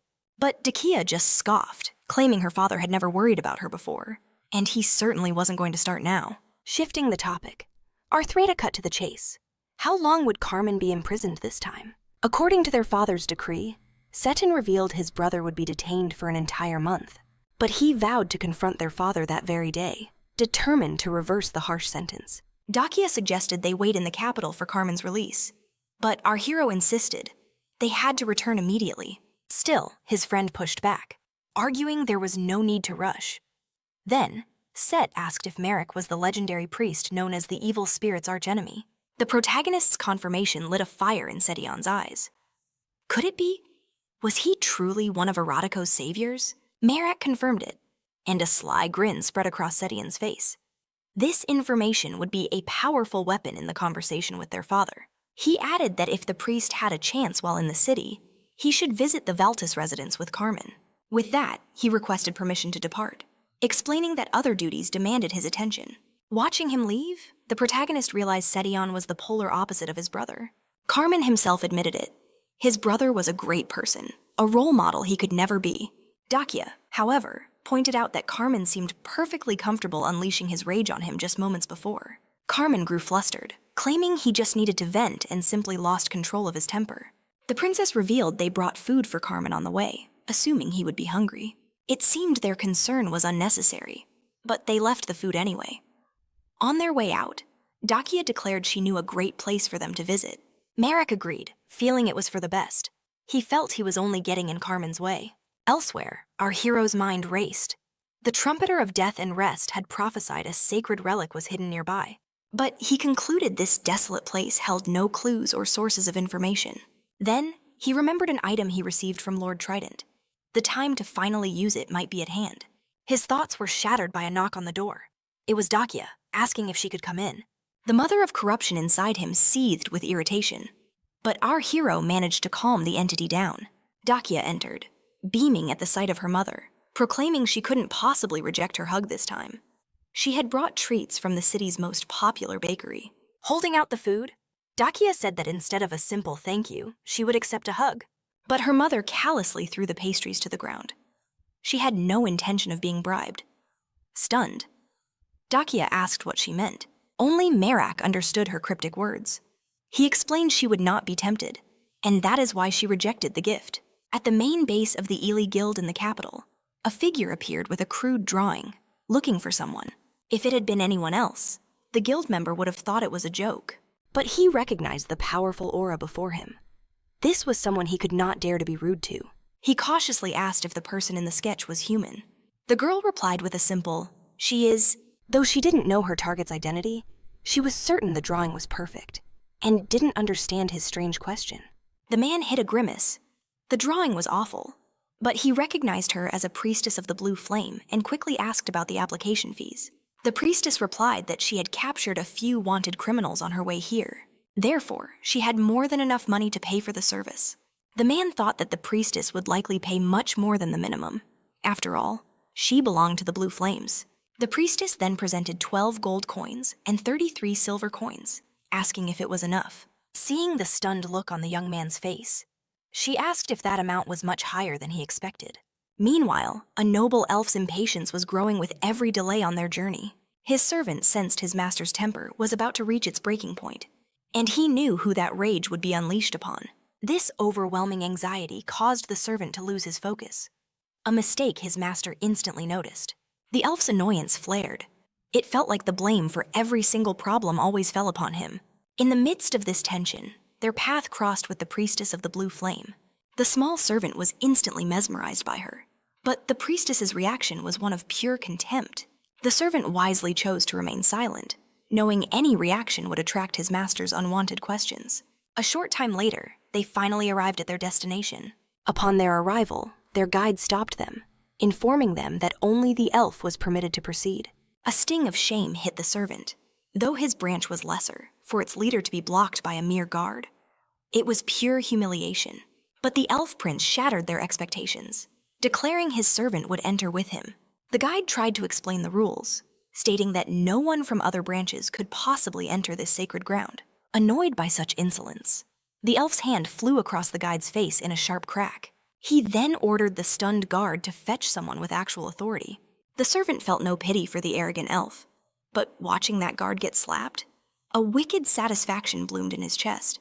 That one moment wiped away all his resentment for This was it, a golden opportunity to witness it firsthand, to watch the third prince utterly crush the pride of these arrogant headquarters fools. Meanwhile, back in Dakia, Marac watched the mother of corruption scorn the bread, telling him to keep the food for himself before storming out. Marac picked up the abandoned loaf, thinking his mother's rudeness had gone too far. There were 1,000 ways to refuse a gift, and she had chosen the most insulting one, especially when Takuya had bought it just for her. The main character reminded his mother that the woman he respected was one who could admit her failings with grace. He told her she needed to apologize to Dakia the next time they met. But for now, he urged her to at least taste the bread, pointing out how delicious it looked. After her son's stern words, the mother finally gave in to the tempting treat. The first bite sent her into a state of pure bliss, dancing around the room with joy. Marac had to warn her to slow down, lest she make herself sick. Just then, Dakia reappeared in the doorway. She confessed that amid the chaos, she never got to try the bread, and asked if she could have just one piece. The mother was taken aback by the sudden request. But Dakia saw it all. She saw the girl adored the gift. Even if she wouldn't admit it, the princess knew her plan had been a perfect success. Moments later, Dakia had the mother nestled in her lap, having charmed her way to exactly what she wanted. Later, our hero had an appointment to keep, telling Dakia she didn't need to come along. But the princess reminded Marac of her vow. She would never reveal his secret, and for that very reason, she insisted on joining him on his visit to the so-called friend of the demon. When they arrived, the owner demanded to know their business. Marac said nothing. He simply presented a unique item. The owner's eyes widened, and he immediately granted them entry. Once inside, Dakia finally asked what the object was. Marac explained it was a gift from a demon he'd met, who told him to show it whenever he visited this friend. Dakia mused that she never knew demons to be so meticulous. She was more shocked to see that this humble house was merely a facade for a vast underground complex hidden right under the capital's nose. Our main character merely shrugged, admitting he'd never been to the capital, so nothing truly surprised him. But Dakia pressed, asking if a structure like this wasn't astonishing, capital or not. Marac simply said he had seen grander things in his time. Just then, a mysterious figure approached them from the shadows. Dakia's instincts screamed. "Should I strike him down?" she asked. But Marac warned her against it, saying that unleashing magic here could bring the entire ruin down on their heads.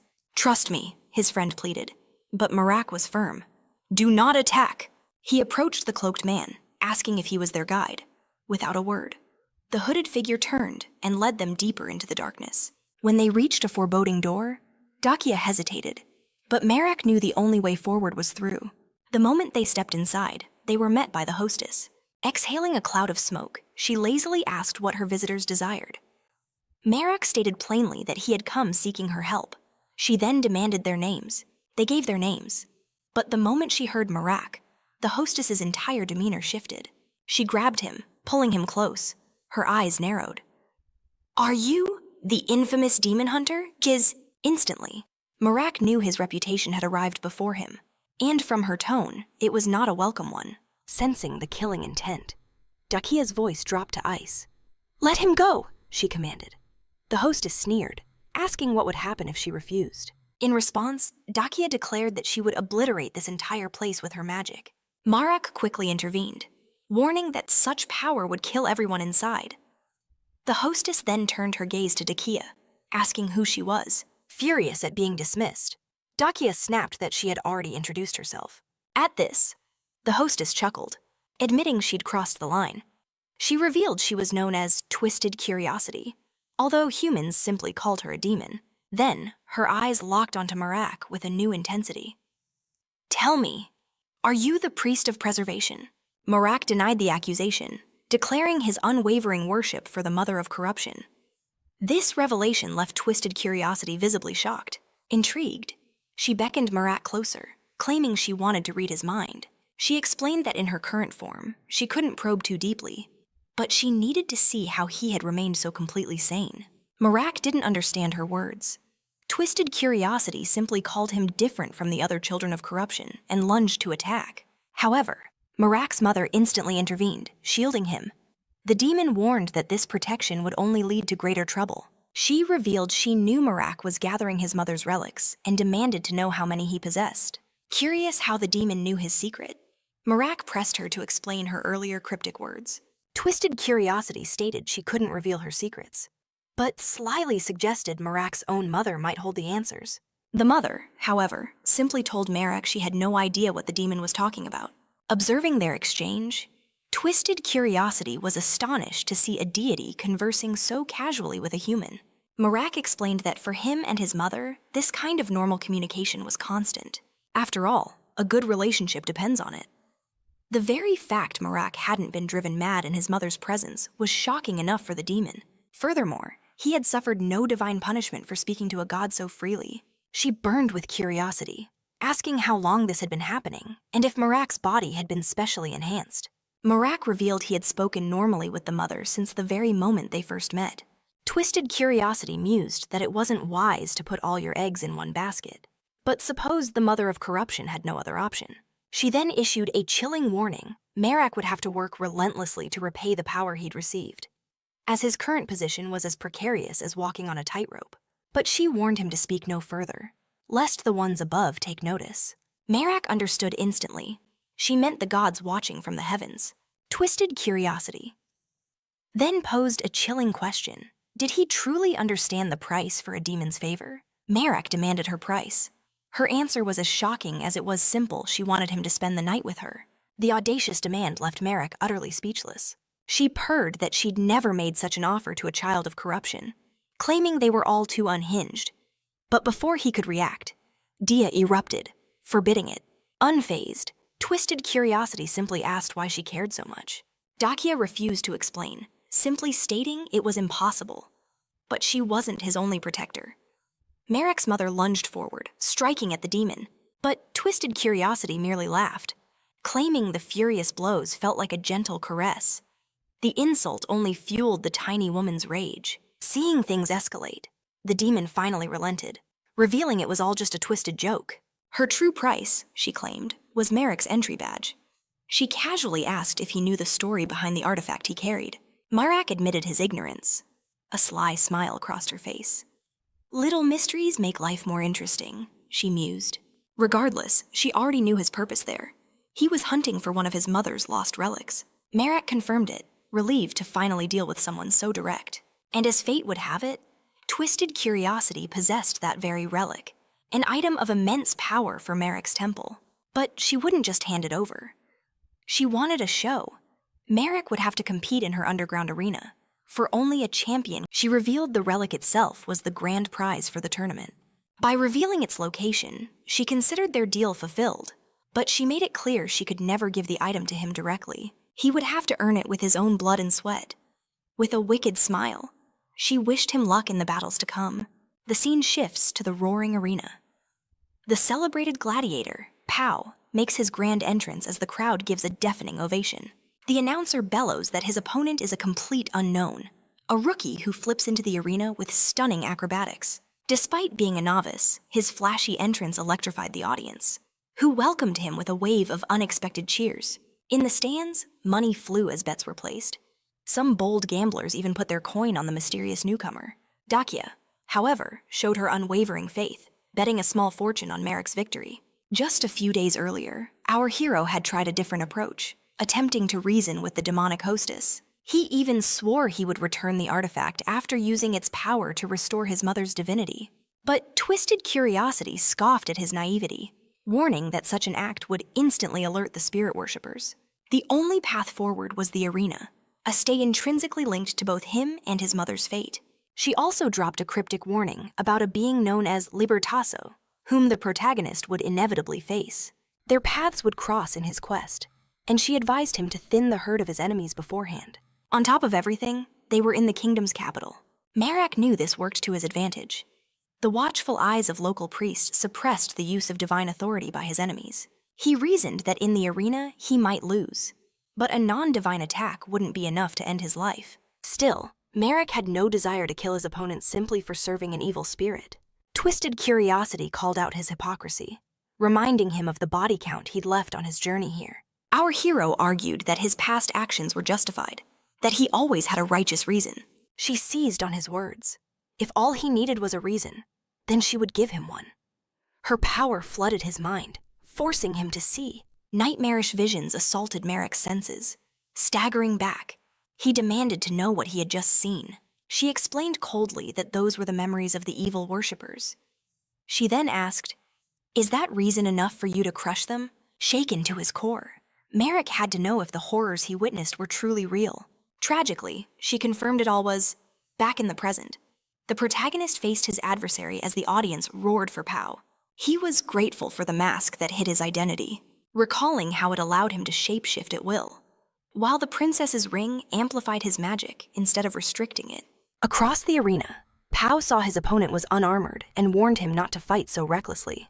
But our hero met his concern with cold silence, a deliberate insult that sent his opponent into a simmering rage. Fueled by pure rage, Payson declared he would utterly demolish his opponent.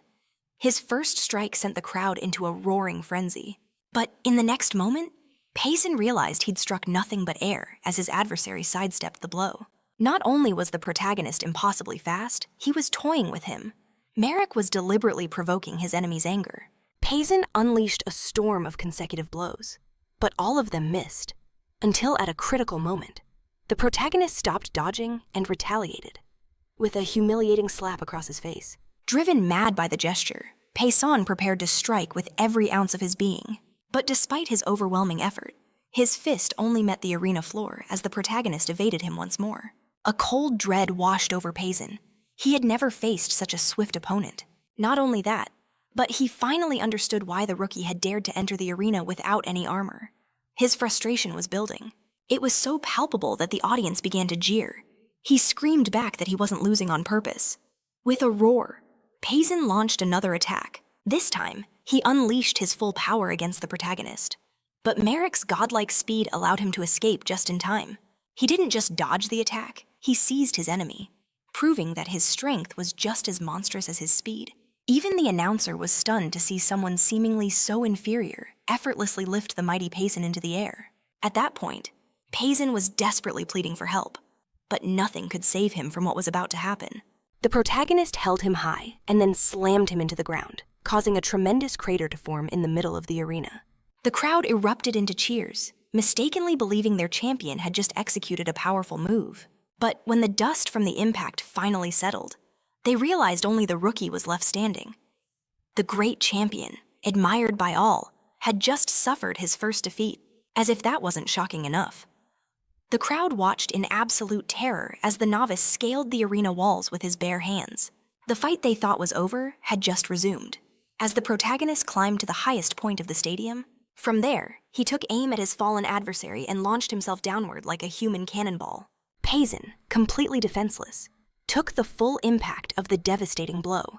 To make the victory official, the announcer proclaimed the novice's triumph, naming him the Human Slayer. After leaving the arena, the narrator caught up with the rookie, asking him what his next move was.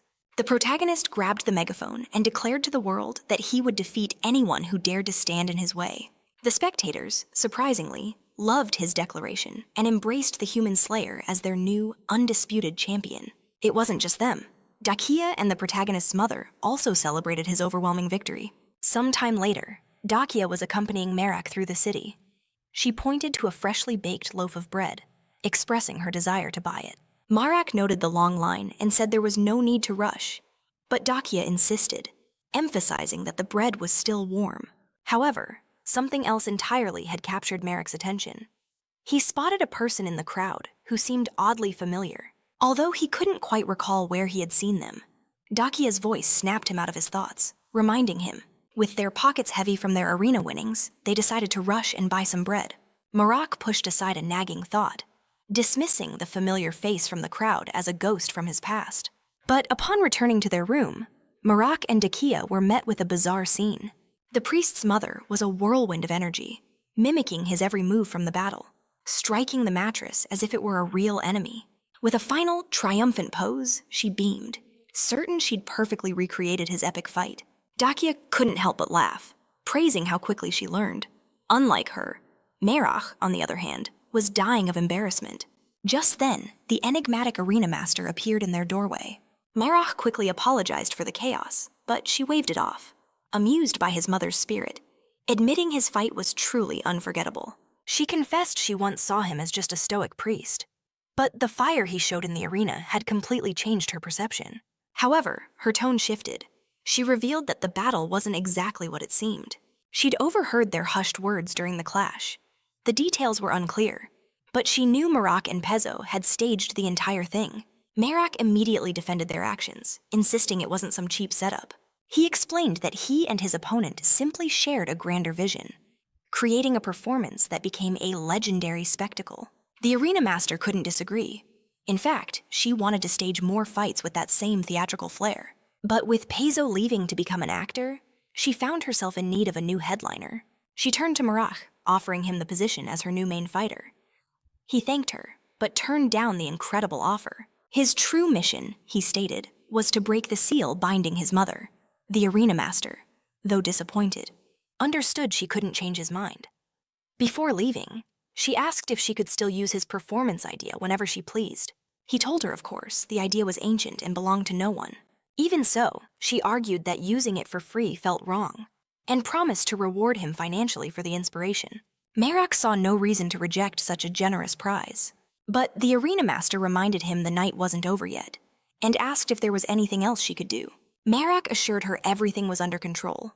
After all, his next opponent was nothing more than an evil worshipper. A short time later, the arena roared to life once more.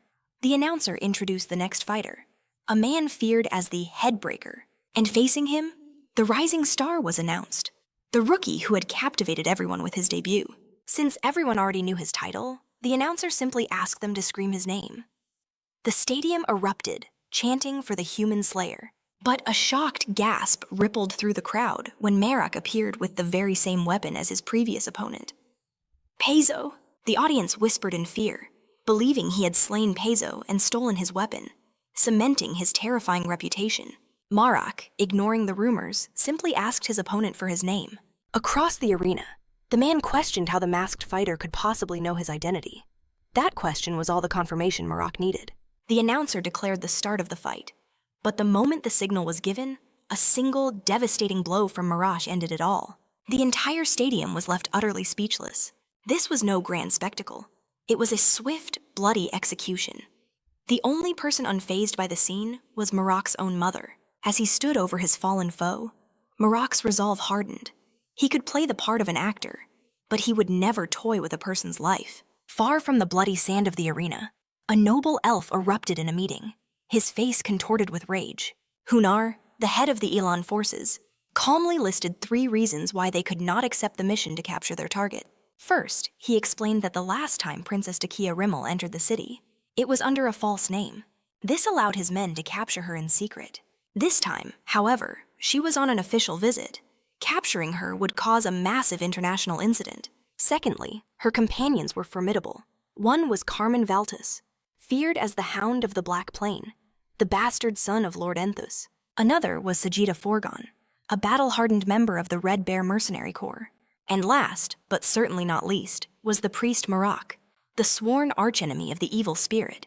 The noble elf sneered, suggesting they just bribe the team to look the other way. But Hunar knew that was impossible. The priest could not be bought. Marac was a man known for slaughtering his enemies.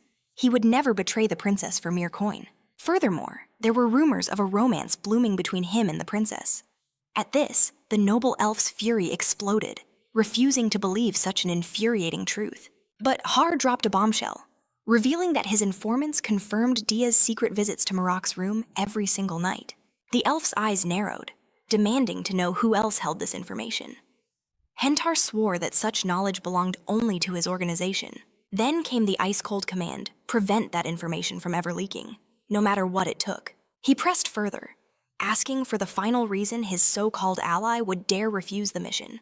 Har revealed his trump card, the White Wolf, Valtis, had already contacted the princess and was aware she was in the city, meaning if Dakia vanished, he would tear the world apart to find her. More than that, the White Wolf had the full backing of his father, the dreaded Lord Black Wolf. With this, Har drew his line in the sand.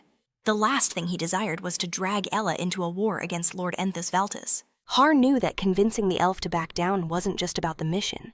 It was personal, even for a prince. Some forces were simply out of reach. But amidst this suffocating tension, Har noticed the elf's servant smirking and wondered what could be so amusing in a moment like this. Exploding with rage, the elf slammed Hart's head against the table, demanding to know why everyone only spoke of Enthus. He snarled that his request was absolute and not to be ignored, asking if Hunar was a mere child to be crippled by fear. Then, the elf delivered a chilling ultimatum he would expose every dirty secret Ella had been hiding to the queen herself. He specifically mentioned the kidnapping of a great lord's daughter for coin, a crime that would guarantee them a personal meeting with the very man they feared. Hunter warned him that if the prince took that path, he would be dragging himself into the fire as well. The elf just laughed. The only dragon and sorceress that mattered in this world were his parents. In fact, the demon dragon king himself would reduce the continent to ashes if he thought his son had died in some petty conflict. Therefore, the order was final. Hantar would deliver Dakia Rimmel to the dragon's kingdom without a single scratch, using whatever means necessary. In another part of the city, a coven of dark worshippers gathered. Realizing the mysterious human slayer was hunting them with a savagery reserved only for them, the coven's leader suspected the involvement of the arena's patroness. He decided it would be more strategic to steal her relic directly than to risk obtaining it through open combat. He gave the green light, stressing the plan had to be executed with lightning speed, before the priestess or her patron could even sense a threat. At that very moment, in the Ella headquarters, their leader was orchestrating his own capture operation. He laid out the plan: breach the wall, storm the location, and extract the target with brutal efficiency. He roared that Ella's very name was at stake, making failure an unthinkable outcome. He ordered his men to find the target at any cost. Back at the arena, the main character was preparing to face his next opponent, a fierce red-headed warrior. The bare-knuckle fight promised a symphony of violence, and the crowd eagerly awaited the bloodshed. However, just as the announcer signaled the start of the bout, a massive explosion ripped through the arena, sending a shockwave of terror through everyone present. In the ensuing chaos, assassins from Ella stormed the grounds, hunting for their prize. Knowing the princess could be in disguise, they began their search with lethal precision. At the same time, the cultist leader realized they weren't the only predators in the field and ordered his people to use the chaos as a smokescreen to move on the arena's patroness. The protagonist's opponent was visibly paralyzed by fear, unable to comprehend the unfolding nightmare. Marn also struggled to make sense of the sudden pandemonium. But from the heart of the confusion, a powerful figure emerged, declaring the invasion an official operation against illegal fighting and demanding all kneel before His Majesty's command. Music. Moments later, a third force swarmed the arena, led by Carmen Valtis, who immediately began issuing fines to everyone who had set foot in the clandestine location. Seeing the royal army, the leader of Ella questioned why they would appear on this day of all days, especially as his own men were already being hunted down by the soldiers. The cultists had also been discovered and were desperately trying to flee. Carmen Valtis, taking in the entire battlefield, ordered his troops to seal off all escape routes. But as he moved to press his advantage, he was stopped by the protagonist. Marac insisted this was no time for fugitives. They needed to focus on the assassins who were there to abduct Princess Dakia. Voices from the crowd confirmed his story, remembering the ninjas shouting the princess's name as they invaded. With this new intelligence, Carmen decided to trust his companion's word. Instantly, the ninjas began to fall back. To cut them off, Carmen Valtis roared a new order: ignore the rest and focus all attacks on the men in black. Sajida, also on the scene, received his command: eliminate the enemies with maximum prejudice. He immediately launched himself at the ninjas, blocking their path of retreat. Simultaneously, the royal army surged forward, both groups moving to ensnare the invaders in an inescapable trap of steel. The main character burst into his room, catching Princess Dakia completely by surprise. She demanded to know what was going on, and Marac urgently explained that the cultists were storming Twisted Curiosity's location. While everyone else was pinned down by the royal army, he warned that enemy assassins could be lurking in any shadow, and they needed to move immediately. But first, he insisted the princess wear a mask to hide her face. She was, after all, the ninja's primary target. Understanding the danger, Dakia quickly put it on. With her identity concealed, Marac gestured toward the emergency exit as their only way out. However, the moment they moved to leave, one of Twisted Curiosity's personal guards intercepted them, coldly stating that only authorized personnel could pass. Before the guard could make a move, a projectile slammed into him, dropping him where he stood. From the other side, more enemies emerged from the shadows. Marac knew talk was useless. He would have to fight his way out. Surrounded, magic was not an option, leaving only the cold steel of his... With that burning resolve, he lunged into the fray, striking down the first enemy that tried to box him in. As he carved a path for himself and the princess, more adversaries swarmed in to fill the gap. But Dakia was no mere damsel in distress. Facing an opponent, she unleashed her magic, blinding him with a brilliant flash of light. Disoriented, the assassin became an easy target for the main character's blade. Fighting back to back, the two moved as one, leaving their enemies no openings. Dakia asked if her performance had been of any help. He confirmed it was, but reminded her they had to keep moving. As they fled, Dakia asked if they shouldn't go back to help the hostess. Against those evil worshippers, Marac immediately shut down the idea, explaining that killing a demon that has possessed a body for so long is an incredibly difficult, if not impossible, task. It didn't take long for the cultists themselves to realize the arena's patron was in fact a terrifying demon. Twisted Curiosity, now fully revealed, cackled that if they had just asked sooner, she would have been thrilled to show them her true form. Despair began to creep into the cultists' hearts, but their leader bellowed that even a demon must pay a price for wielding the power of evil. He commanded 2 of his men to find the relic, while he and the rest of the group would stay to confront the demonic creature. Hearing his words, Twisted Curiosity acknowledged that he knew more than he let on, and admitted she had long awaited the day that fools like them would finally appear. She then readied herself for a real confrontation. With a single, terrifying motion, the creature unleashed an aura of profound fear upon her adversaries, showing them a sight no mortal was ever meant to witness. She mocked them, claiming that making deals in an underground arena like this was child's play. The entity declared they had been fun toys in her arena, but now the real fun was about to begin. Visibly thrilled, Twisted Curiosity asked the cultist leader if he was ready to start. Meanwhile, Carmen Valtis was locked in a desperate struggle against the enemy forces. And as he fought, how had this chaos even started? He was simply trying to gain more experience, following the advice of his brother. But his own soldiers' inexperience was proving to be a crippling disadvantage. He could only pray that the princess was already safe with the priest. His main mission was now hold the line here and buy her the time she needed to escape.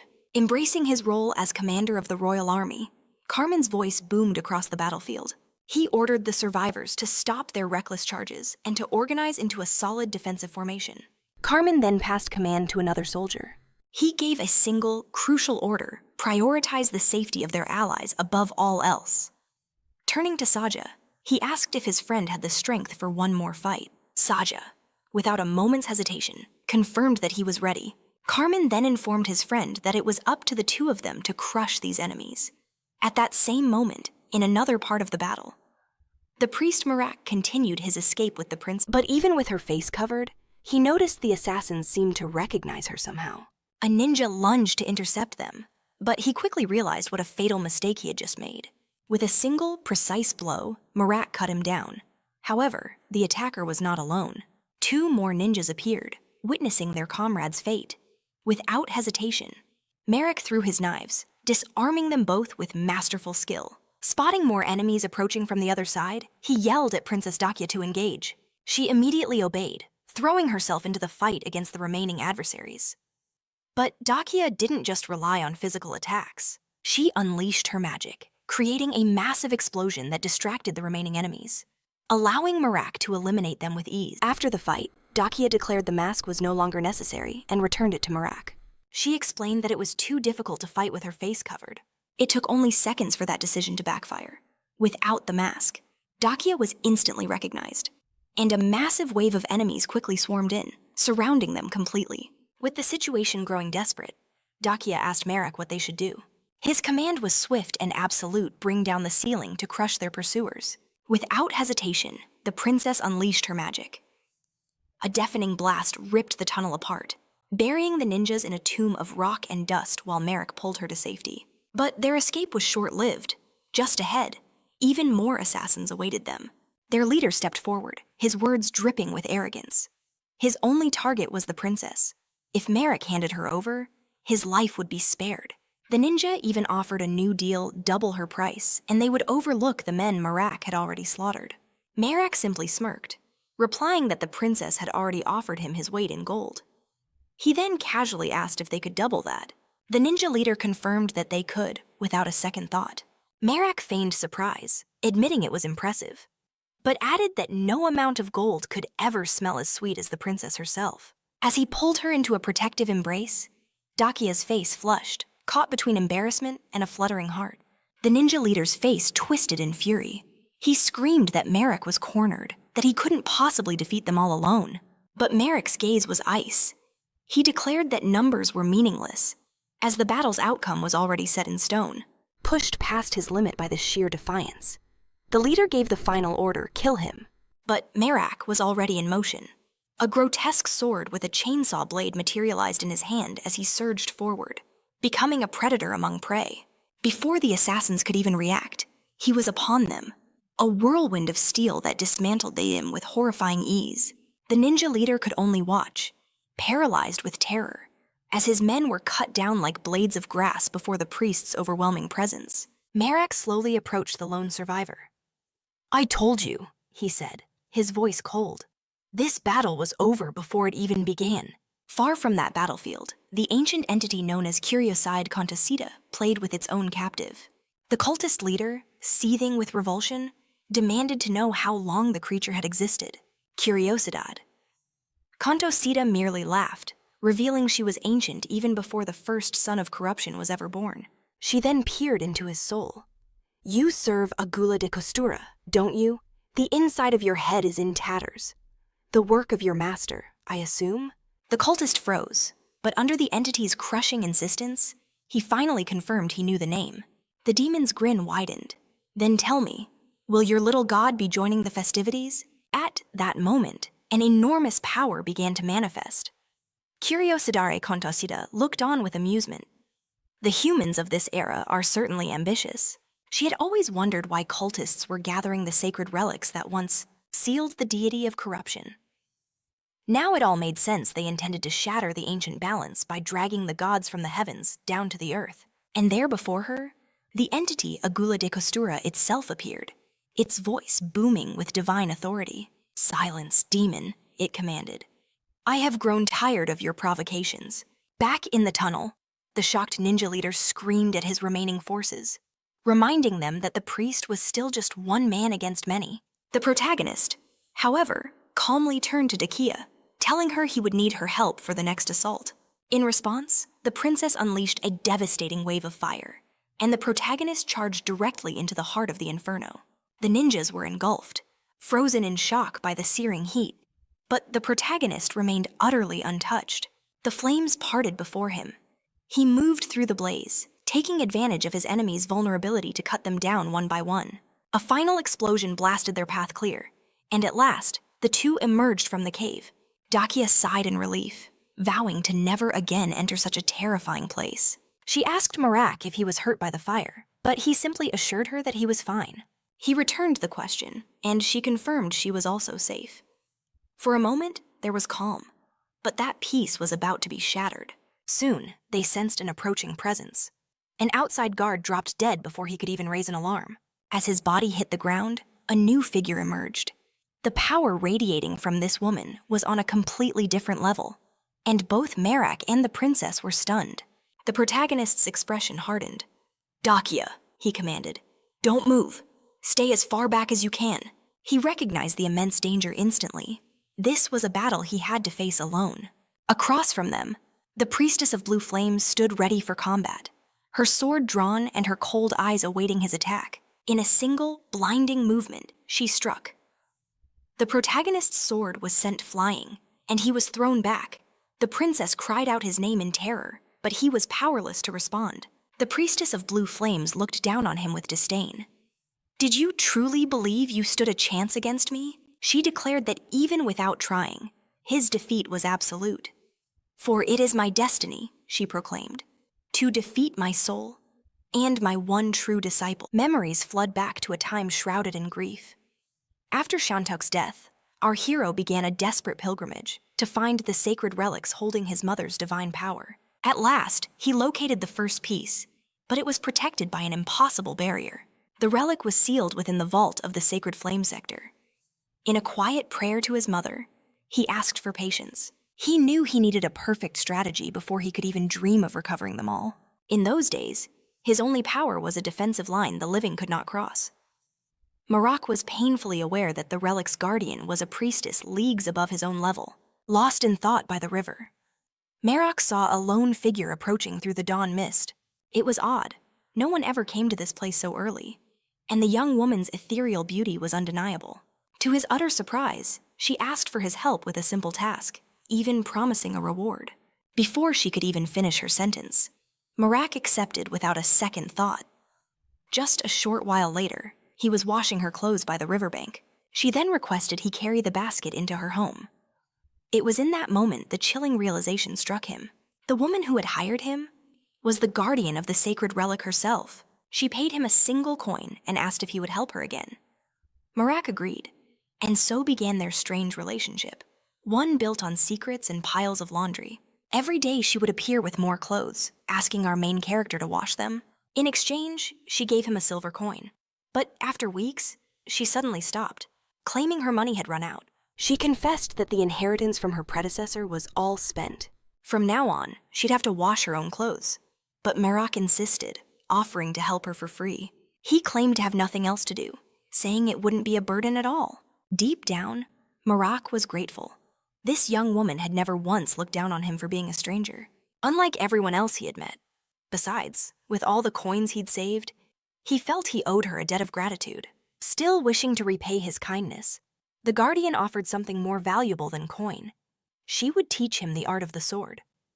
Marac accepted in a heartbeat. He was a complete novice in a fight. His only asset was his raw physical strength. To learn from a true expert was an opportunity he could not afford to miss. But his very first lesson ended with a sharp blow to the face. Even so, the pain did nothing to extinguish his will to learn. He knew that in this world, the specialist class were combatants of the highest order. A specialist was one who had mastered their art and transcended the very limits of a mortal being. An entire nation might have only a few. And his new master, Priya, was one of them. Priya's teaching style was brutally simple, endless, punishing training until every movement was perfect. After that first grueling day, Priya gave her new apprentice an order. He was to return the next day, not to do laundry, but to clean her entire house. Feeling he'd earned some trust, Marac seized the chance to ask if he could see the relic's storage room. Priya's eyes immediately narrowed, questioning his sudden interest. The protagonist played it cool, saying he was just curious what a real sacred relic looked like. Priya decided there was no harm in it, but made one thing clear: this would be the only time. As he stepped inside, Marac realized he had no idea what the relic actually looked like. Surrounded by countless artifacts, he would have been lost. But then a sharp pang echoed in his heart, drawing his eyes to a single chalice. This was it. The object of his entire journey was right before his eyes. Marac returned to his training with a burning passion, but he was still no match for his master's overwhelming power. In a moment of pure rage, he lashed out, but his emotions clouded his judgment, and Priya disarmed him effortlessly. With that, Priya declared his training was over. She left him with a final order to finish cleaning before she returned. For 3 years, Marac lived as the master's disciple, handling all the household chores. It was a peaceful life, free from worries about food or shelter. And yet, Marac never became a true swordsman. Instead, he learned something far more crucial: how to survive. He reached a point where he knew he could learn nothing more by staying. His true mission called to him again: collect the relics and avenge Shantok. So, while his master was away, he committed the ultimate betrayal and stole the relic she guarded. From its holy form, he extracted the divine essence within, and in doing so, he claimed the authority of the giant of corruption. It was during this time that his mother's voice finally began to whisper in his mind. Back in the present, Marac confronted Priya, demanding to know how she knew he was alive. Priya simply replied that she never did. She mused that after being forged in the fires of endless punishment, her disciple had grown far more durable, expressing a cruel satisfaction that he was still breathing.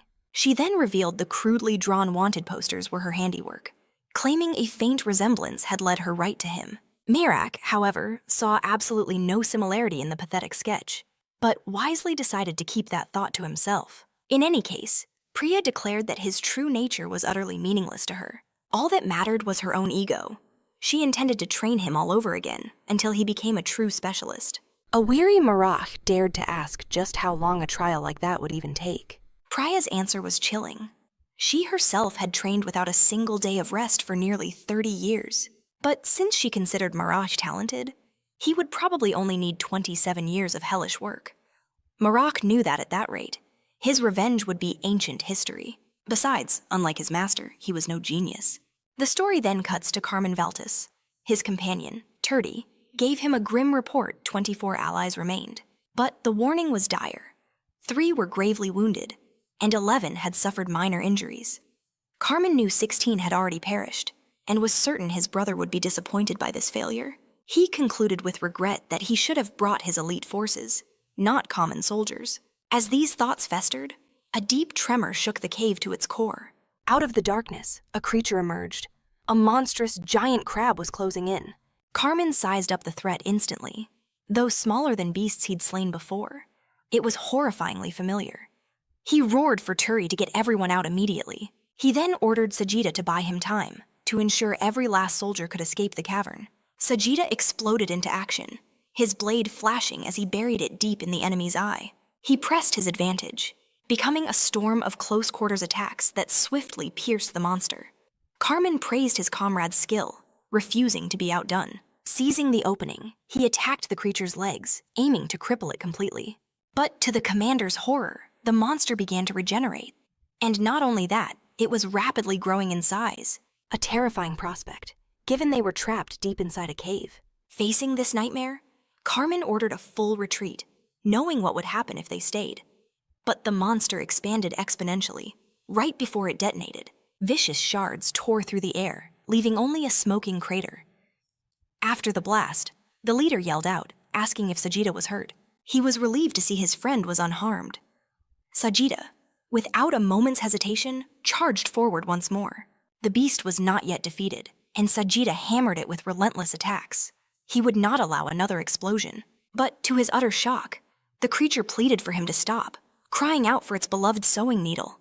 Instantly, countless needles shot through the air, snaring all the ninjas nearby, not just the living, but the bodies of the fallen as well. The monster used the needles to drag the corpses closer, using them as fuel for a grotesque regeneration. Witnessing this horror, Carmen Valtis knew that to stay and fight was suicide.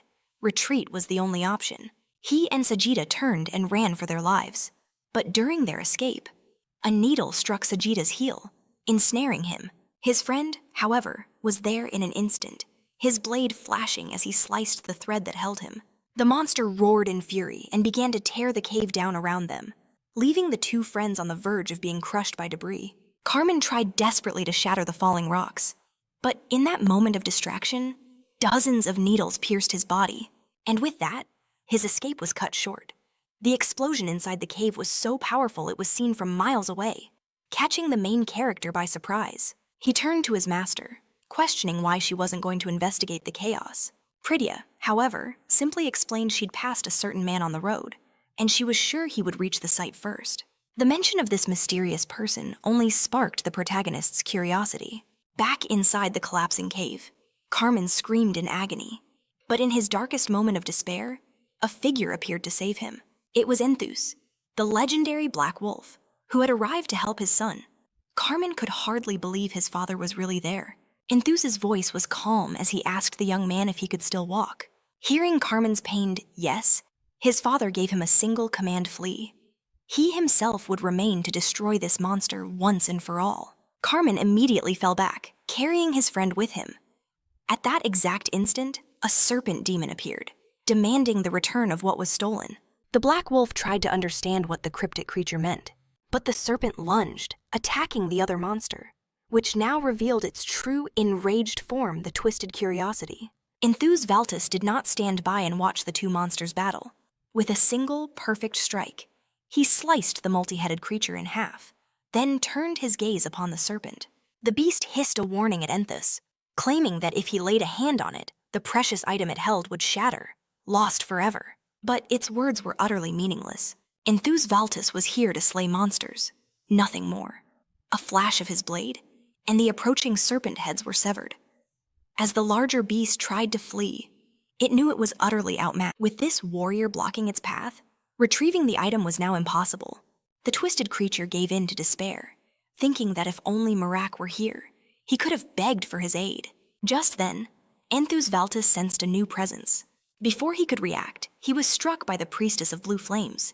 However, a single blow was nowhere near enough to fell him. An intense battle ignited between the two warriors. Facing his new opponent, Enthus felt her overwhelming energy and realized this was no mere monster. He couldn't fight her with brute force alone. Priya wasted no time showcasing her power, blasting Enthus far into the distance. The Black Wolf rose to his feet, his voice laced with irritation, demanding to know the meaning of her actions. Priya simply explained she was curious about the true strength of the region's so-called greatest swordsman. Enthus countered that if that was her only reason, their fight could wait. His duty was to protect the capital from the monster invasion. But Priya merely scoffed, retorting that the famed swordsman's greatest talent seemed to be talking instead of fighting. Her provocation struck the Black Wolf's massive ego. She watched with satisfaction as he instantly prepared himself for a true duel. Pridya had absolutely no intention of holding back against her opponent. The moment they clashed again, the raw energy of their fight could be seen from miles away, stunning even the demon serpent. However, the demon serpent quickly understood this was all just an elaborate distraction. That's when the protagonist appeared, asking what needed to be done. The twisted creature began to thank Marac for his help, but he cut it off, saying he didn't need thanks, only clear orders. The creature then revealed that a monster had stolen a sacred relic, and hidden inside was a memento left behind by its daughter. It pleaded with Marac to get the item back, Act 2. The main character was puzzled by the request, especially since the monster looked like a grotesque fusion of different gods. Nevertheless, Marac got to work, but quickly saw that finding the object would be a monumental task given the creature's colossal size. The twisted being tried to offer words of encouragement, but Marac shot back that empty motivation wouldn't make his job any easier. It was at that very moment his mother appeared, offering to help him in his search. Upon seeing his mother, Marac asked if she could truly find the relic in her current form. She assured him she could. Despite her confidence, Marac warned her of the grave dangers ahead. Even with his warnings, he couldn't change her mind. He only asked that she return to him immediately if the situation became too risky. Meanwhile, the demon serpent shrieked for help as it continued its brutal fight against the other monster. It fought desperately to pin down its adversary, hoping that this would give the protagonist the opening he needed to find the relic. But even with the serpent's efforts, Marac sensed this mission would be far from simple. He kept his mother close, shielding her from the chaos of the battle. Soon, lesser monsters swarmed in to attack them, but the protagonist defended with masterful skill. He carved a path through the enemies, ensuring his mother remained completely unharmed. Noticing the ever-growing horde, Marac knew he had to escalate his attacks. His aura flared to life as he unleashed a blow charged with immense power, sending out a massive energy blast. The devastating attack obliterated all the monsters in a single instant, leaving his mother in absolute awe of his power. Amid the chaos of the battlefield, Marac's mother spotted the relic, informing her son that the artifact was lodged in the monster's eye. Despite the relief of their discovery, Marac knew this was no time for celebration. He grabbed a sword from the ground and hurled it at an incoming enemy, striking it down with perfect accuracy. Marac then relayed the relic's location to the demon serpent.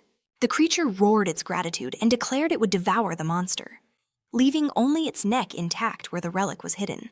It then cursed the cultist-turned monster, calling him just another human, worshipping a weak god whose behavior it could not tolerate. Returning to our hero, he raced with his mother towards the relic's location. There, Marac began to dig through the monster's flesh, searching for the artifact. It didn't take long for him to find it, but something felt deeply wrong. There were no hands anywhere nearby. He wondered if this was the work of the relic itself, or something far more sinister. But he had no time to ponder the mystery. Without a moment's hesitation, Marac confirmed his success to the serpent. The artifact had been found. Curioside Kantoshita expressed its deep gratitude once more, telling him he could now retreat from the monstrous beast. The main character then urged his mother to find safety. As they backed away from the creature, Curiosidare Contorsa unleashed a defiant roar. It was aimed at the sewing needle, a declaration that as long as it breathed, it would never bow to such a pathetic deity. The demon then swore it would have vengeance for this humiliation. With that, the serpent demon began to devour the fallen monster's remains, while Marac put distance between himself and the terrifying scene. But just as he was making his escape, a squad of royal soldiers stormed the arena, their eyes locking onto the demon serpent. Marac immediately sought cover. The last thing he needed was more unwanted attention. Elsewhere, Priya's own fierce battle raged on. She clashed relentlessly with the Black Wolf, Anthus Valtis. The sheer force of their battle sent shockwaves of energy that leveled the entire area. But then, without warning, Priya stopped her assault. Her opponent demanded to know why she'd halted. Priya calmly explained her goal was his destruction, but that was no longer necessary. Anthus Valtis declared that she would still have to answer for her actions. The priestess scoffed at the threat, proclaiming that she would never fall to someone like him. Just then, an ally of Anthus arrived, announcing he'd brought the tooth sharpener.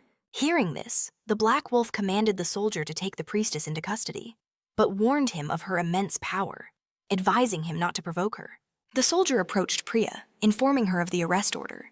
He accused her of obstructing justice and endangering the kingdom.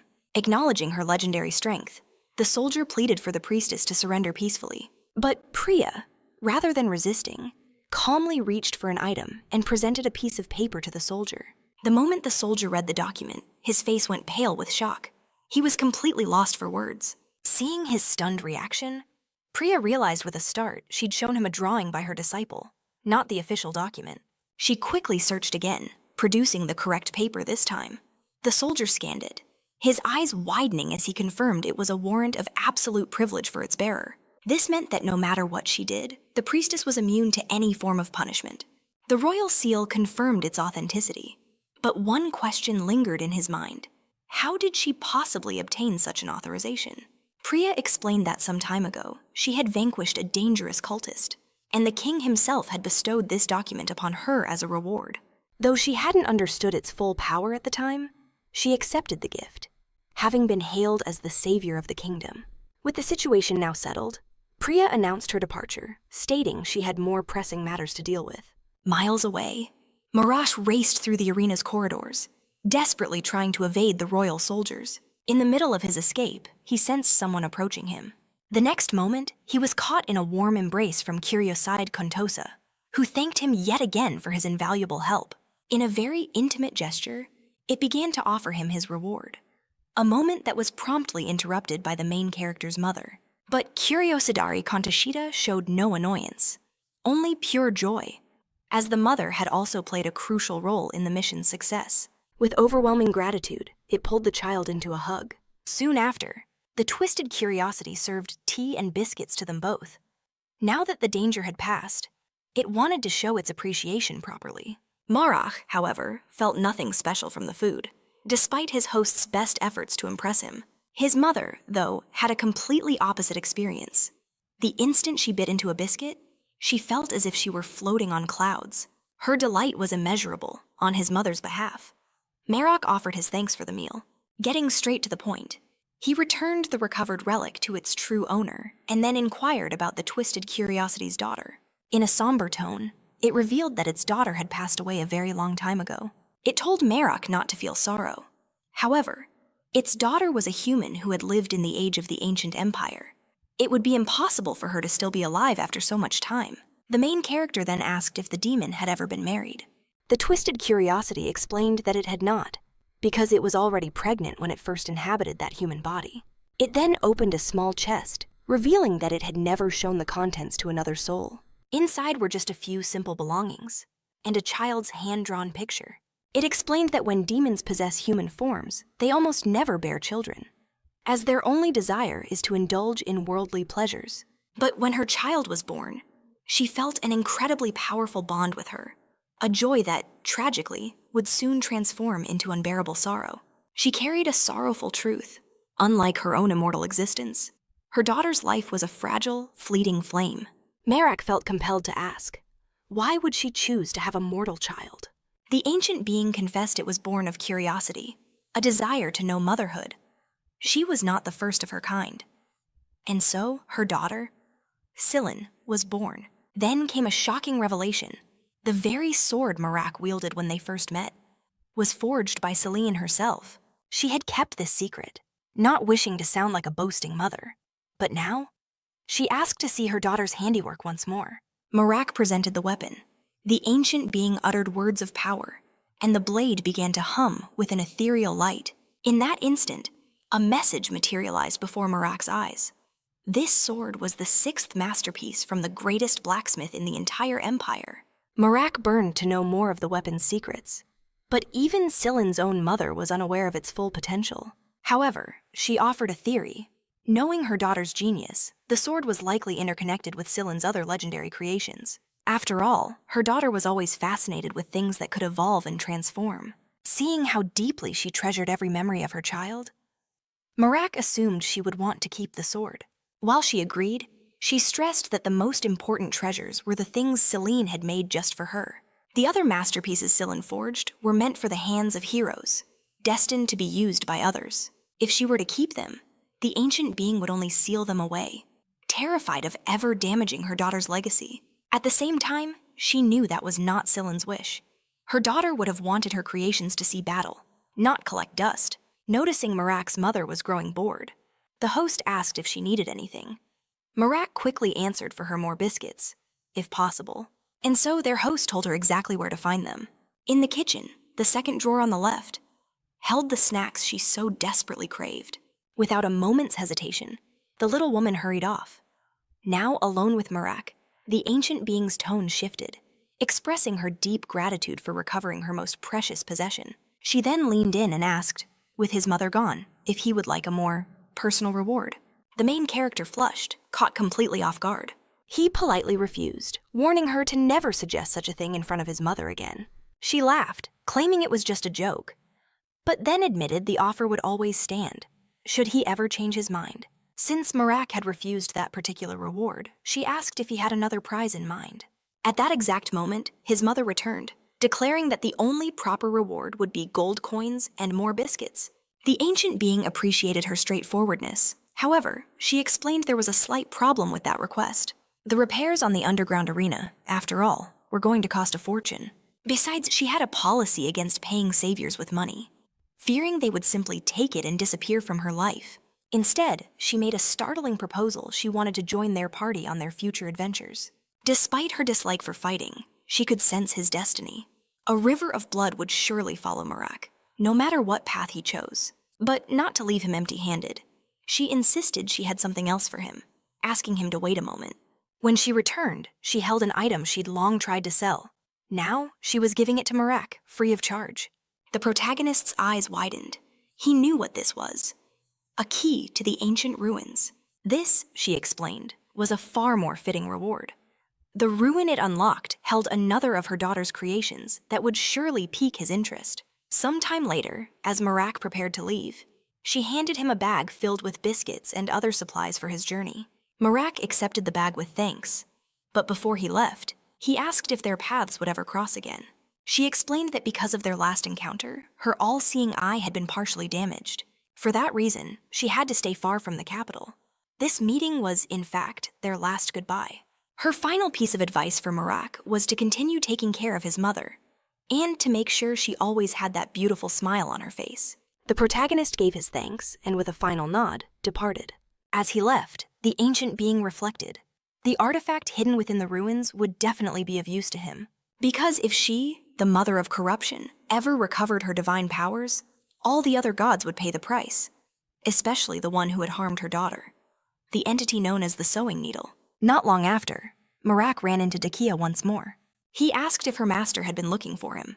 The princess said no, but she did report that Carmen and Sagitta were waiting nearby. Marac's first question was immediate. Were his friends all right? Dakia delivered the grim news her companions were in dire condition, and conventional healing was utterly failing them. Without a moment's hesitation, Marac rushed to their side, only to find his comrades in a state he barely recognized. A flicker of joy crossed Carmen's face at the sight of his friend, and Marac noted that, on the surface, he didn't seem as bad as described. Carmen brushed off his own injury, claiming any priest could fix it. The real problem, he confessed, was Sagitta. But Sagitta was just as dismissive, insisting her injuries were nothing serious and that a simple healer would suffice. Marac demanded to inspect Carmen's wound, and just as he suspected, this was no common injury. It was tainted with the malevolent magic of an evil god, which explained why every attempt at healing had been useless. Marac knew of only one hope his mother could absorb the vile divinity from the relic to purge the curse. But performing such a ritual in the capital was suicide. It would expose them to countless enemies. Their only choice was to head for the ancient ruins. The ruins were a desolate, isolated region.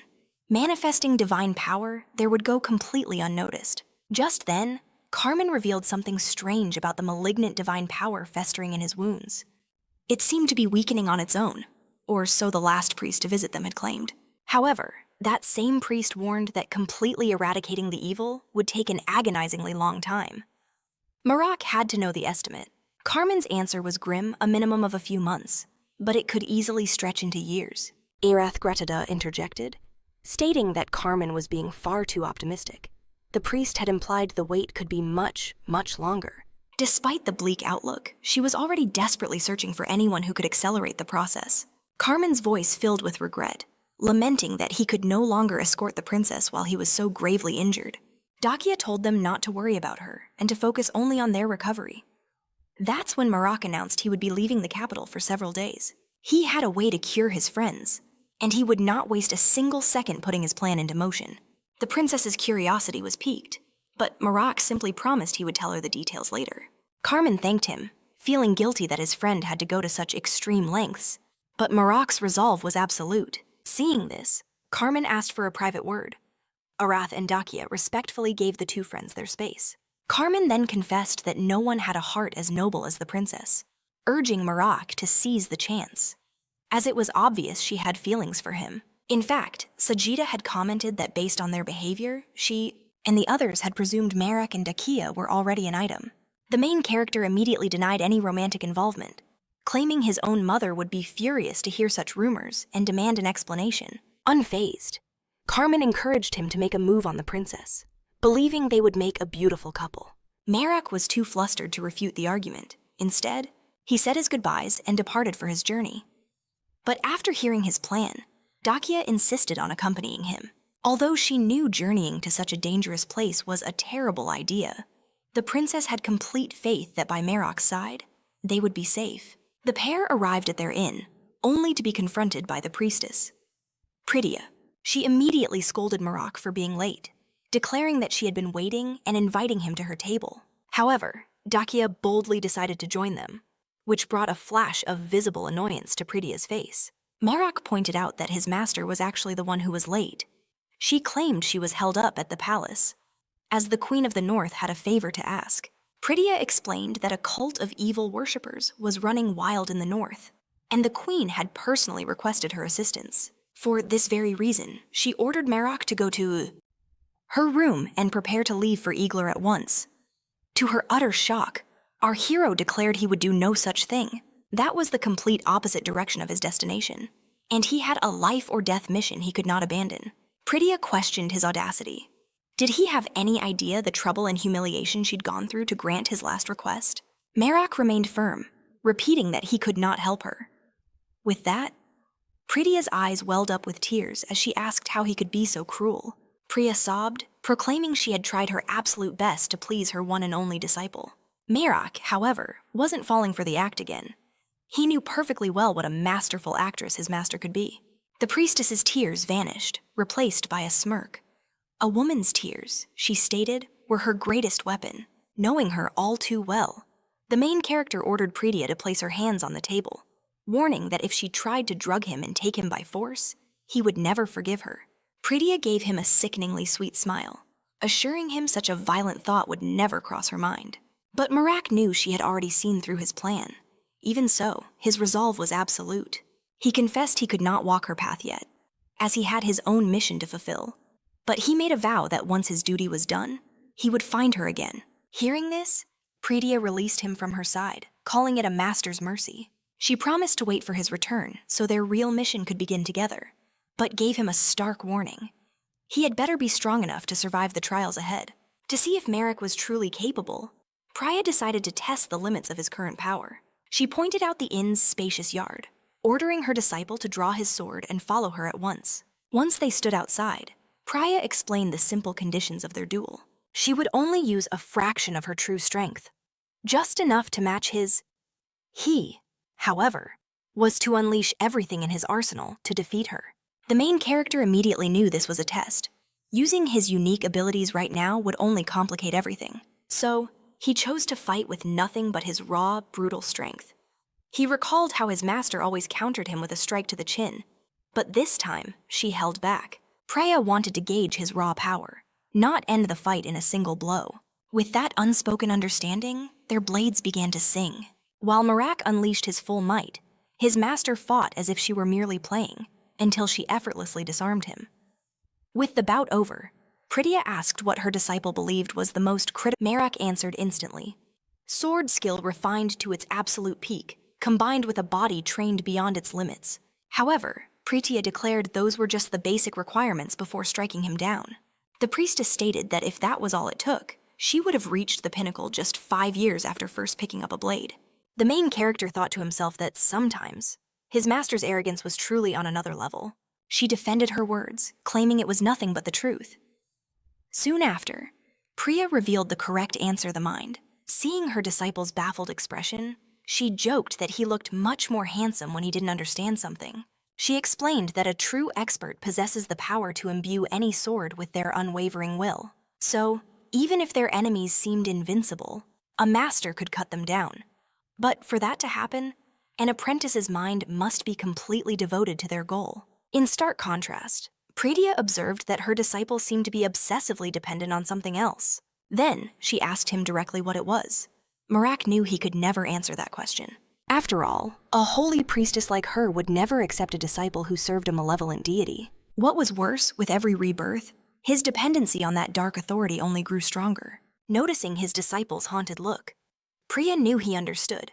She was overjoyed to have found him again, but confessed her heart froze the very moment their swords had crossed. Marac asked if it was because he was still so far from becoming a true expert. Priya replied that it was something more akin to a mother's heart. To her, it felt as if she had raised a child with all her being, only to lose him in the end to a venom. The main character noted that her analogy was strangely specific. His master explained that as long as he was bound to someone else, she could never have him completely. She would only grow frustrated trying to sever that connection without seeing him get hurt. Priya affirmed that she would never act against his will. However, she asked her disciple to carry something for her, an ancient relic she had taken from the sacred flame sector. Priya explained that the wearer of the black ring could always approach the one who held the white ring. Marac agreed to use the item, but he still had a question. He asked how his master could be both an expert swordswoman and a high priestess. She answered that becoming a priestess isn't possible through faith alone. That kind of authority must be granted directly by a deity. She revealed that true experts view gods as a kind of objective, free from the deep, blinding emotions of worship.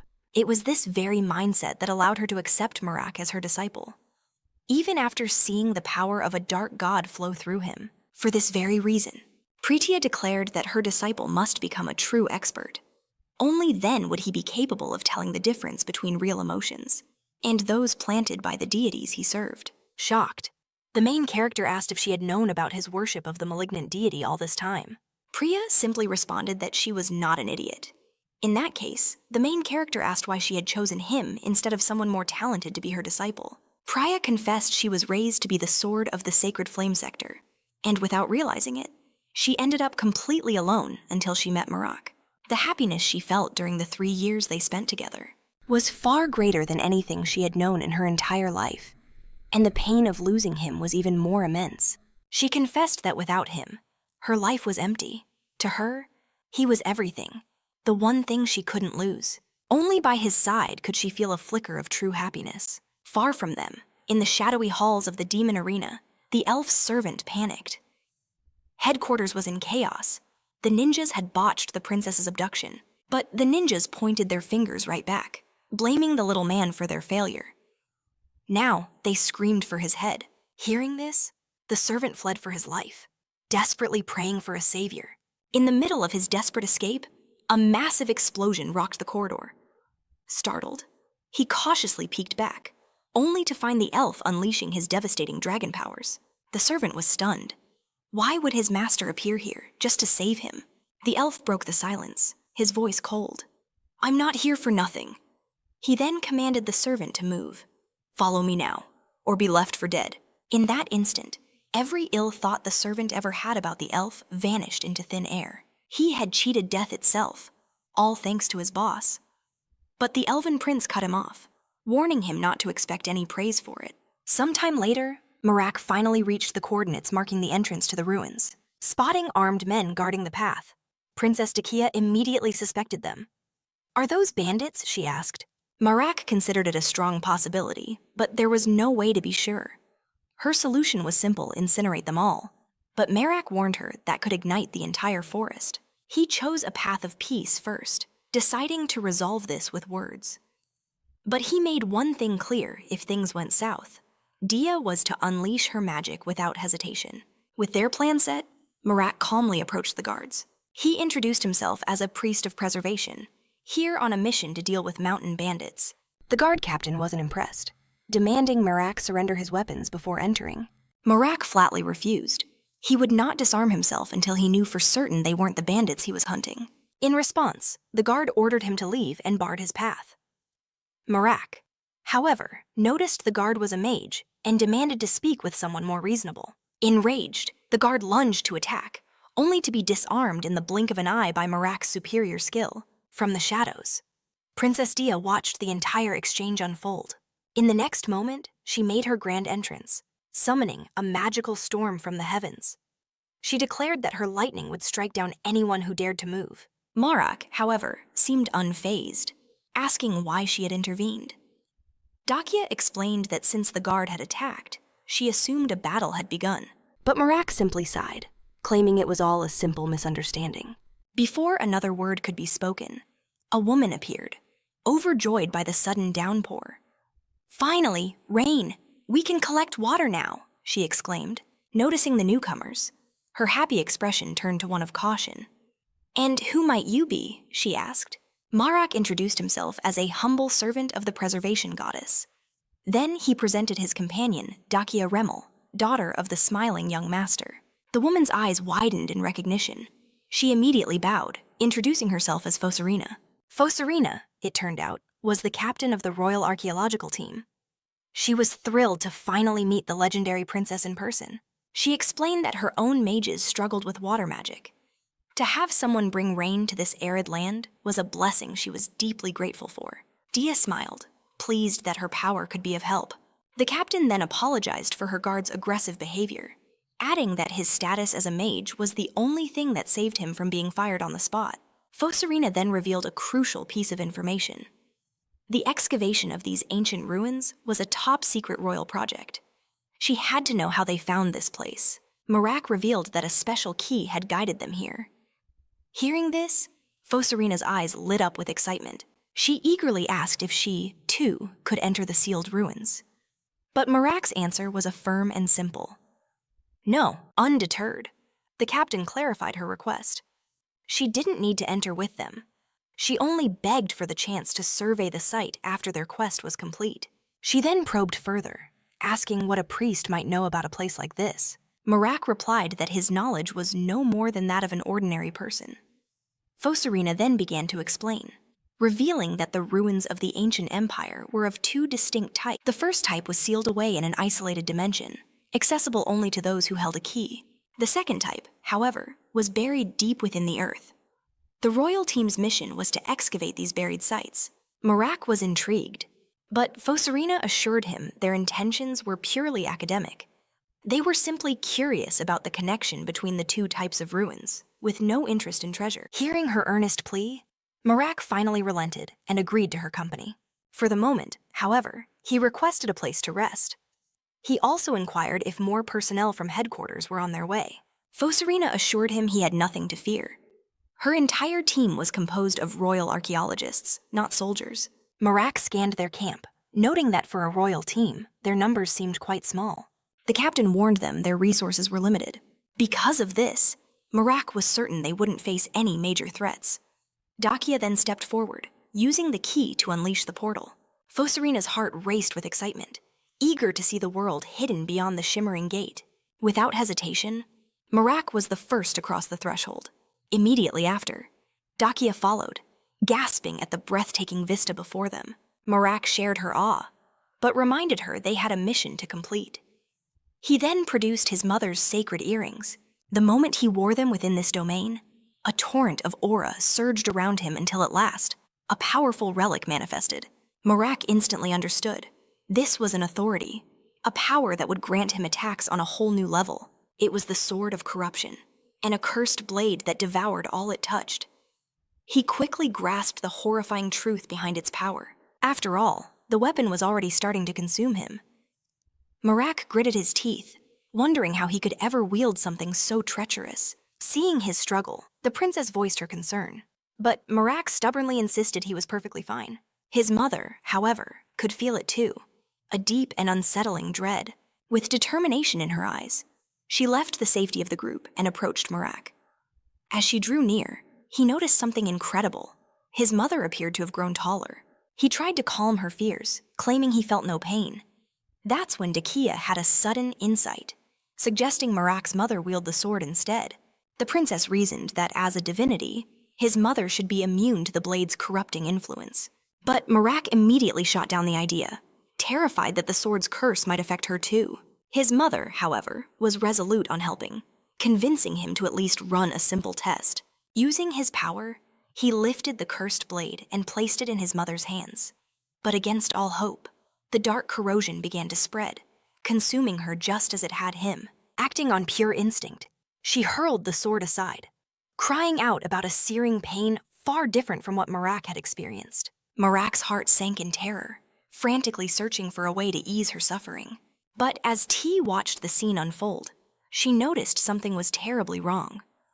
"What is it?" Marac demanded. The princess pointed out a crucial flaw in their thinking. The mother of corruption should never be harmed by her own authority. This revelation seemed to agitate Marac's mother, and to everyone's utter shock, she spoke a word that wasn't her usual chilling mantra. Marac wondered if this was a sign that her divine power had not yet fully returned. But more than anything, he was overwhelmed with emotion, hearing his mother utter a word other than kill. She herself, not noticing the singularity of the moment, rejoiced. Marac told his mother not to worry. Just having her by his side, he said, made him feel infinitely stronger. Seeing that both Marac and his mother had recovered, Dakia gently urged them to proceed with the mission. Marac agreed and decided it was time to call for some heavy-duty backup.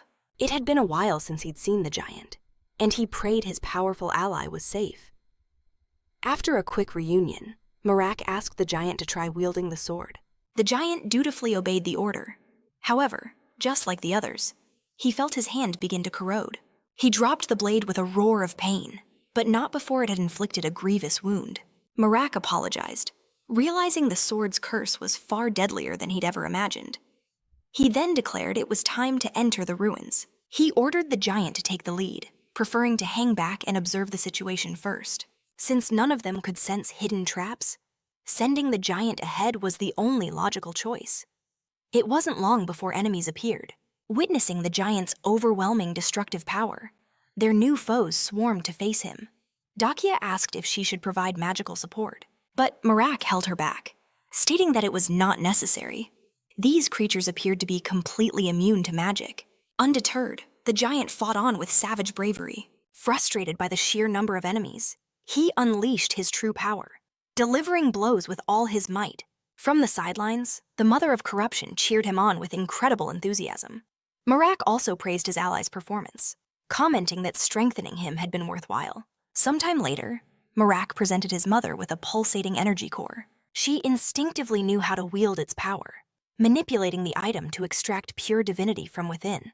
Marac then declared that she was now strong enough to be considered a goddess, for she had unified all divinities into a single essence. Seeing their excitement with the achievement, the princess praised the incredible chemistry and synergy between them. Dakia questioned if one day she would be able to share the same kind of connection with Marac.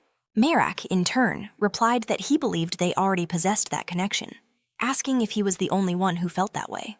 Dakia was completely stunned by his answer, not knowing how to react. Fortunately for her, the giant ended up interrupting the moment. Marac considered his 10,000 divinity points. He needed to reinforce a crucial authority. A volatile power, like the Sword of Corruption, was far too dangerous to unleash in a moment of crisis. With his decision made, he urged his mother back to safety. But as they delved deeper into the dungeon's corridors, their giant ally faced a new challenger. This foe was on another level entirely, sending the giant flying across the chamber with a single devastating blow. Without a second thought, Marac leaped to shield the princess, as a shockwave of debris hurtled towards them. The sudden attack had caught him completely off guard. He quickly realized their enemy was a machine. A guardian built for one purpose: eliminate all intruders. Standing still meant death. Marac instantly summoned the ominous power of his corruption magic. "Hold on tight," he warned the princess. They were about to move at maximum speed. His only goal was to get Dakia out of danger and ensure her safety. Just then, the giant slammed into the robot, creating the perfect opening for the main character and Princess Dakia to escape. But Dakia cried out, questioning if they could abandon their ally. Marac assured her the giant would be fine. His only job was to distract the enemy and buy them time. After a desperate sprint, they finally reached the correct door. But opening it revealed a nightmare. More mechanical assassins were waiting for them on the other side. Like the last one, they were programmed to kill.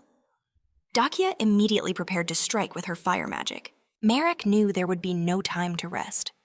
He ordered the princess to handle the right side, while he took the left. In a blinding flash of fire and shadow, they tore through every last one of the machines. Catching her breath, Dakia looked to Marac, asking for his thoughts on her performance. He praised her power, but told her to rest and recover her magic. However, their brief respite was shattered. The hulking robot they'd left behind suddenly, and this time, it revealed a terrifying arsenal of heavy artillery. Marac's mind raced. Their only choice was to evade. He had to protect the princess, no matter the cost. He knew he couldn't fight and defend her at the same time. Not against firepower that was tearing the entire dungeon apart. But then, he saw an opening. The robot's weapons went silent. It had run out of ammunition. Instead of attacking, he made the call to flee. But as they ran, he witnessed something unbelievable. The robot was collecting its own spent shells. In a panic, Dakia cried out, asking what they could possibly do. Marac voiced a desperate plan, asking if she had enough magic to hit the enemy's weapon. He explained the timing the very instant the robot prepared to fire. She had to blast its weapon to disable it.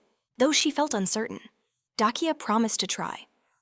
She waited for Marac's signal, and at the perfect moment, unleashed a fireball that scored a direct hit on the weapon. The impact caused a massive explosion that rocked the ceiling, threatening to bring the entire chamber down on top of them. Even amidst the chaos, Marac praised the princess's skill, knowing how much she longed for recognition. In the next instant, he grabbed her and ran, escaping the collapsing cavern. As they fled, he knew Dakia's mana was almost gone. She needed to recover. After running for some time, they reached another door. The main character threw his full weight against it. But the reinforced door didn't even budge, and irritation flashed across his face. He told the princess this was the right way, but he would need her to provide cover while he forced it open. Marac knew time was short. The robot would find them soon. He revved his chainsaw sword, trying to cut the door in half, but his attack was useless. A system notification flashed in his mind. Shortcuts were not an option to get through this obstacle. The message was clear. If they wanted to proceed, they would have to destroy that machine. And right on cue, the mechanical terror appeared once more. Marac looked to Dakia and ordered her to follow his instructions perfectly. He promised her this would be the final fight, and asked her to hold on just a little longer. He saw the robot trying to retrieve its ammunition again. Like a bolt of lightning, he moved to intercept it. Then he gave the signal. Dakia, attack. The princess gathered every last bit of her remaining strength for one final fire attack, launching the explosive sphere at their enemy. But the effort drained her completely, and she collapsed to her knees. Marac knew in that instant. That was the last spell the princess could cast. The rest of this battle rested entirely on his shoulders. He had only one option left, the Sword of Corruption. Aware of the terrible risk, he lunged forward anyway. As the blade struck, the robot began to corrode and dissolve. But the curse spread to him as well, eating away at both of his hands. Marac could feel the corruption was more intense than ever before. This was not a good sign. He might not be able to hold the sword in place long enough. Even so, Marac was willing to sacrifice himself to end it. With both hands lost, he could no longer grip his sword. But in that desperate moment, his mother appeared, holding the blade steady for him. Marac could barely stand, but he knew she had arrived just in time. Dia, her own strength fading, fought to stay conscious. But she witnessed the giant robot was finally toppling over. After the mechanical beast was corrupted, Marac's body gave out, and he collapsed among the ruins. His mother rushed to his side. She refused to see him harmed again.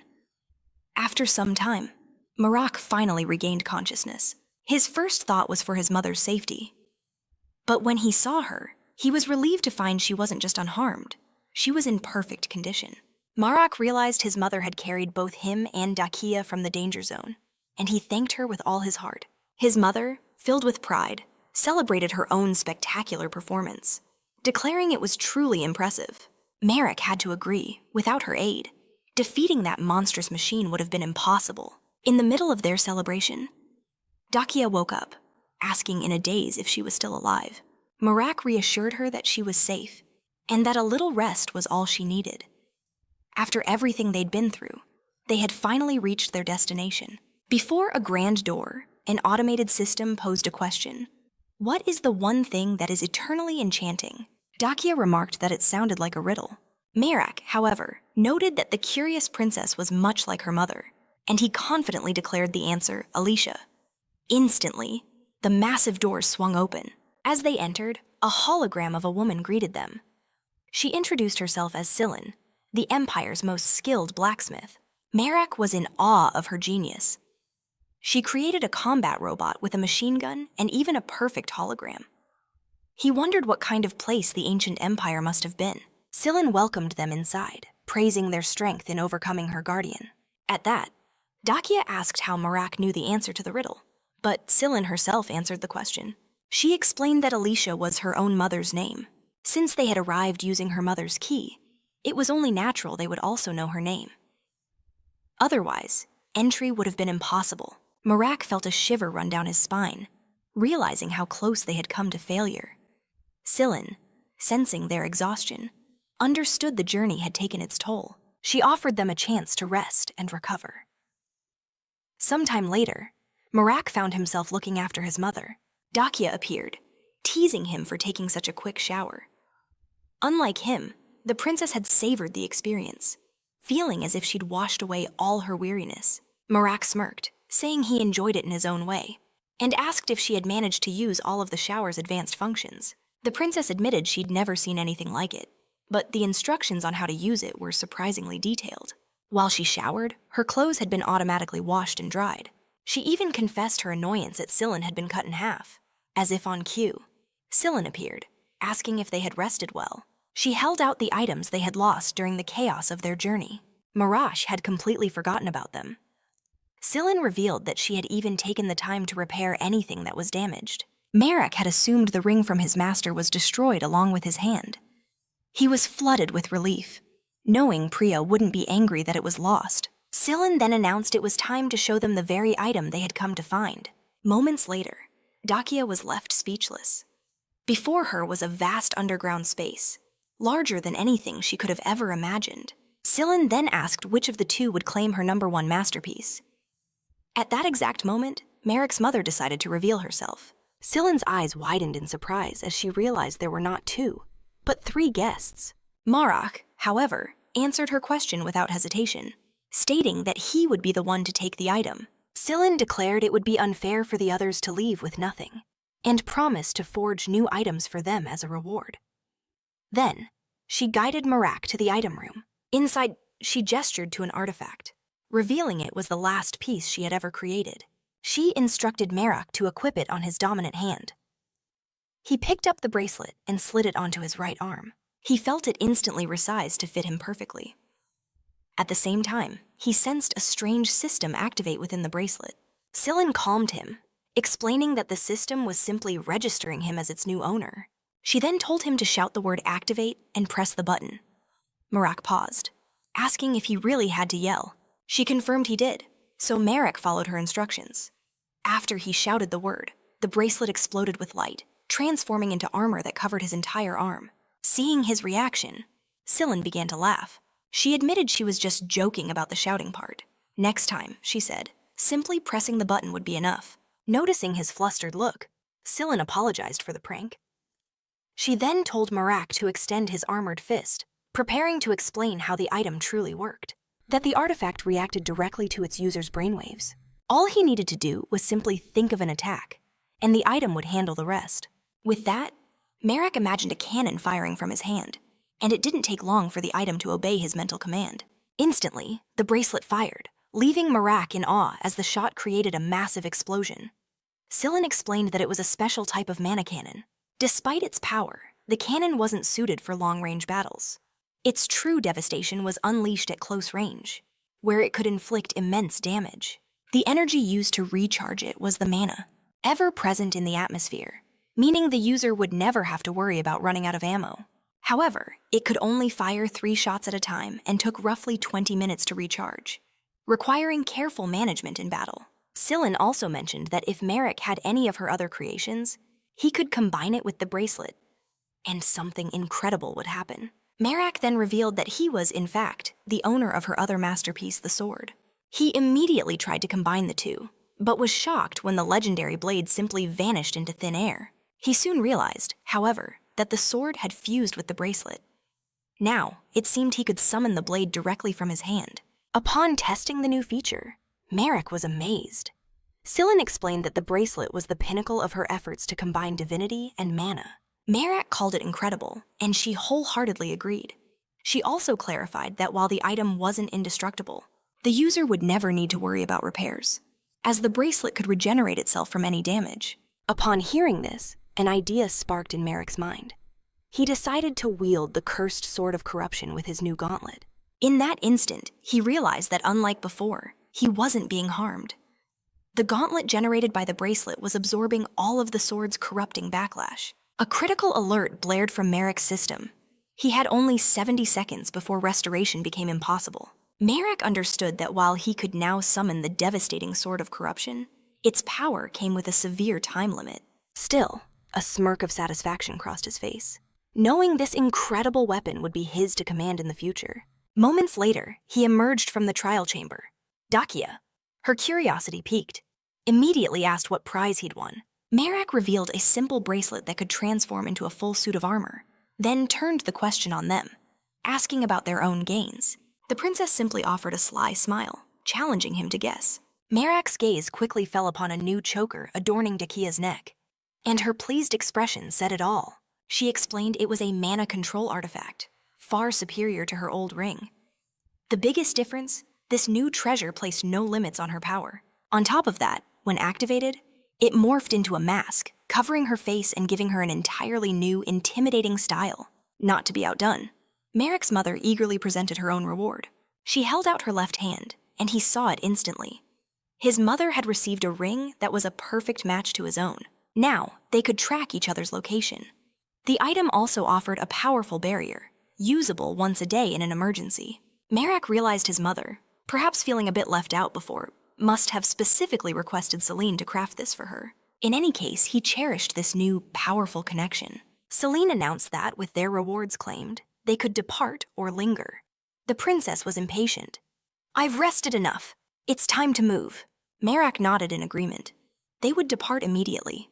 Just then, Celine expressed a desire to keep the dungeon's entrance key. Marac recalled his promise to bring the head archaeologist to see these ruins. However, he couldn't risk offending the dungeon's master. Fulfilling her request was the only logical choice. Dakia, understanding the situation, handed over the key. Celine then bid them a final farewell. Suddenly, a colossal hand of energy materialized and shoved them towards a swirling portal, while Celine's voice echoed, "Gather all my creations," and something magnificent. She then wished Marac success on the path that lay ahead. With one final, forceful push, the hand ejected them from the dungeon. Marac was completely caught off guard by such a dramatic exit, and Dakia was equally stunned. To think Celine created a portal just to kick them out. Dakia's expression then hardened. "Priest, do you smell that? It's the scent of blood?" Marac's eyes grew cold. "I intend to give those people a very thorough greeting." The scene then cuts to Fosarina and her team. They were in a desperate retreat, fleeing for their lives, only to find themselves trapped in a dead end. Worse, they realized they'd been led into an ambush. A monstrous swarm of giant bats descended, appearing from nowhere. Fosarina knew there was no escape. It was fight or die. "Where is Thrawn?" she screamed. One of her companions yelled back that he had already gone ahead. Fosarina issued a chilling order to her companion. "Tell Thran if he wants to keep breathing. He'll use his magic to find what we're looking for." When her companion hesitated, she simply repeated the command. Fosarina would stay behind to face the swarm of bats alone. This, she declared, was her burden to bear. As the horde descended, Fosarina met them with the crushing force of her giant hammer. Shortly after, a new figure arrived, surveying the carnage. He noted the slain creatures, identifying them as belonging to the notorious one-horned tribe. But his partner cut him off, annoyed. He didn't care whose they were. He just wanted to leave before losing any more of his bats. A powerful voice stopped them cold. Fosarina emerged, her presence commanding. "You have no permission to leave." In a flash, a female adversary appeared before her. "I don't need your permission," she sneered. Fosarina launched a counterattack, but her opponent parried it with ease. "Oh my," the woman mocked. "You almost hurt me with that." "That was the idea," Fosarina shot back, attacking again. But a shadowy being from the cave intervened, its voice dripping with annoyance. "You are irritating." Dark magic erupted, binding Fosarina completely. The being then demanded to know about the relic, but the stone-like woman sensed a new presence approaching. "Wait," she warned. "The master of the bats. He's been attacked." And in that instant, Marac appeared, facing his new foes. The shadowy being tried to restrain him with its magic, but the dark power shattered against Marac's aura. Sensing a catastrophic threat, the stone woman grabbed Fosarina as a hostage. But this desperate act didn't even make Marac pause. The woman's eyes widened in terror as she felt its divine power. Before she could even process the thought, Marac obliterated her with a single, devastating strike. Witnessing this, the shadowy being was gripped by a profound, soul-shaking fear. Marac stared him down, his voice like ice. "How many of you are left?" Panicked, the creature chose to attack first. It unleashed its power, causing the very rock to surge and trap Marac. But it knew, deep down, that this feeble attempt was utterly useless. With a deafening roar, Marac's saw tore through the stone as if it were paper. Stunned by this overwhelming power, the adversary could only stammer, What are you?" In that moment, a flashback ripped through time. Revealing the day 4 blazing stars, Chunsis, fell to the earth. For some, this celestial event marked the dawn of a holy war, a time for mortals to align with the fallen gods. They would serve as their guides, believing they were carrying out a divine and sacred mission on Earth. These 4 stars gathered warriors from across the land, champions destined to enact their celestial judgment. One of the chosen warriors dared to ask, "Do we truly possess the strength to serve such powerful beings?" A deity replied, its voice echoing with cosmic authority. "The only respect you will offer us is your death. Do not question our will. Obey without hesitation." And in that moment, the star that fell from the heavens gave the warriors their new name, a title that would be whispered in fear: the Annihilation Crusade. Back in the present, Marac's cold gaze pierced his foe. "How many of the Crusaders," he repeated, "are still alive?" The creature refused to answer and lunged, but Marac caught him by the throat in an instant, making it clear that he was not playing games. The enemy choked out, "Why should I tell you anything?" His only answer was a devastating blow to the stomach. The creature crumpled, realizing that defiance would only bring more pain. "There's another group," he gasped, offering to lead Marac to them. But Marac showed zero interest, silencing his opponent permanently. Just then, the stone woman reformed from dust, her voice seething with rage. "I'm going to teach you a lesson you'll never forget." Marac didn't hesitate. He unleashed the sword of corruption, and the enemy was instantly consumed and annihilated. Marac stood over the dissipating remains. "A perfect elimination," he declared. "Now, who is my next target?" From the ground, Fosarina asked for help. She didn't recognize this man's altered form, but his incredible power was undeniable. Who are you?" Marac replied, his voice flat and empty. "I am an executioner of humans." Fosarina took in his formidable presence. "I'll give you any reward you want, just help me." But her sudden desperation made Marac suspicious. She immediately corrected herself. "My apologies, I spoke without thinking." Marac warned her with a piercing stare. "If you don't wish to become my next victim, you will lead me to the remaining enemies." He then clarified his motives. "Make no mistake, this isn't for you. It's to satisfy my own hunger for battle." Along the way, Marac took the opportunity to test his new powers. Before facing his next set of adversaries, he discovered that the sword of corruption only corroded living things, meaning it would be useless against the undead or similar creatures. Marac allowed Fosarina onto his back, giving her a stark warning. "I am about to move at full speed. Guide me on the right path, and do not try any tricks." While Marac carved his path forward, Dakia moved like a ghost in the shadows, staying close. They were, after all, on this mission together. Meanwhile, a desperate message reached Thrawn from his captain. His men cried out that their captain had sacrificed herself for them, but Thrawn knew better. "If we can't help her, then at least don't hinder her." In the middle of their argument, a chilling screech echoed through the cavern. They realized with dawning horror that more bats were swarming from the darkness. Driven by desperation, Thrawn unleashed a torrent of magical energy, pouring everything he had into blasting through the solid rock wall. "The way is open, go!" Thrawn roared. Without hesitation, His men scrambled through the newly forged opening. Just as the nightmarish swarm descended, Thrawn sealed the passage behind them with the last of his magic. He collapsed, utterly spent, knowing they only survived because their captain had bought them precious time with her sacrifice. But they had no idea. Their captain was perfectly fine, and already embarking on her next mission. Sometime later, another group arrived at the shattered wall, clearly impressed. The one who escaped that swarm had some skill. One of them questioned the archaeology team's frantic escape. They were proving much harder to capture than anyone had anticipated. Her teammate agreed, noting that the archaeology team was far stronger than their intelligence reports had suggested. Did they truly secure the relic? Another asked. The young man confirmed it. Our superiors can track the relic's location, no matter where they hide. Yet even with that confirmation, a shadow of doubt clouded Jamal's expression. Her partner noticed her unease. What's wrong? Jamal's voice was low and serious. We can't just continue chasing relics so indiscriminately. She leaned in closer. I've heard rumors that our rivals have already used a relic to create a perfect incarnation. Their leader cut in sharply. And what does that have to do with our current mission? The girl retorted. It means we could do the same. The leader's eyes narrowed. Perhaps, but for now, our only priority is to hunt down the archaeology team. He then turned his cold gaze to Jamal. Open the passage. Obeying the command, Jamal invoked the power of her amalgamated stone, chanting, By this sacred power, clear the way. The rocks immediately crumbled, revealing the tunnel once more. With the path clear, they prepared to forge ahead. But without warning, the bats outside began to behave erratically. Jamal stared in confusion, unable to comprehend the sudden change. The leader, however, understood instantly. It seems our targets have run into trouble.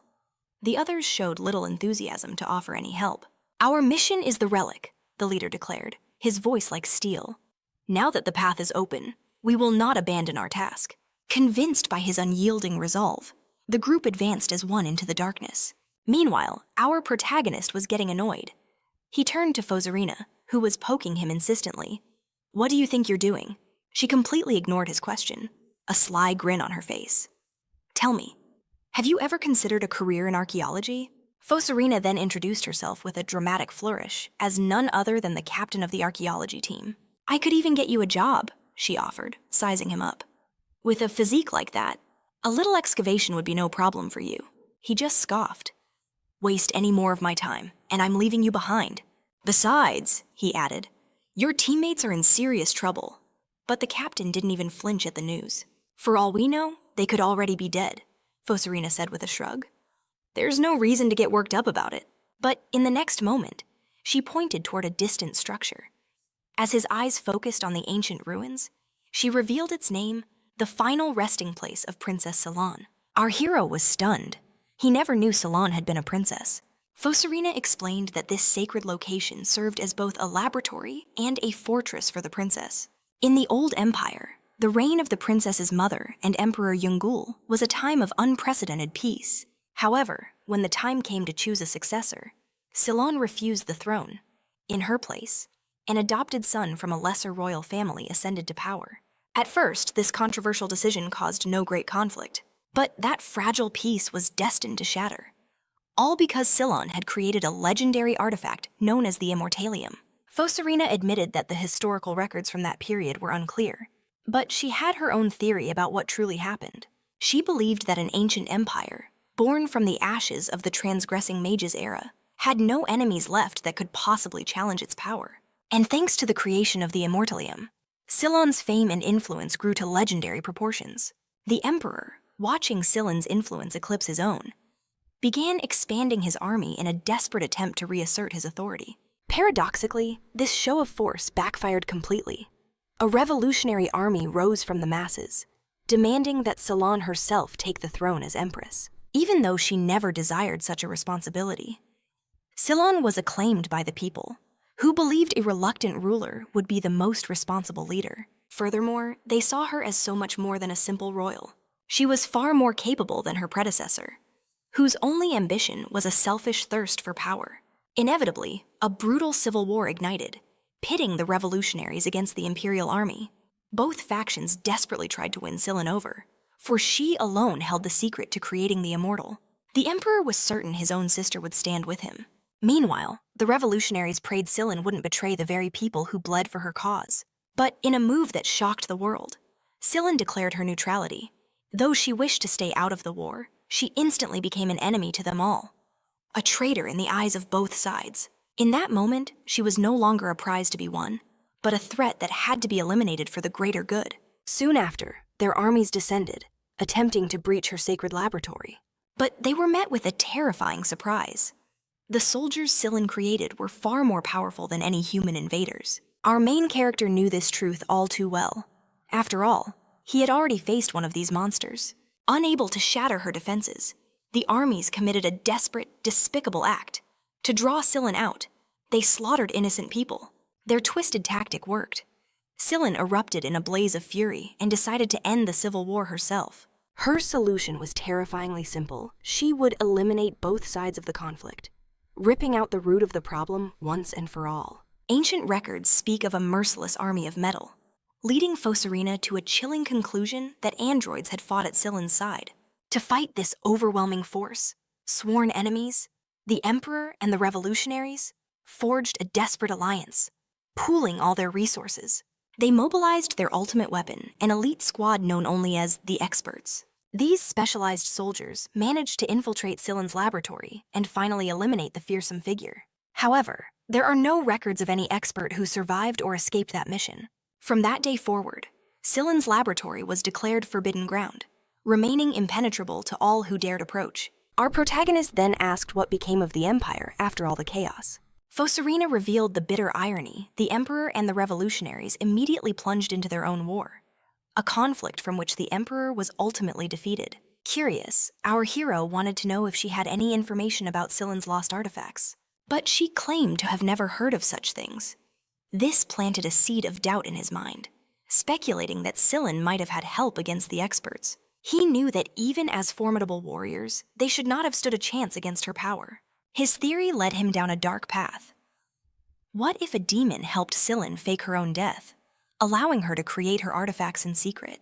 Mulling over Fosarina's words, he concluded that if she was right, this place was absolutely off limits. So then why, our protagonist asked, had Fosarina sent her own people to find the laboratory? She explained that it was a long story, stressing that an eternity had passed since that ancient war, and most of that history had been erased, all except for the instructions to create the Immortal. Suddenly, the sound of battle echoed through the ruins. Fosarina realized it must be her companions and urged him to hurry. Indeed, her team was alive, but they were cornered by the lab's guardians, and many had already fallen to their relentless attacks. Only Thraham was still on his feet, fighting with pure desperation. But then, his only weapon shattered against a robot's iron grip, leaving him completely vulnerable to the enemy's assault. Just before the final blow could land, a precise explosion sent the robot flying. Our protagonist, using his cannon, blasted the danger away from the last survivor. In that moment, our hero couldn't help but feel a heavy weight of guilt for the casualties. Thraham, on the other hand, was ecstatic to see his captain alive. Fosarina quickly asked her subordinate about the other groups. He explained that the walls themselves had shifted without warning, separating them. He swore they hadn't touched a single thing. He was certain the movement was a trap set by their enemies. In the middle of their talk, Thraham froze in horror as the robot began to get back on its feet. Our hero didn't hesitate and launched himself into the fray. However, as he struck the target, he felt an impossible resistance from the robot's frame. He realized it could only have been built with immortalium. There was, however, one silver lining. Compared to the other robots he'd faced, this one was far less skilled in combat. Our protagonist seized the opening, attacking with overwhelming force and managing to immobilize the machine. Fosarina, ever agile, moved like lightning and swiftly disarmed the robot, shouting at Thraham to snap out of it and help her. The protagonist considered that without a weapon made of the same material, he could never truly defeat it. Now, he fired up his saw to slice into the adversary and harvest a precious particle of the immortalium. With a final, decisive blow, he targeted the android's cortex, shattering its core and silencing it for good. While Fosarina celebrated their survival, the protagonist and his mother thought of only one thing: the massive profit from selling the immortalium. But to everyone's shock, a thick, ominous smoke began to billow from the robot's husk. Thraham assumed it was poison, but our hero knew better. The robot was literally melting away. He instantly understood the horrifying truth the immortalium they extracted was now utterly useless. He realized this had to be a safety measure, a final trick by Scylla to keep her creation from falling into the wrong hands. With cold resolve, the protagonist made a declaration. He would destroy every last one of these. Metal beings and anyone who fell behind would be abandoned. He warned them that following him was a near-certain death sentence. But even as Fossarina and her team resolved to follow, they saw the truth. The protagonist was simply too fast. In any case, Marac pressed onward toward the palace. As he approached, the sounds of an intense battle raged from within, confirming Celine had positioned her robots to destroy any invaders. Without a shred of hesitation, he prepared to blast his way inside, determined to crush anyone in his path. However, our hero was met with a bizarre sight: an organized cheering section, encouraging Jamal, who was visibly exhausted from fighting the robots. Marac was completely bewildered. Why was a supposed evil worshipper protecting an archaeologist from Scylla's machines? Jamal, at her limit, cried out to the archaeologists for aid. They shot back that they were unarmed and couldn't help. Just then, his mother posed a question. Would he only help them after his enemy was dead? Our hero considered the situation. This could be a golden opportunity to learn more about Liberatio. One of the archaeologists argued that they had to help Jamal. If she fell, they would be left completely defenseless against whatever came next. Hearing his logic, the others quickly agreed. But our protagonist intervened, his voice like ice. He warned them to stay back, declaring that Jamal was his target, and anyone who helped her would share her fate. The chilling threat left the archaeologists stunned, wondering if they were facing a man or a monster. Despite his terrifying aura, they realized he was indeed a man. He was just shirtless and wearing a peculiar mask. Then, he launched himself at the robots, moving with a speed that left Jamal impressed. Though she was surprised, Marac's assault was relentless. The robots, however, fought back, retaliating with their own deadly attacks. The clash between them sent shockwaves through the area, tearing the very surroundings apart. A worried Jamal screamed that the situation was too dangerous. She spotted a robot diving from above, aiming for our hero's blind spot, so she decided to act, unleashing a ranged attack. The blast connected perfectly, and the enemy robot exploded into 1,000 pieces. The protagonist immediately refocused his attention on the other robots, while Jamal celebrated her critical hit. Not only that, but she launched herself back into the battle. Spotting a defeated robot, our hero noticed it was trying to send a signal, but it was too late. The machine had already called for reinforcements from the magical artifact, and Marac could do nothing. Shortly after, the captain of the archaeologists finally arrived on the scene. She was overcome with relief to find her team safe. Meanwhile, our hero began to gather his strength for the storm that was about to come. Witnessing this, Jamal realized with a shock that he was wielding divine powers. In his mind, Marac noted that the magical artifact was approaching from a different path than the one he'd used. He ordered Fossarina to take her team and leave immediately, stating that their presence would only be a hindrance. However, Fossarina revealed that about 20 members of her team were still unaccounted for. She begged him to save any survivors he might find. With that, she agreed to withdraw, calling for everyone to follow her to the exit. Jamal tried to use the opportunity to escape with them, but the protagonist instantly blocked her path. He stated that she was coming with him. Jamal argued back, insisting she needed to ask them some questions. But our hero's warning was deadly serious. If she dared to disobey him one more time, she would regret it. After the entire archaeology team had departed, he spoke into the silence. The princess can stop hiding now. The others are gone. Jamal was shocked. She hadn't even realized someone was following her. She tried to use her powers to slip away, but our hero stopped her cold. He declared that if she used her powers without permission, she would die. He demanded she answer his questions, starting with how many people lived in Liberatio. Jamal claimed not to know, explaining that everyone had split into small groups. Because of that, she had no idea how many were still alive. The protagonist then pressed her, asking how Liberatio managed to find the relics. Desperation crept into her voice. There's a relic that acts as a map, but she confessed that she didn't have it. Such a treasure was only entrusted to the highest-ranking members. Hearing this, the protagonist demanded to know how many relics Liberatio had gathered.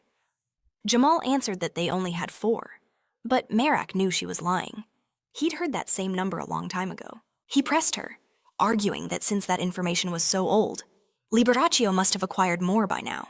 Jamal finally caved, explaining that the map had been shattered during factional warfare, causing it to show dozens of coordinates at once instead of a single, precise location. She revealed that the Kairos faction was plotting to overthrow the very gods themselves. In contrast, the Berso faction aimed to summon the gods to Earth, putting them in direct conflict.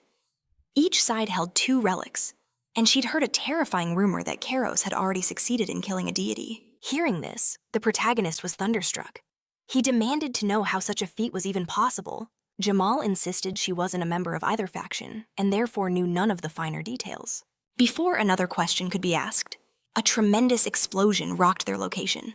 The requested reinforcements had arrived a robot that was already scanning and identifying them as invaders. Its mission was brutally clear: eliminate them on sight. Jamal pleaded with Marac to let her use her powers against the machine, swearing she had no intention of betraying him. Marac weighed his options. The safest course of action was to eliminate her right here. But something gave him pause. He recalled seeing her shield the archaeologists when he first arrived, and she had never made a single aggressive move toward him. Though it was a gamble, Marac concluded that Chantis would have wanted him to spare her. With his mind made up, he chose to trust her, but made the consequences of any betrayal crystal clear. With the go-ahead, Jamal unleashed her combat aura, ready for the coming storm.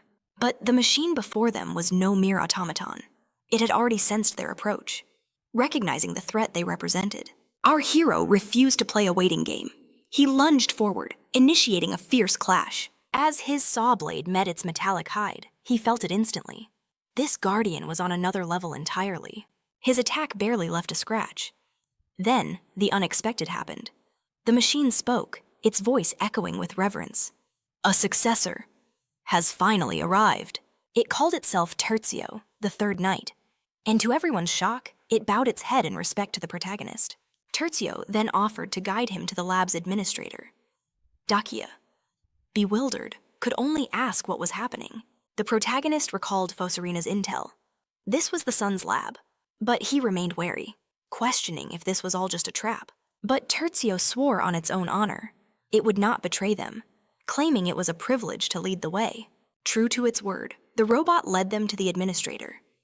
With their destination in sight, Jamal finally asked the dreaded question, what would become of her? He didn't want to take her life, but he knew. Letting a viper live could lead to a fatal bite down the road. The princess stepped in with a gentle suggestion. Surely, Jamal missed her friends. She was free to go find them. But Jamal's response was cold. She declared that Giselle and Zarn were nothing more than ghosts of her past. Dakia was shocked. Wouldn't they miss her? Jamal sneered, saying they wouldn't care, that she barely even knew them. The princess turned to our hero, a knowing look in her eyes. She had learned everything she needed from the girl's reaction. Marac concluded they couldn't just release her. But executing her wasn't the answer either. For now, he'd keep Jamal close. Perhaps he could even use her. After all, he still had so many questions. Seizing the moment, Dakia asked a critical question. Since Jamal was sticking around, could she know the priest's true name? Marac agreed, and with a single motion, removed his mask. The moment she saw his face, Jamal's world shattered. He simply asked, "How do you know me?" Jamal stammered. He was the infamous priest who crushed her organization time and again. His face was on wanted posters across all of Liberatio. Terror filled her eyes. She knew once he got what he wanted, he would discard her. After all, he was a man famous for sparing no one from her syndicate. In a panic, she claimed she was on the side of good now. She begged him, pleading for her life. Marac promised he wouldn't kill her. But his mind was already racing, calculating her worth, seizing her last chance. Jamal offered the ultimate price, her unwavering loyalty, in exchange for her life. Soon after, they finally reached their destination. Tertio stepped forward, announcing to the administrator that he had brought the long-awaited successor. The administrator, another machine, whirred with delight. The successor had finally come after all this time. But it revealed a critical weakness. Its vision sensors were destroyed. It could not see the very person it had waited for. The administrator then challenged him to prove his worthiness to inherit this legacy. As Marac brought his hand forward, the machine instantly recognized the Sylvan-forged bracelet. With its doubts erased, the administrator declared that his mother had never truly abandoned them. But Marac needed to know, were there any other survivors trapped within these walls? The AI confirmed 24 souls remained a duo in one location, and a larger group of 22 elsewhere. It explained they were resisting fiercely, a feat only possible because the facility's remaining soldiers were heavily damaged. Of the 4 Protector Knights, only Terzio was left standing, faced with this grim reality.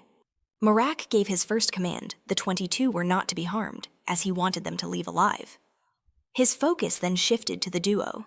Jamal's voice suddenly cut in, pleading for him to spare Giselle and Zarn as well. She vowed to do anything if Marac saved her friends. His mother's programming would have refused.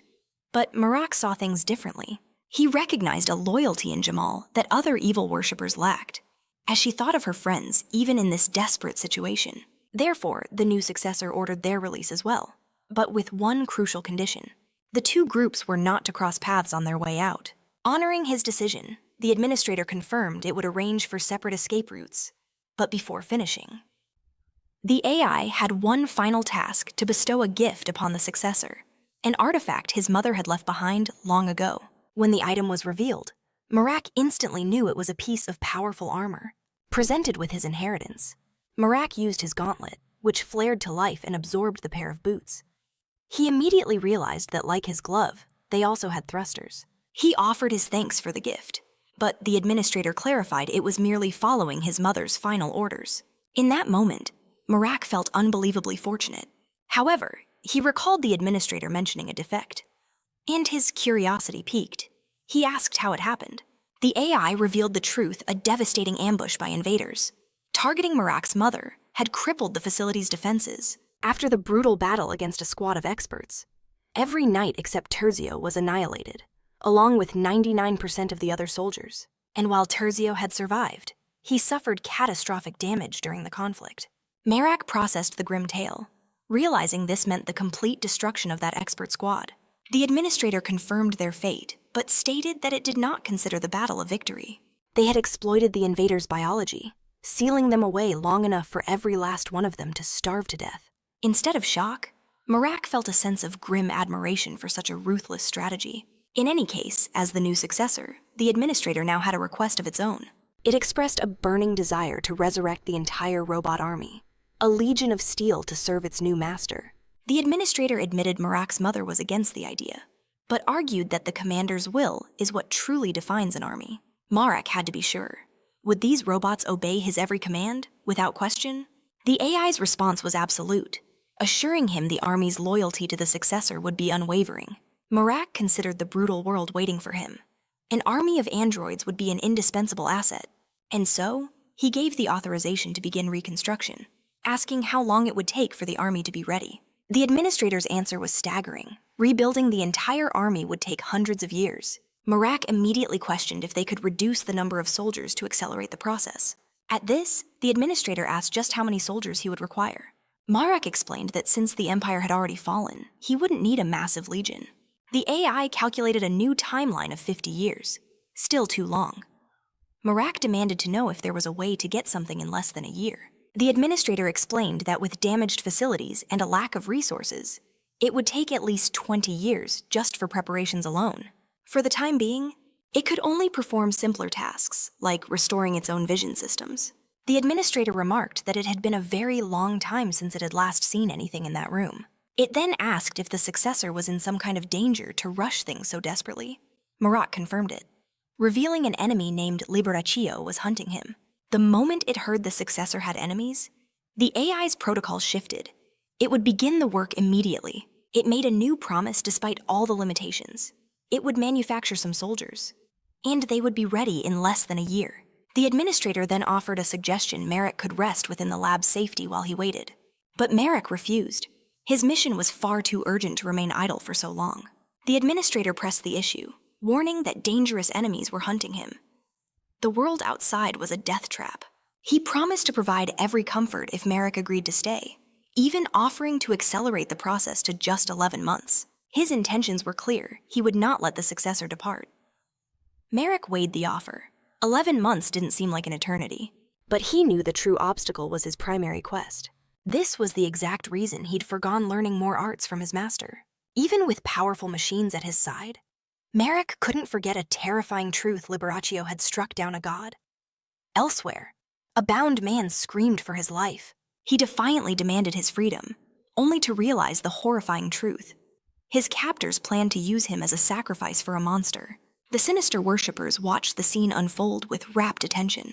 One cultist sneered that the creature was once a deity, making him doubt if divine beings were truly so grand. Hearing this, his companion immediately shot back, calling his words blasphemy. But the first cultist challenged him.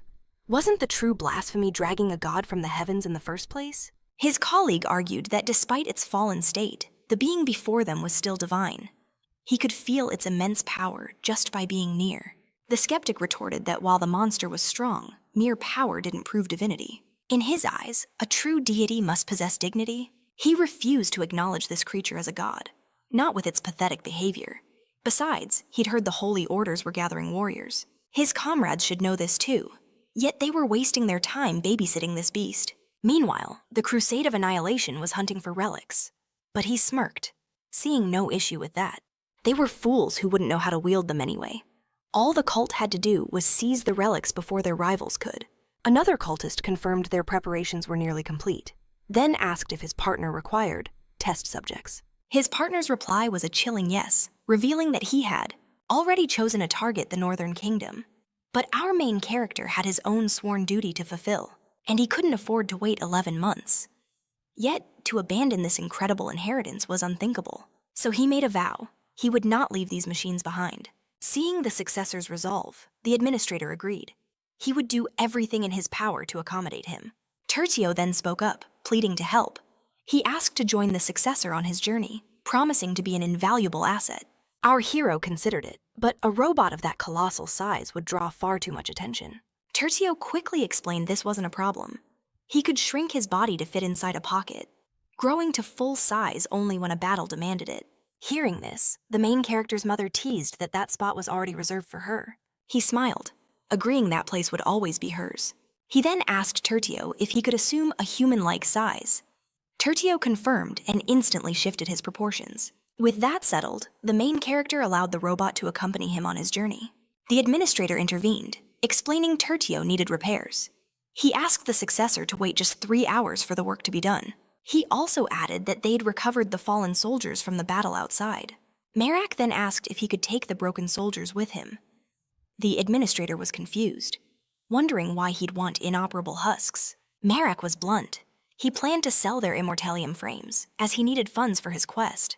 The administrator understood the need for money. However, he argued that immortalium was a resource far too precious to be sold off so carelessly. Instead, he proposed a brilliant alternative. They could gather gold and precious gems while mining materials to rebuild the army. He guaranteed that if the successor agreed, all treasures found would belong to him, for the surrounding lands were rich with such wealth. He then revealed an even greater secret. The laboratory itself could traverse land, sea, and sky, though some functions were offline due to the urgent need for the army's reconstruction. This information was a game changer for our protagonist. He saw its immense value and immediately put the robots in charge of the mining operation. The administrator bowed, urging the successor to rest. He would send word the moment Tertio was ready for battle.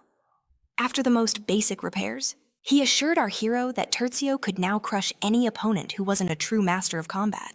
He vowed that with enough time and resources, he would unlock its true potential, allowing Tertio to overwhelm even an expert. As a final gift, he installed a communication device within the machine, giving the successor a direct line to the laboratory at any time. Even knowing the dangerous path our hero walked, the administrator wished to remain a loyal contact in the shadows. The protagonist agreed. In this world, a secure line of communication was a priceless weapon.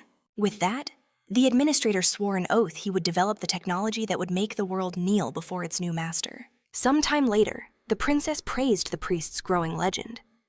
Meanwhile, fate led Marac and his party to a reunion with Carmen and Saja. Carmen expressed her deepest thanks for being healed, but Marac brushed it off, stating he only did what was necessary. His attention then turned to the new faces in their group. Tertio was the first to speak, its voice metallic and firm. "I am the third knight to serve the successor." Marac added that Tertio was no mere machine, but a powerful relic from an ancient, fallen empire. After the initial shock, the groups formally greeted one another. Sajida, however, had a warrior's glint in her eyes.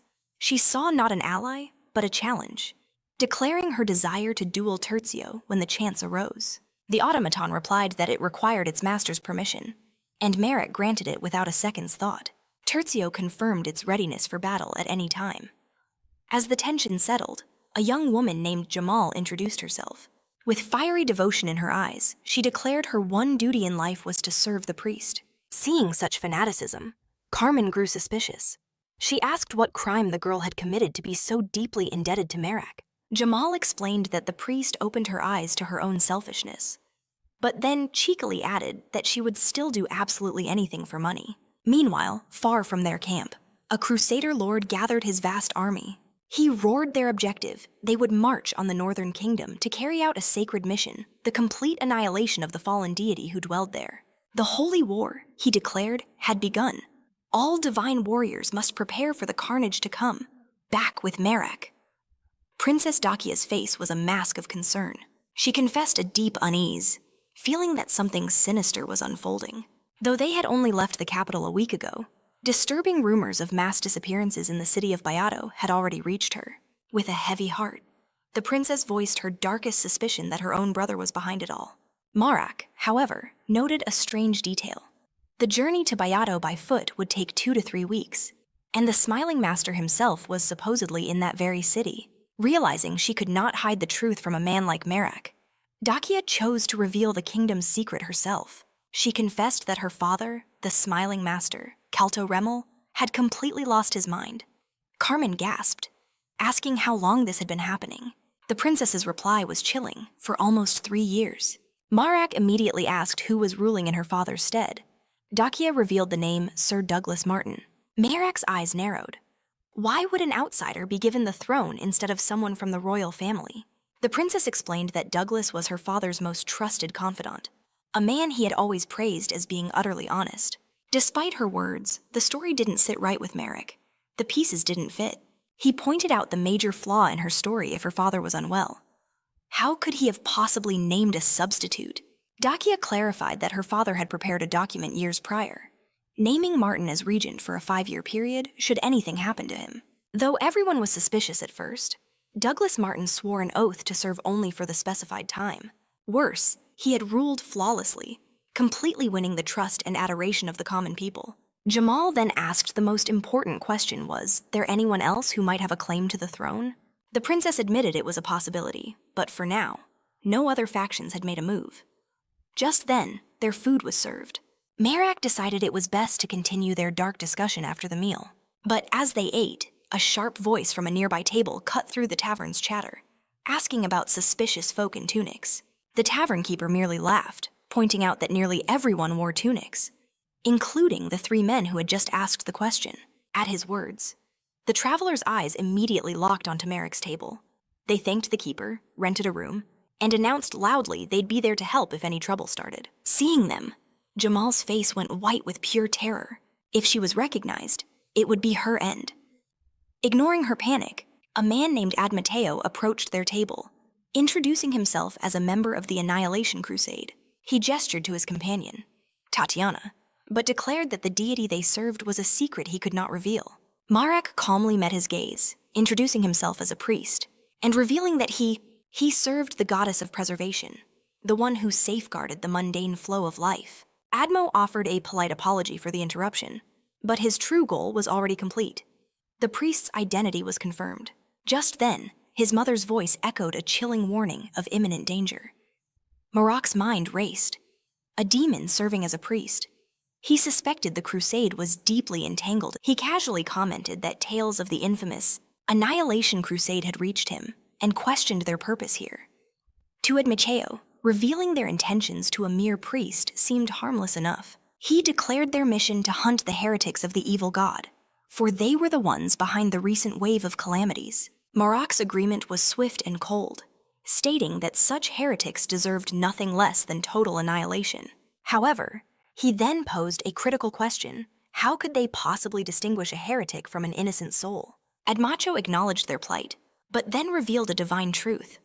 The gods themselves had sent emissaries, 4 celestial angels, who had descended upon the mortal realm. The news sent a visible jolt through Marac. Admacheo's eyes burned with zeal, proclaiming the glory of a holy war fought alongside angels. But for Marac, this revelation meant something else entirely. The true mission, his long-awaited objective, was finally at hand.